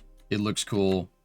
And does it hog up a bunch of parts? Yeah. Does that suck? Yes. But I like it, so I want to keep it.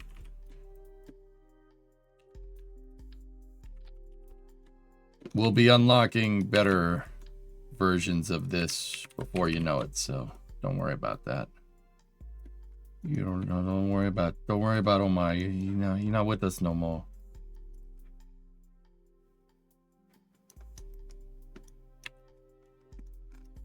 No, flags are flags. They have that's the reason why they have different names, man.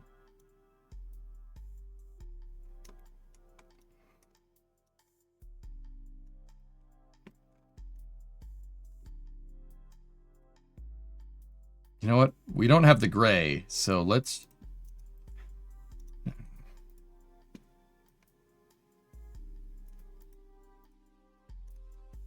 Yeah, that's fine.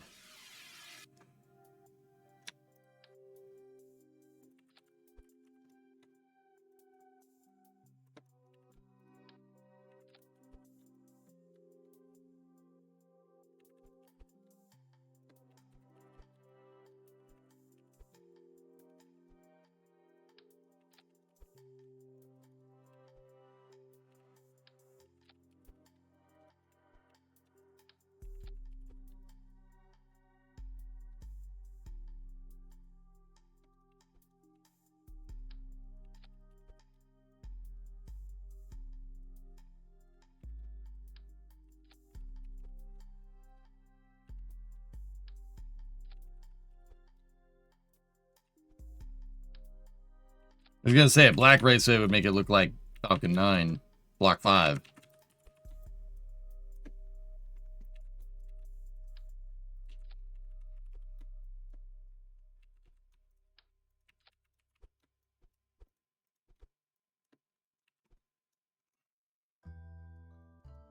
I'm just worried that the rocket is too long and the raceway might eat up the part count.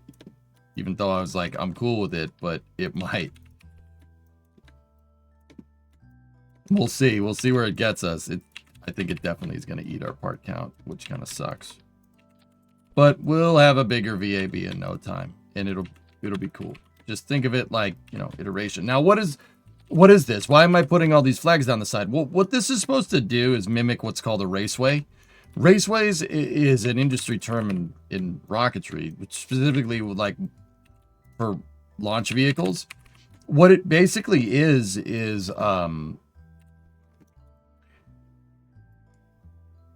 it's carrying the wire harness of the vehicle, because the engines need computers. They need the computer to tell it what to do, and the computer's usually up at the top of the rocket. So you have to have a a nacelle going down the sides of rockets, and they carry all the electrical systems.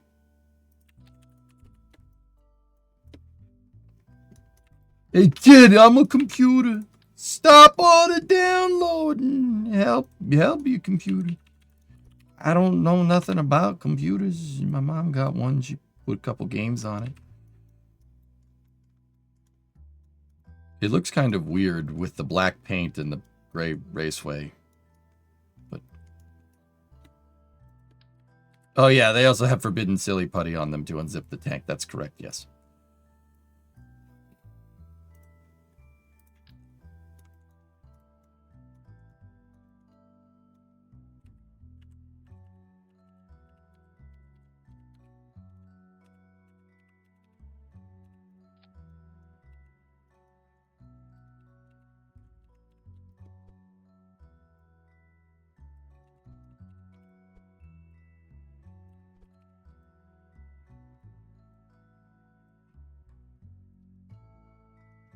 Discovery, go at throttle up.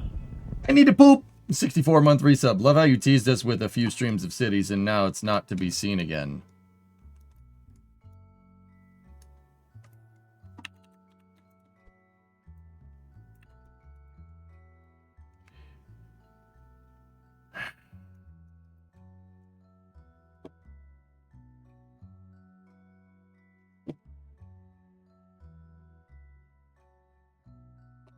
I'm sorry.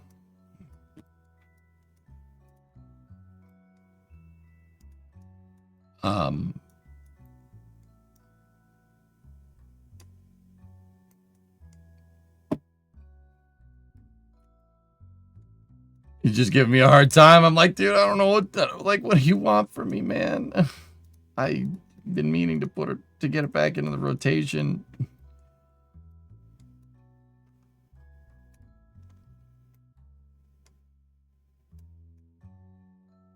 Like, what are you... Yeah, no, I got you, man. I know you're just messing. I want to, dude. I'm just, yeah, kind of addicted to Battlefield right now. We'll get back to playing cities, though. Like, don't worry.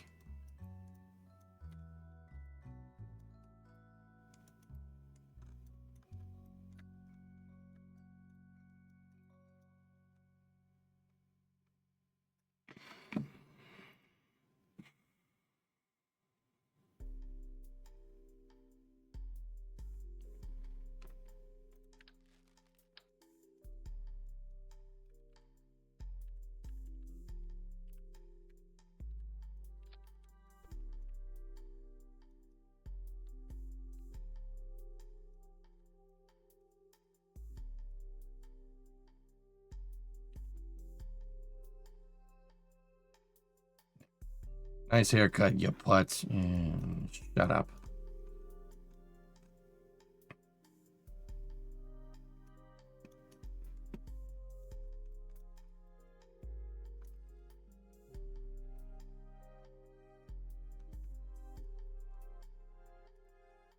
All right.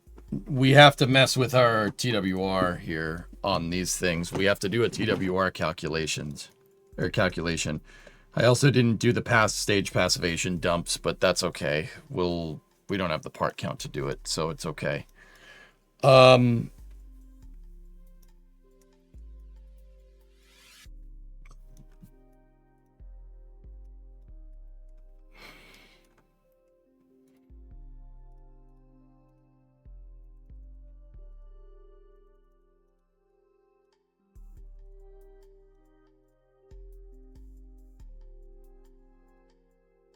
I'm a great magician. Your shirt is red. Oh, how does he do it? All right, let's bring up the math. You're going to learn something new today. It's called math, and without it, none of us would exist. All right, that was an old delta V calculation, so let's clear those out. All right, so thrust to weight ratio. We need to figure out T, right? So the thrust of this...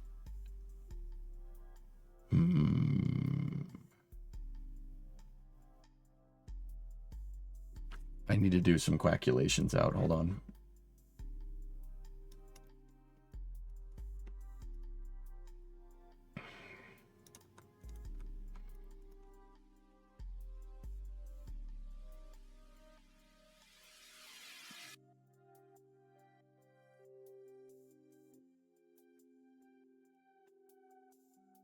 we set this to the center, they're producing 132 kilonewtons of thrust, or 132% of rated.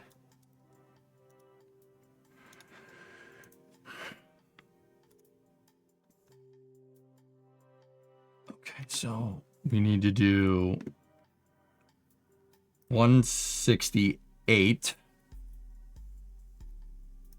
times 0.32 should give 53.76. So 168 plus 53.76 gives us total engine thrust output. Damn. At 221, times that by 9, that gives us 1.99 meganewtons of liftoff thrust. So we can go back into our TWR formula here, get rid of that. So we have thrust equals 1995, I think is what it was, divided by the total mass of the vehicle. So that's 193.8, 193.8. Hey, 711 month resub. Nice.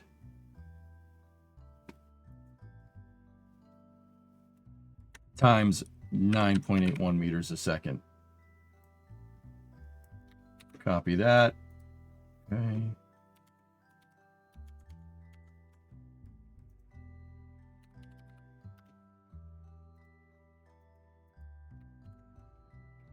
It doesn't, whatever. 1995 divided by parentheses 193.8 times 9.81.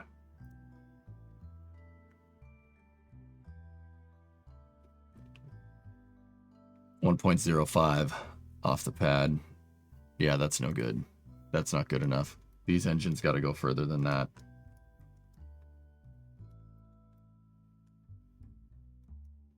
We're going to have to tweak the tuning curves here.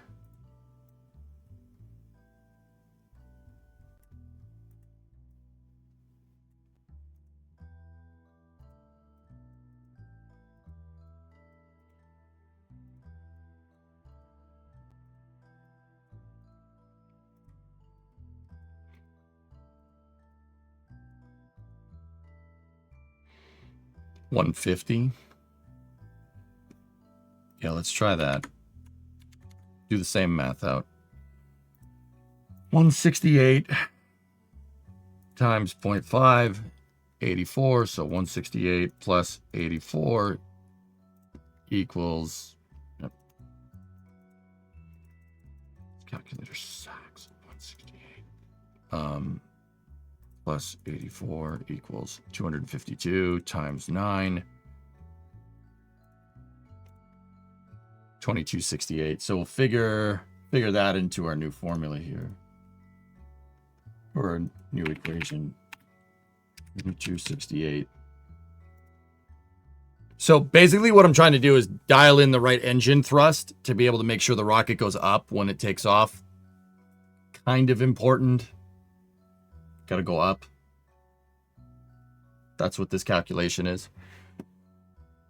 So 2268 divided by 193.8 times 9.81. 1.19 off the deck.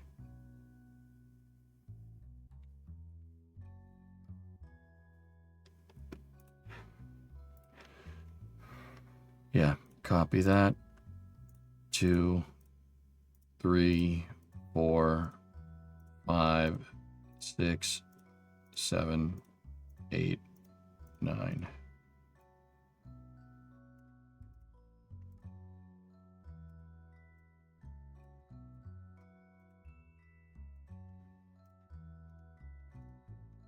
Okay, save.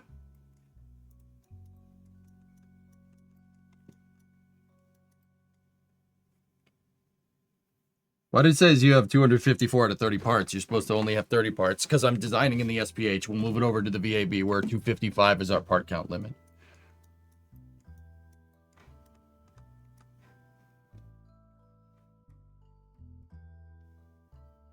You know what? I was gonna say we could just get rid of the flight decals.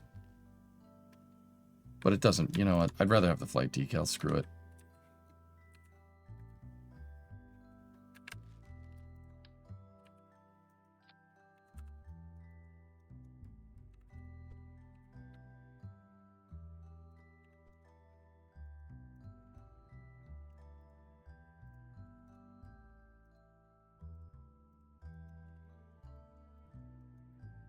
Passion is essential.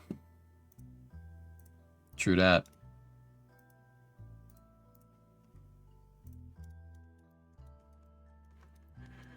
Oh, we got ourselves a chunky boy here.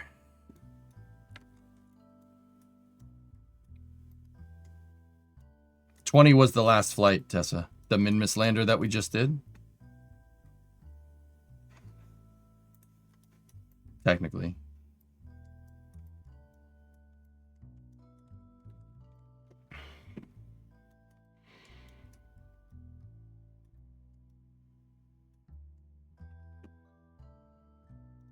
Cool.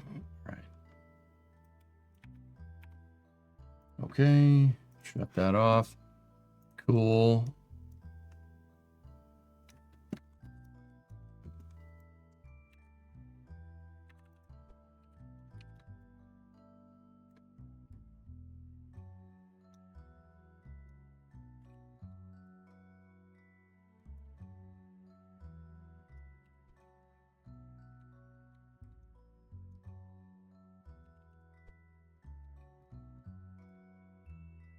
Excellent. Excellent. All right. Is that Helvetica? Yes.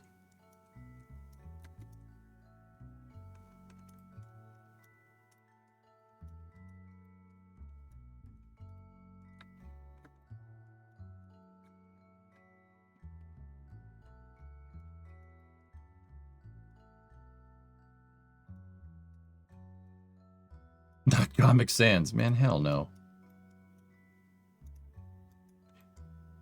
Hey, Hawks. Was it you that told me about Simon Fordham? That was you, right?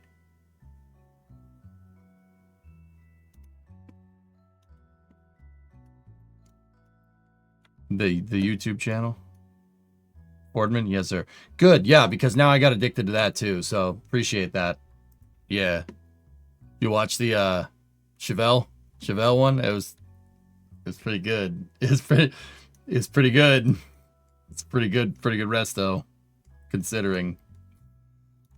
Have you ever tried any strong back mods? Nah, I make my own strong backs, Novacon. You know that.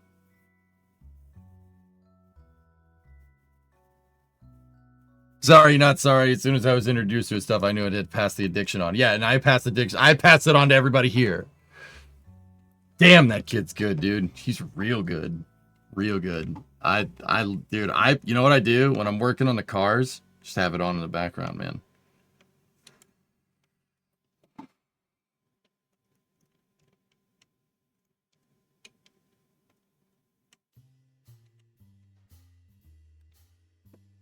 All right, dudes. Well, this thing should work like Condor 9. It should work the exact same. So theoretically, should just be able to fly it on Condor 9's trajectory. Like, that should do it. Let me just make sure my engine action groups are still correct. Yep. Yep. Yep. All right.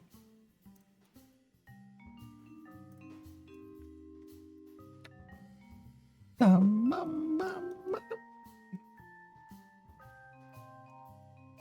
jealous of anybody who has a Galaxy. His Galaxy's mint, dude, with the KC lights on the front. That's thick.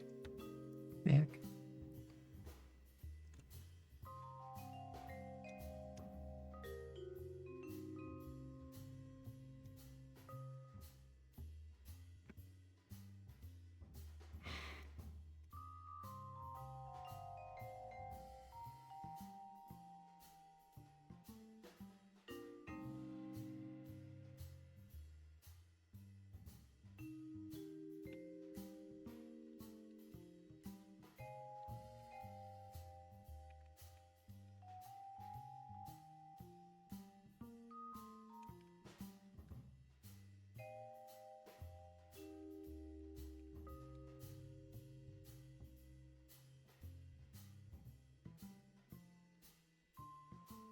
All right. So, gonna use this to upgrade the rocket. This is getting a little bit pricey, but this, like I said, this thing should haul, man. This is basically a really nice upgraded version of Condor. I built a rocket like this, a Falcon 9 lookalike. That's basically what this is. I don't think we ever used Condor 9 for a career mode. We used Condor 9 in our sandbox mode. That was a mission mode. That was mission mode 1 rules. But I think it was mission mode 1 save 3 or 4 or something, dudes. We never yeah. I never used this thing in career mode. It's missing its legs. I know. I have an idea, Debbie, about how to do that. Don't worry. Don't worry. I got my robotic parts. I'm just constricted by the part count right now. You know, part count and me don't get along. But yeah, I unlocked the bigger fuel tanks and extended it and basically made Condor 9 Block 1 2025 variant. It's weird seeing this thing again, dude. This rocket, we've been through a lot. We've been through a lot, this rocket designing us. All right. Shall we? This is not 1.1. This would be Condor 9 C9. This is C9B5, but it's better. It's derived from Octo 3 Block 4. All right, so what are we going to do? Are we going to get that lander out there or what? What missions? Condor 9 FT. It's overclocked. That's right. It is, man.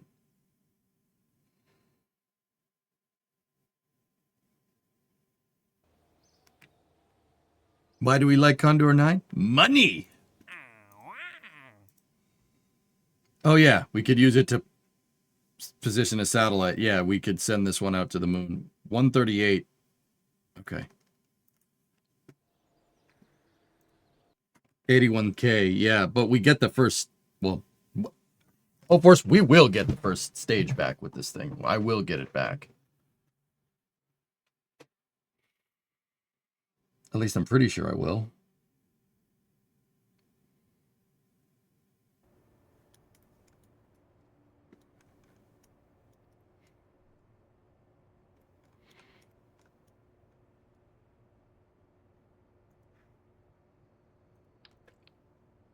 So if that's the case, dump the lander, and we'll do this lunar mission. Satellite in specific order around the moon. Accelerometer, thermometer, magnetometer. Okay, go here, go here. That's the science. Oh, there's the science hopper.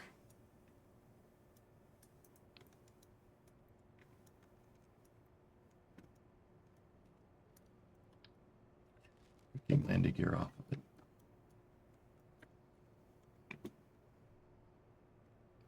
We could turn this into a lunar lander. I mean, we should be able to... This thing should have enough to land on the moon. And that has an accelerometer on it. There's the magnetometer. There's the accelerometer. Shoot, man. This thing might be able to... Yeah.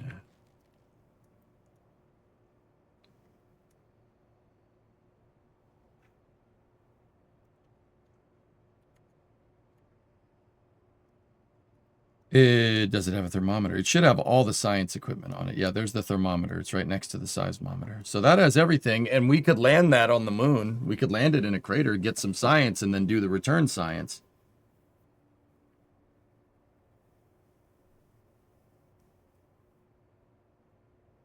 That's a good test flight. I'm fine with that.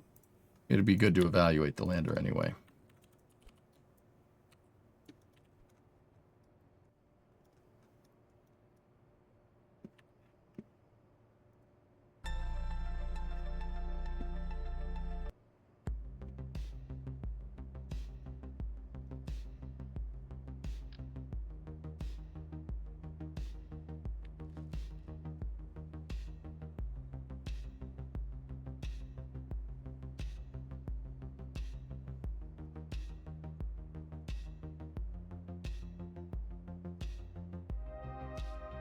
Double mystery goo. What does it mean?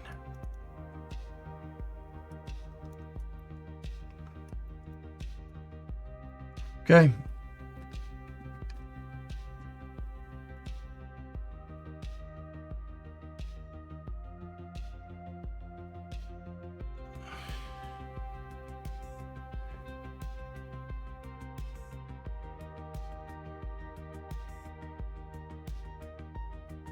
Would you ever consider using the Outer Planets or Minor Planets mod for more unique places?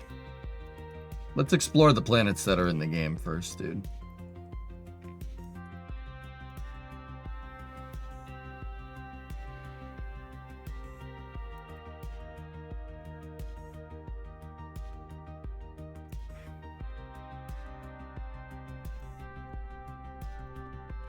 Oh, man, it's cool seeing this thing. I'm actually happy that I generally don't like to just build what I've built in the past, guys. I don't like doing that, but we never used Condor 9 for career mode. We never got that far.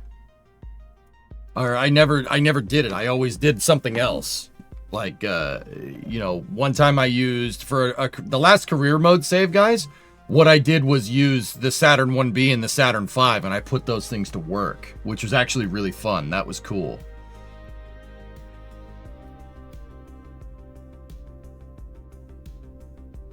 The shuttle pigeon. What's in the goo? I don't know. It's a mystery.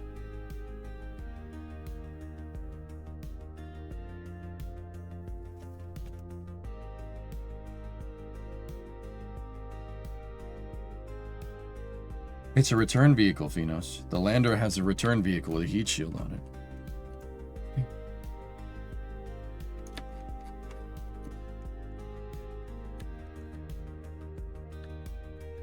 Transfer window question for you. Could you stage a bunch of transfers by keeping them in Kerbin orbit and sending them out as each window opens? Sure.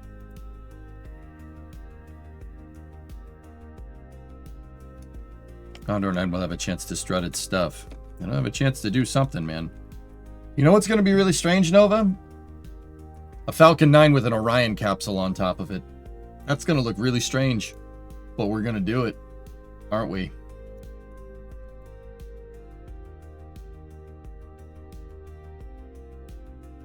That's going to look weird. Yeah, it's going to look weird. When Condor heavy.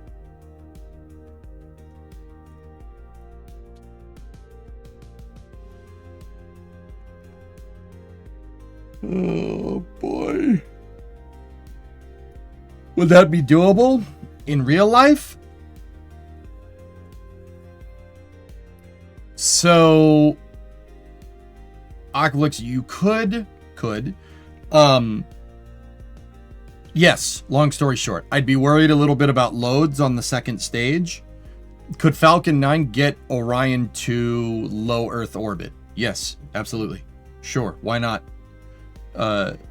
You would need an adapter from the second stage.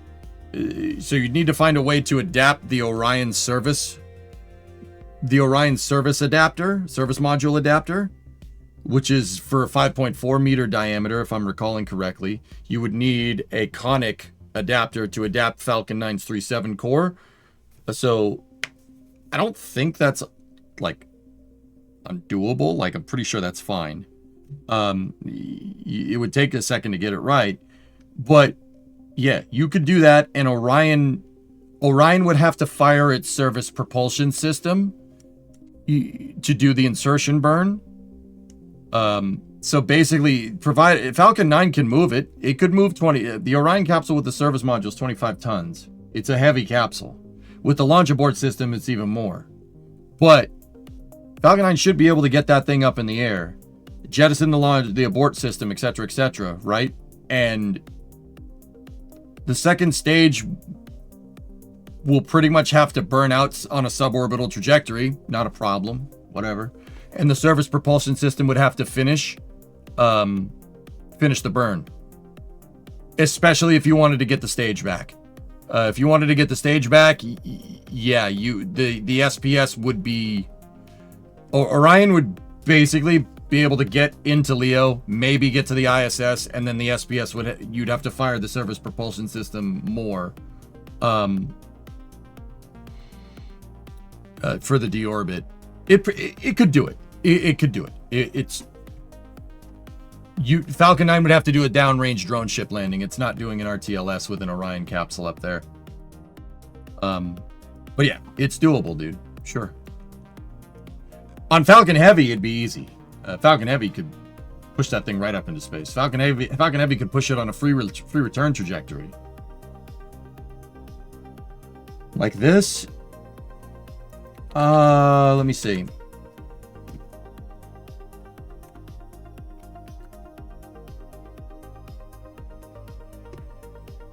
This one right here. That's the conic adapter that it would need. You'd need to adapt the Orion service mating attachment to the core. So you'd need something like that. It would look like the one on the right.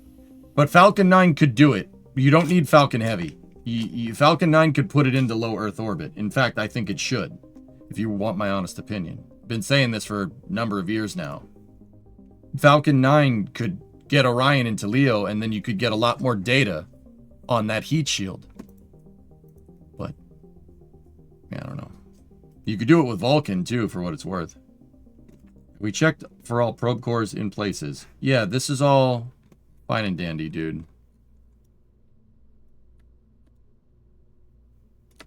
Let's go.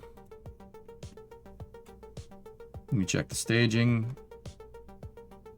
Yeah, we don't want that there.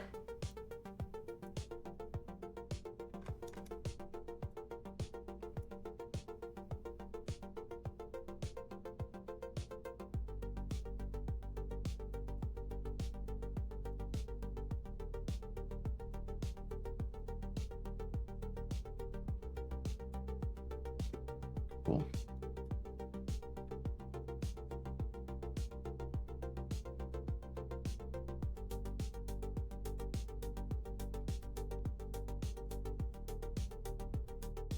So this lander's going to go out to the moon, and we're going to land down on the moon. Have you determined the part limit for your new computer before it gets overworked? 3,000? It's pretty high, dude. Yeah, we can go big. All right, here we go. Let's try it. Condor 9 Block 1 making its appearance in the save here. Okay, moving a lander out to the lunar lander out to the moon. Okay, T-minus 10, 9, 8, 7, 6, 5, 4, 3, 2, 1. Ignition. And liftoff. 1.25. Okay, we got a roll program. Vehicle's pitching over.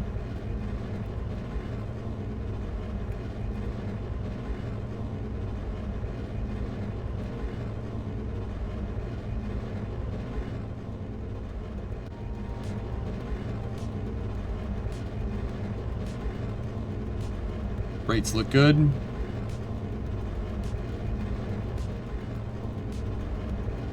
Throttling back for max Q.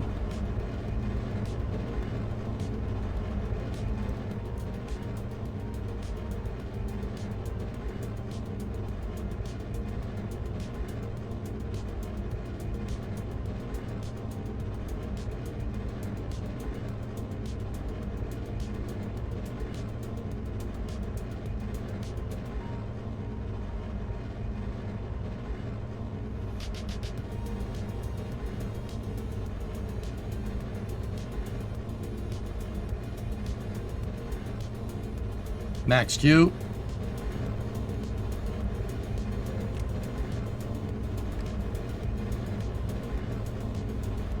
Throttling back up. Vehicle's supersonic. Damn, dude. This thing handles excellent. I love this thing. Such a good design, dude. Actually, with those Reliance down there, it's actually really good, man. This thing is handling perfect. Okay.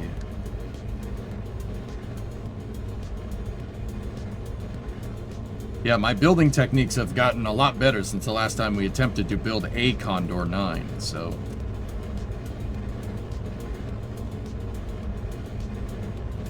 Stand by for Miko. Miko confirmed. Stage separation. Upper stage ignition. Everything's looking good there. Alright, fairing separation. Fairing separation confirmed. Everything's working good there.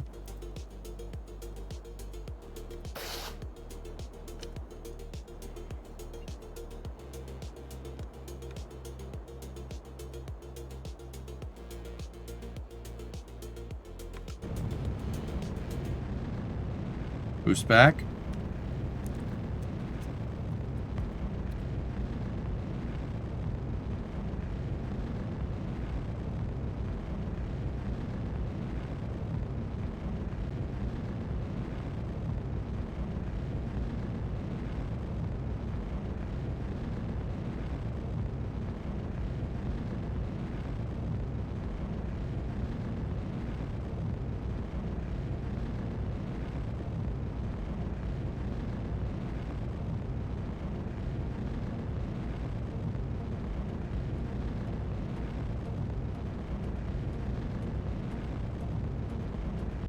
Okay, stage 1 boost back stopped. Reorienting the vehicle. Turning on our control surfaces. Hey Steve, what's up, dude? Good to see you back. Thanks, man. Yeah, terrible week. Terrible week for your boy. But it's a new week. We'll be alright. Okay, switch back over to the second stage. Dude, that extended first stage really dialed this thing in. And like I said, it's been a while since I've built, engineered anything like Condor. Like,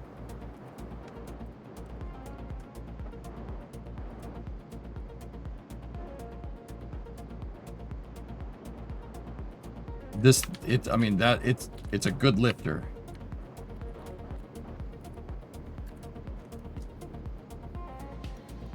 The payload is right around 6 to 7 tons.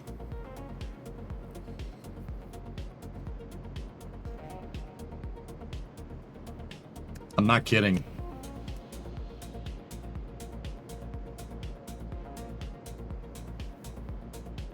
I didn't mean to do that. I'm sorry. Oh no. I did not mean to do that. I'm serious. That was not on purpose, man. I hate you. I'm calling the police. Okay, stand by for Seco. Gotta control our apogee a little bit here.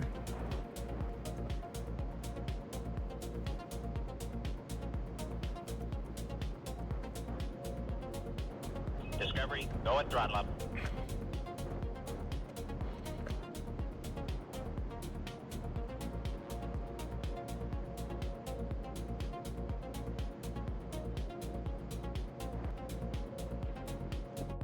$110 by 103 nominal orbit insertion. Damn, dude. That first stage really made a difference. Hey, Thumper, what's up, dude? Well, EJ went to the barber. That's what I did. Actually, I did this, dude. I cut my hair. It's not bad, right? It's okay. Oh, this is space. I'm in space.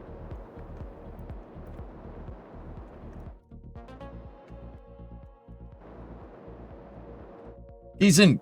Gifted a sub to numbers.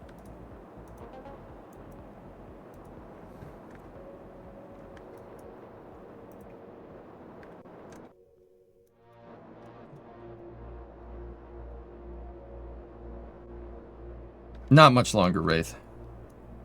Oh dear. Oh, this is space. I'm in space.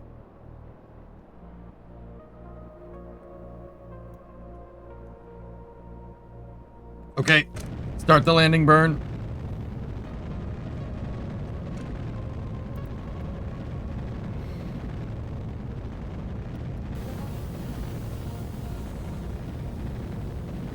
This is space. I'm in space. We gotta fix that, dude. We gotta fix that. That's just silly. That's just silly. That's just silly. It's silly. That shouldn't do that. It's I mean, we had plenty of fuel. That's actually good. Yeah, much better performance from this, but we're 7,500 meters off target. That's not great. And also in the water. That's just silly. It shouldn't do that. It's just...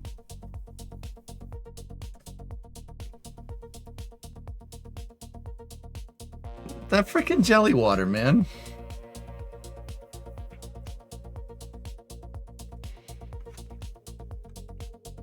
Don't worry about it, Discovery, Chris. go at throttle up.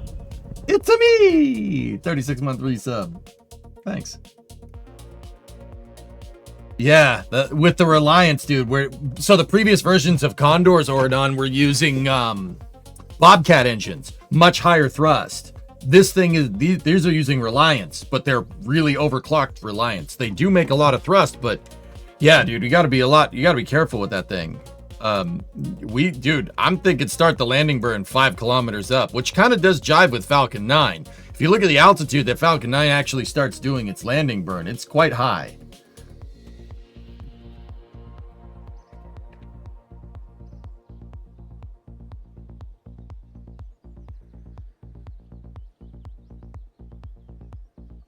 So you can't blame it on anyone. In all seriousness, it's throwing you off a bit, but not badly done. Thank you. Yeah, it's okay. It's fine. Like, I just left my hair long on top, and that's it. See, it's just, that's all. It's not the best, but see, like, you know, it's just buzzed up here, so, you know, it doesn't look like there's not hair there or something. You know, it's fine. It's fine. Don't worry about it. I just remember your hair being a bit darker. It's probably the camera, Chief, because it's not very thick anymore. It's probably just the camera, because you could see more skin, so it probably makes the hair look lighter.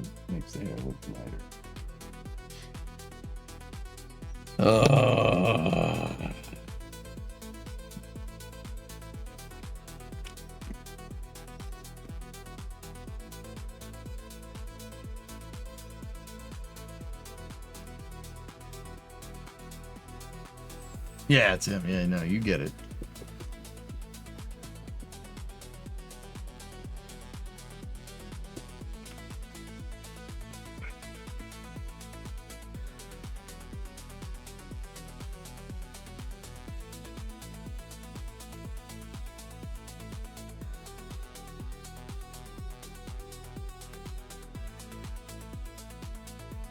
You've been bald shaving since your late 20s. It's fine. Hey, man, I got up to 37 before this really started to become an issue, so I'm pretty happy there.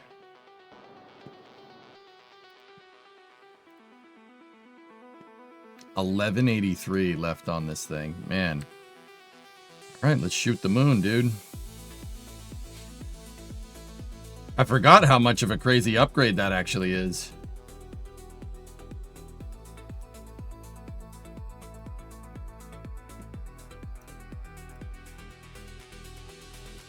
The 4 Rocco Max 64 tanks, that really...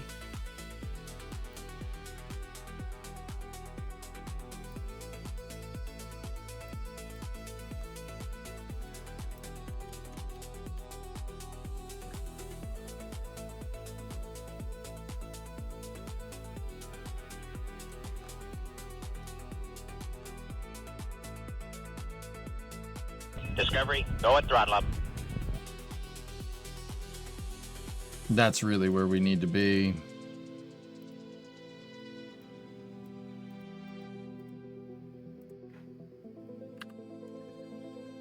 Okay. Hairstyle looks good. Thank you.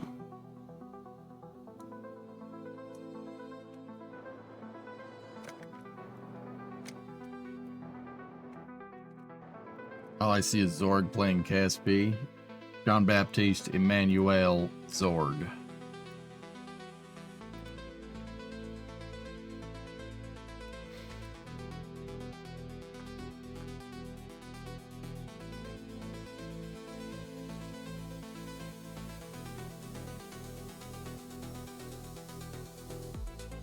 All right, we are go for translunar injection.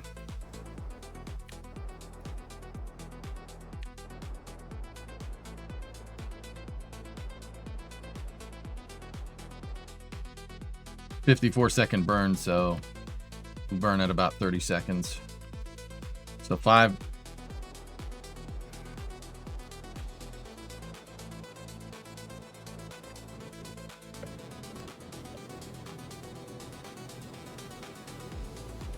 Got a good reignition.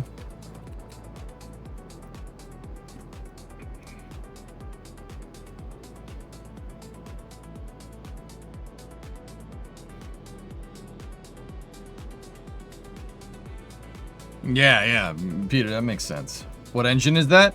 Poodle.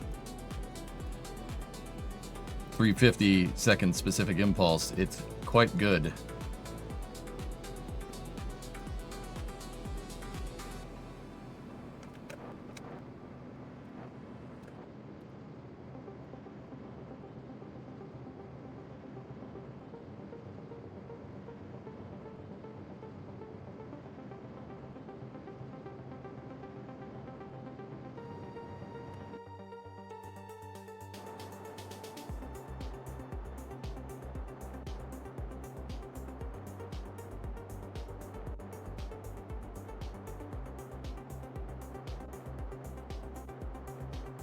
Dude, 348. We have enough to circularize. We can capture, crash the stage into the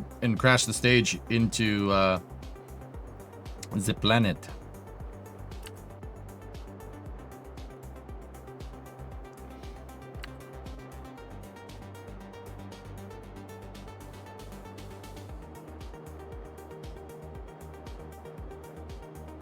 It's so tight. You like that? He likes, oh yes, he does like, oh.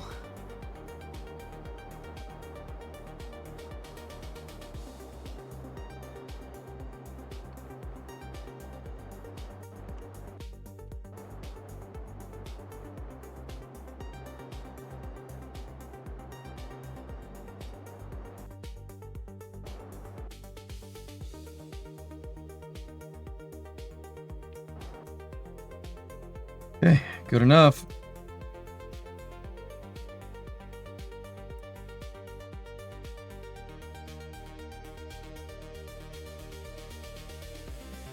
Actually, what we can do, keep the capture as high as possible.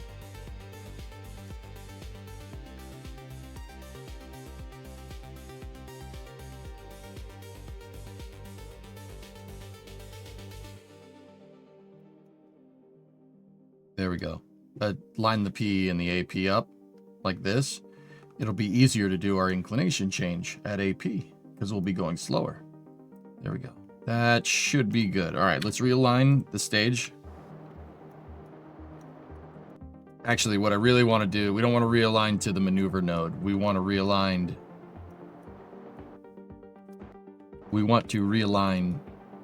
for the solars because we have our lander. This is the hop return lander for the moon. I want it pointing at the sun. Keep the charge. Keep the charge, you filthy animal.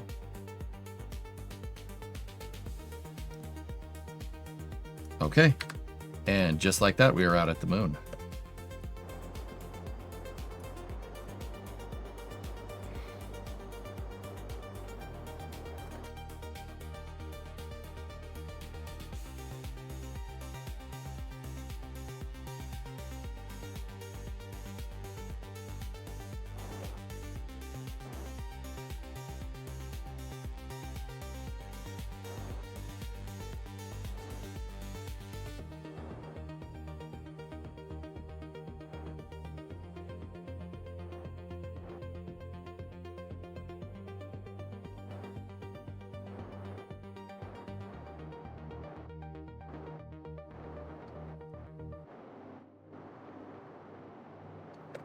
Okay.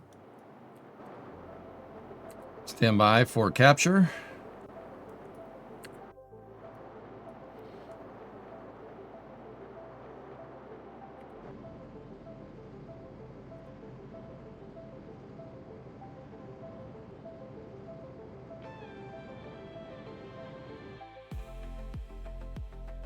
Cool.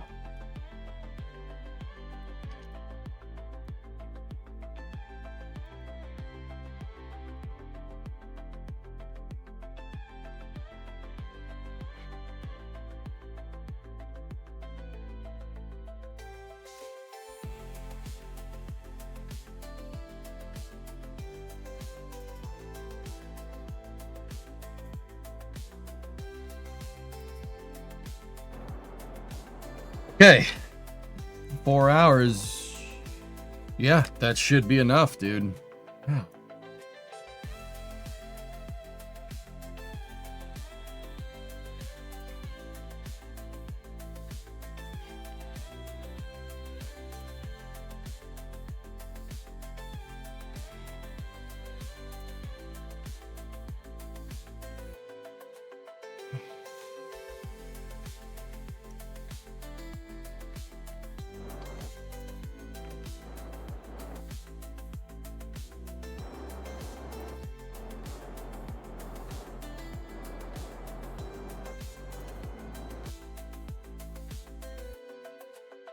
Around the moon, around the moon, around the moon, around the moon.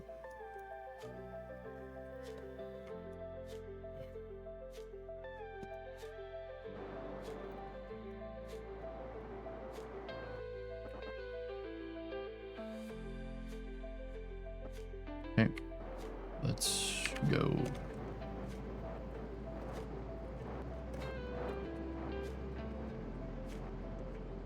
Stop. Stop it. Stop it.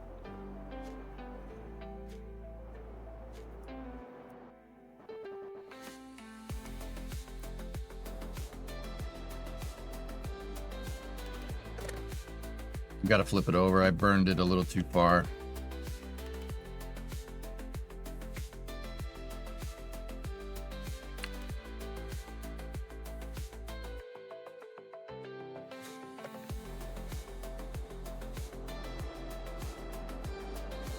Actually, we have to dispose of this stage. That's what we got to do. So let's do that.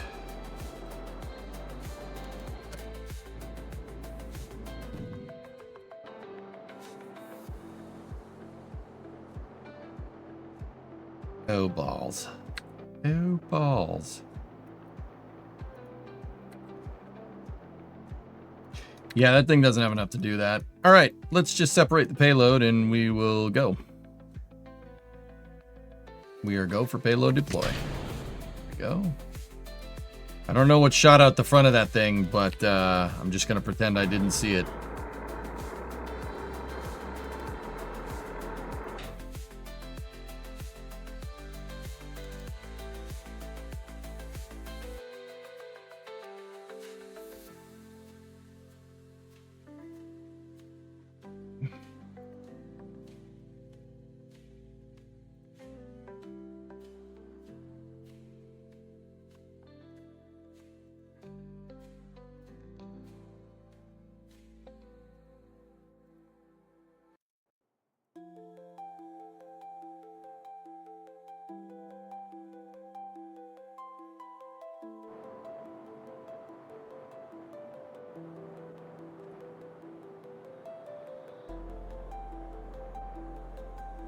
It's just ice. Don't worry about it.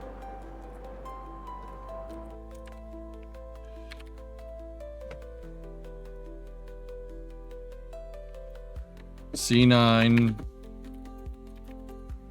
B1, Flight 21, S2. Cool. Enjoy the heat death of the universe.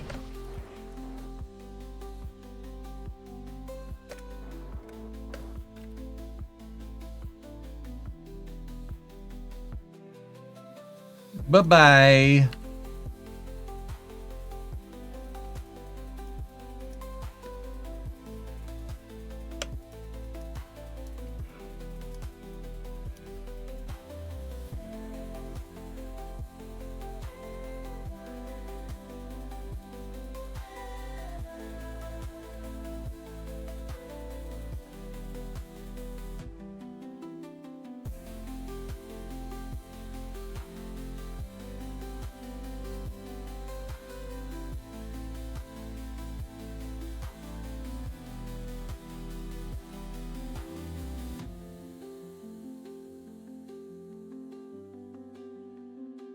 Okay, next maneuver is dialed in.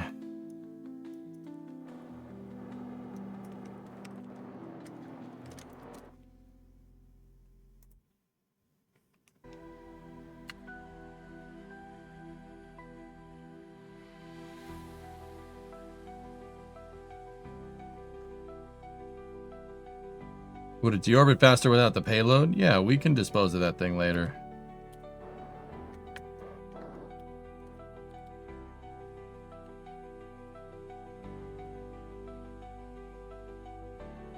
Okay, here we go.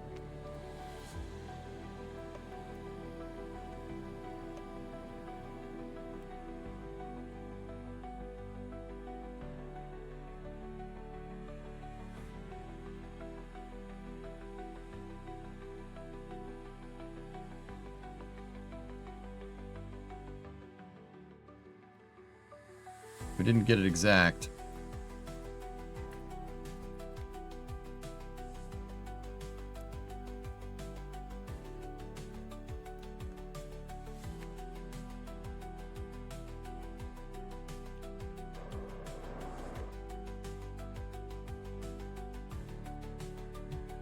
Nice haircut. Thanks, Midge. Nice haircut. Thanks, Hell's Deacon.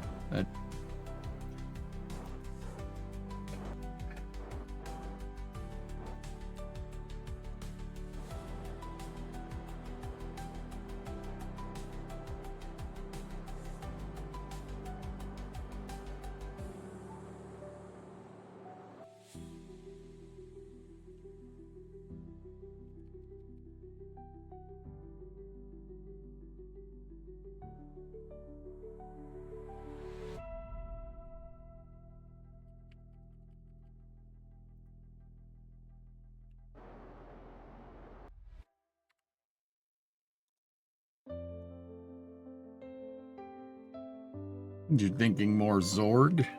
Zorg's hair was way longer than this, guys. I don't... Whatever. Whatever. 2790. That's enough to get down and possibly even do a hop here.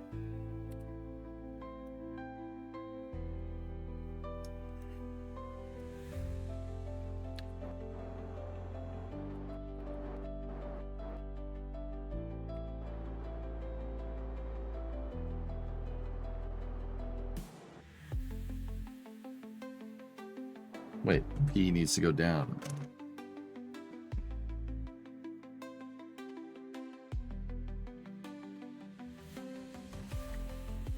Well, check out my new freaking haircut.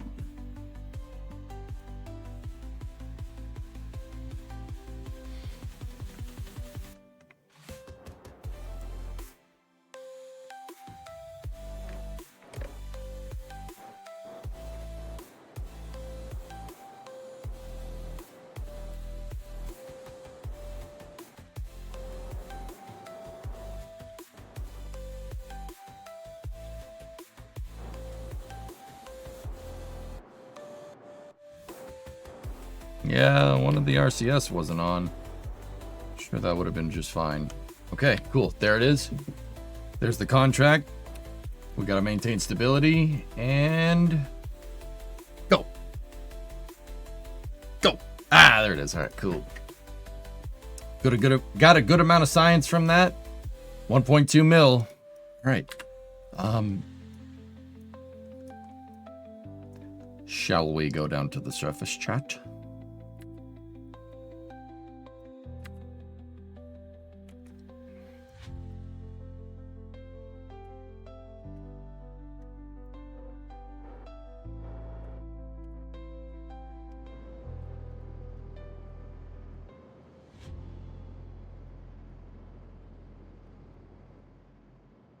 Direct to the surface?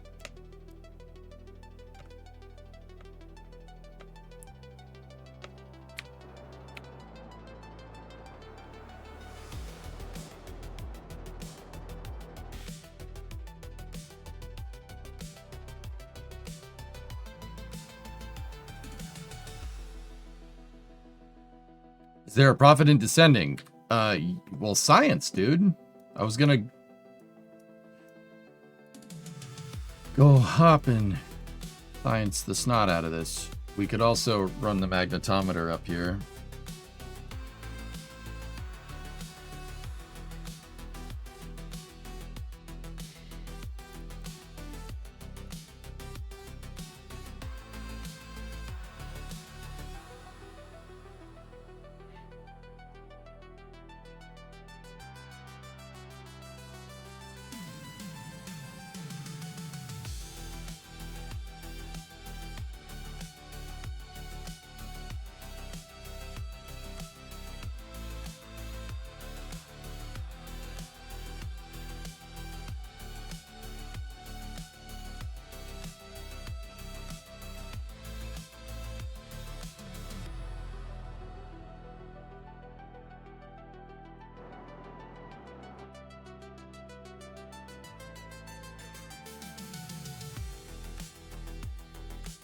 Did you get a mission for the stage? You really, really, really, really want to tell me how to play this game today.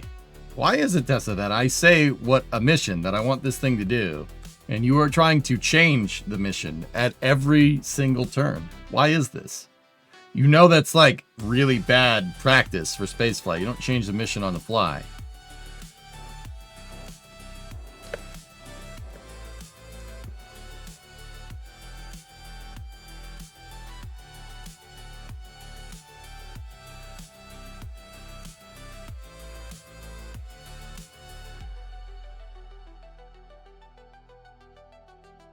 Space News is going to get delayed. No.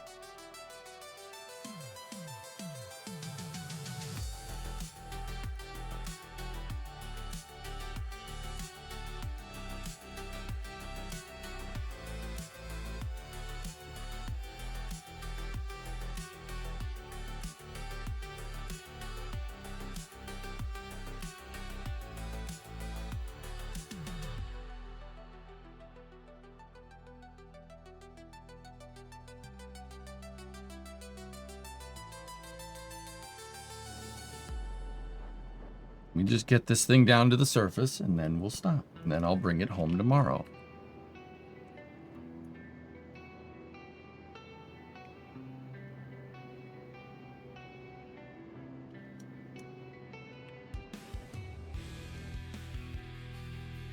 There we go.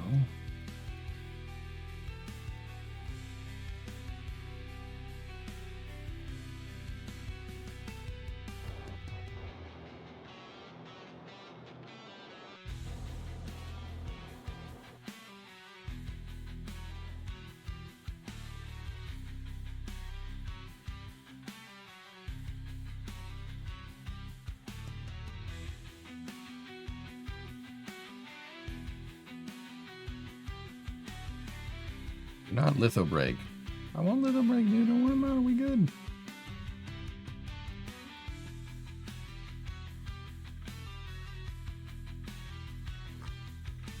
We just got to stay up here for a second because we got to get down there.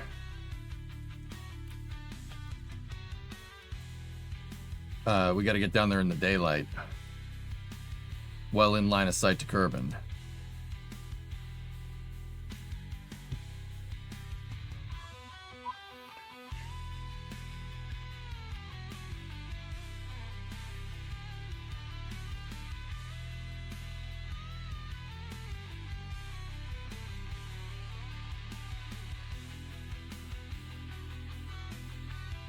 I see it.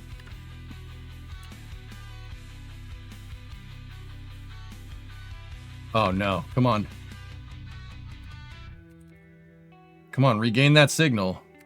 We have it, we have it, we have it, we have it. I see it. I thought I pointed this thing at the sun, but it's alright.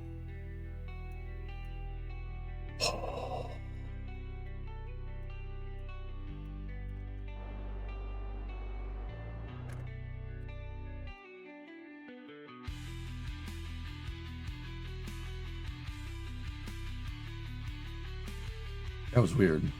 Yeah, that was a little too close, but it's all right.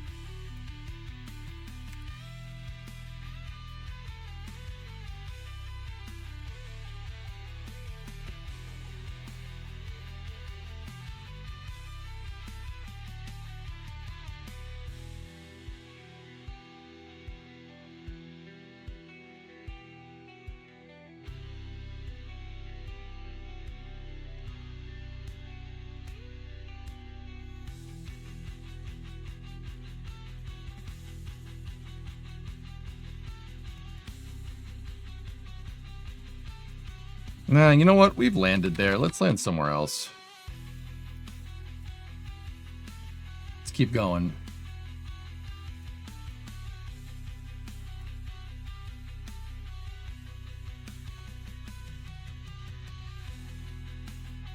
Let's land in the other crater.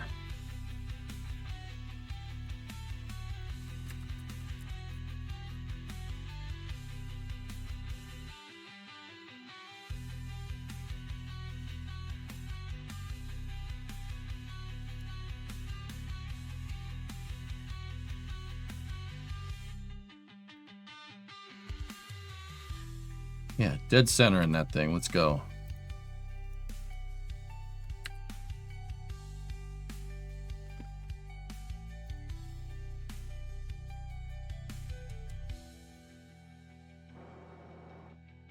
Hey, Nazalik.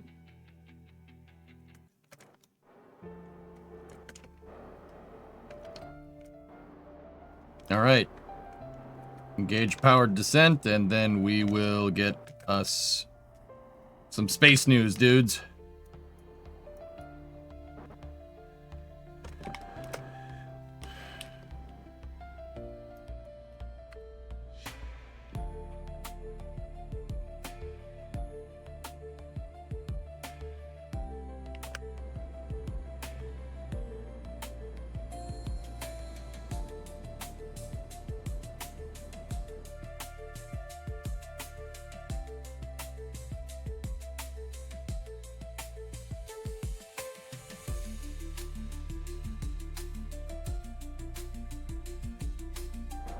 Ground altimeter is on.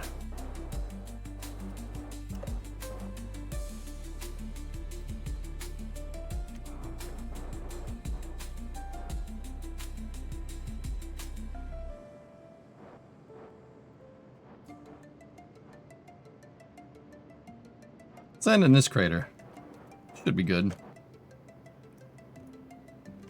Should have started the burn a little bit earlier if we were going to do that, but that's okay.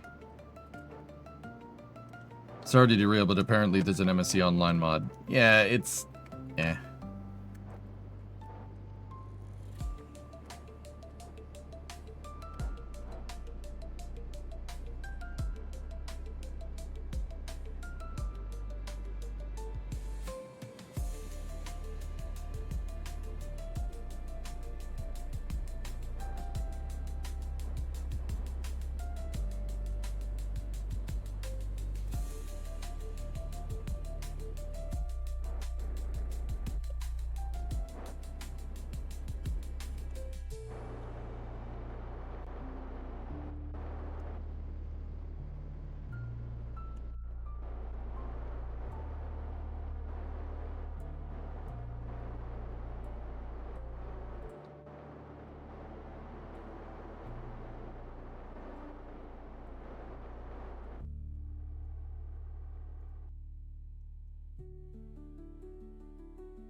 Forgive me if this is a stupid question, but is it possible to radiate heat directly into the moon's surface? Radiate? No, it wouldn't be radiation, it'd be conduction. I don't see why not. If the lunar regolith has metal in it, it should be able to conduct heat just fine, Peter. Especially if, oh, I don't know, there's a place in perpetual darkness.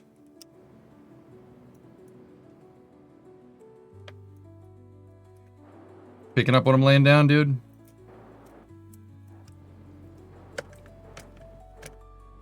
Okay, coming down. 350. 300 at 30.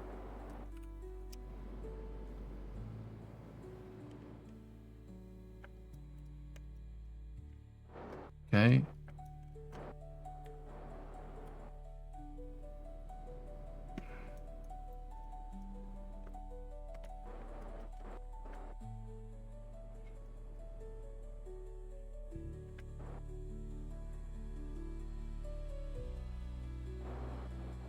Touchdown. Had a little bit of lateral velocity, but we did end up finding actually a pretty flat area in this crater. Not bad. Not bad. Let's see what this says. We're in the northwest crater. Okay. Keep that experiment. Keep that experiment. Keep that experiment. Select all, review.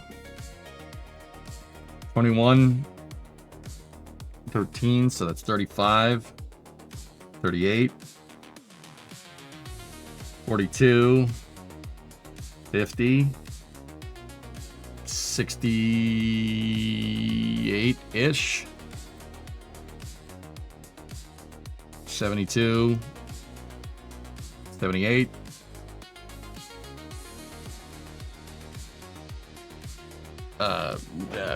87. Oh, no. Don't you dare do that. I gotta shut the engine off. Got about 80, 88 science. That's not bad.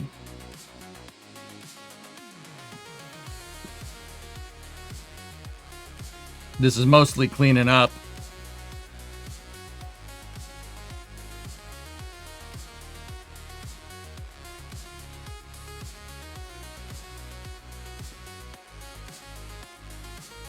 I think it's the Moonsai 1 mission is fine. All right, so we'll just leave that there. And then part 22 of career mode tomorrow, guys. We'll get that science home. We've already landed in the northwest crater. It wasn't with one of the hoppers. But the cool thing is that we could hop out of the crater. We have plenty of Delta V to do at least 1 or 2 hops. So we can hop out of the northwest crater and get a little bit more science. But we got about 80, 90 science and change there. That's pretty good. Can you remind me why you go for retrograde orbit? In this particular case, Orion, I went for a retrograde orbit because that's what the contract stipulated.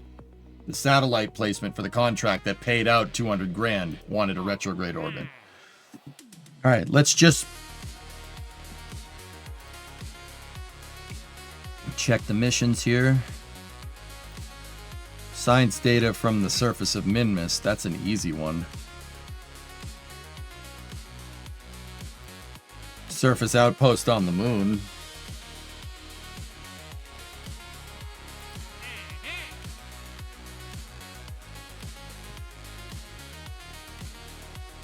Tundra orbit around Minmus.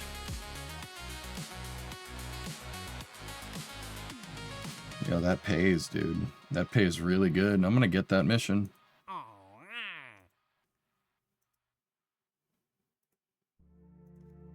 Cool. All right, guys. Well, we are on our way. Just probably one more stream of grinding out missions, and we got enough to upgrade that VAB. No problem. We got enough to easily upgrade the VAB and then have some change left over. And that's good. The big thing is we got Condor 9 working. We upgraded the Octo 3 Block 4 into Condor 9 Block 1, a refactoring of the entire first stage by stretching it. And I may or may not just take MLV's landing legs and put them on Condor 9. Or maybe we'll make new ones. Who knows, dude? All right. Anyway, that's going to do it for part 21. I hope you guys enjoyed it.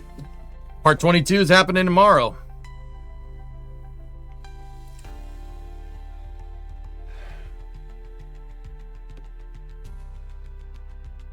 And now for a super spicy space news. Yeah, I'm just going to take a couple minutes here to just go check on Bree. I will be back. This is not going to be a long break. You guys know the drill. We're going to jog the VOD over on YouTube. And we have a very interesting blog post from an ex-NASA engineer about the Orion program that I think you guys will appreciate. I think you'll appreciate it. Either that or you'll have an aneurysm. I mean, either way, we're all going to have a lot of fun, right? Right? Right.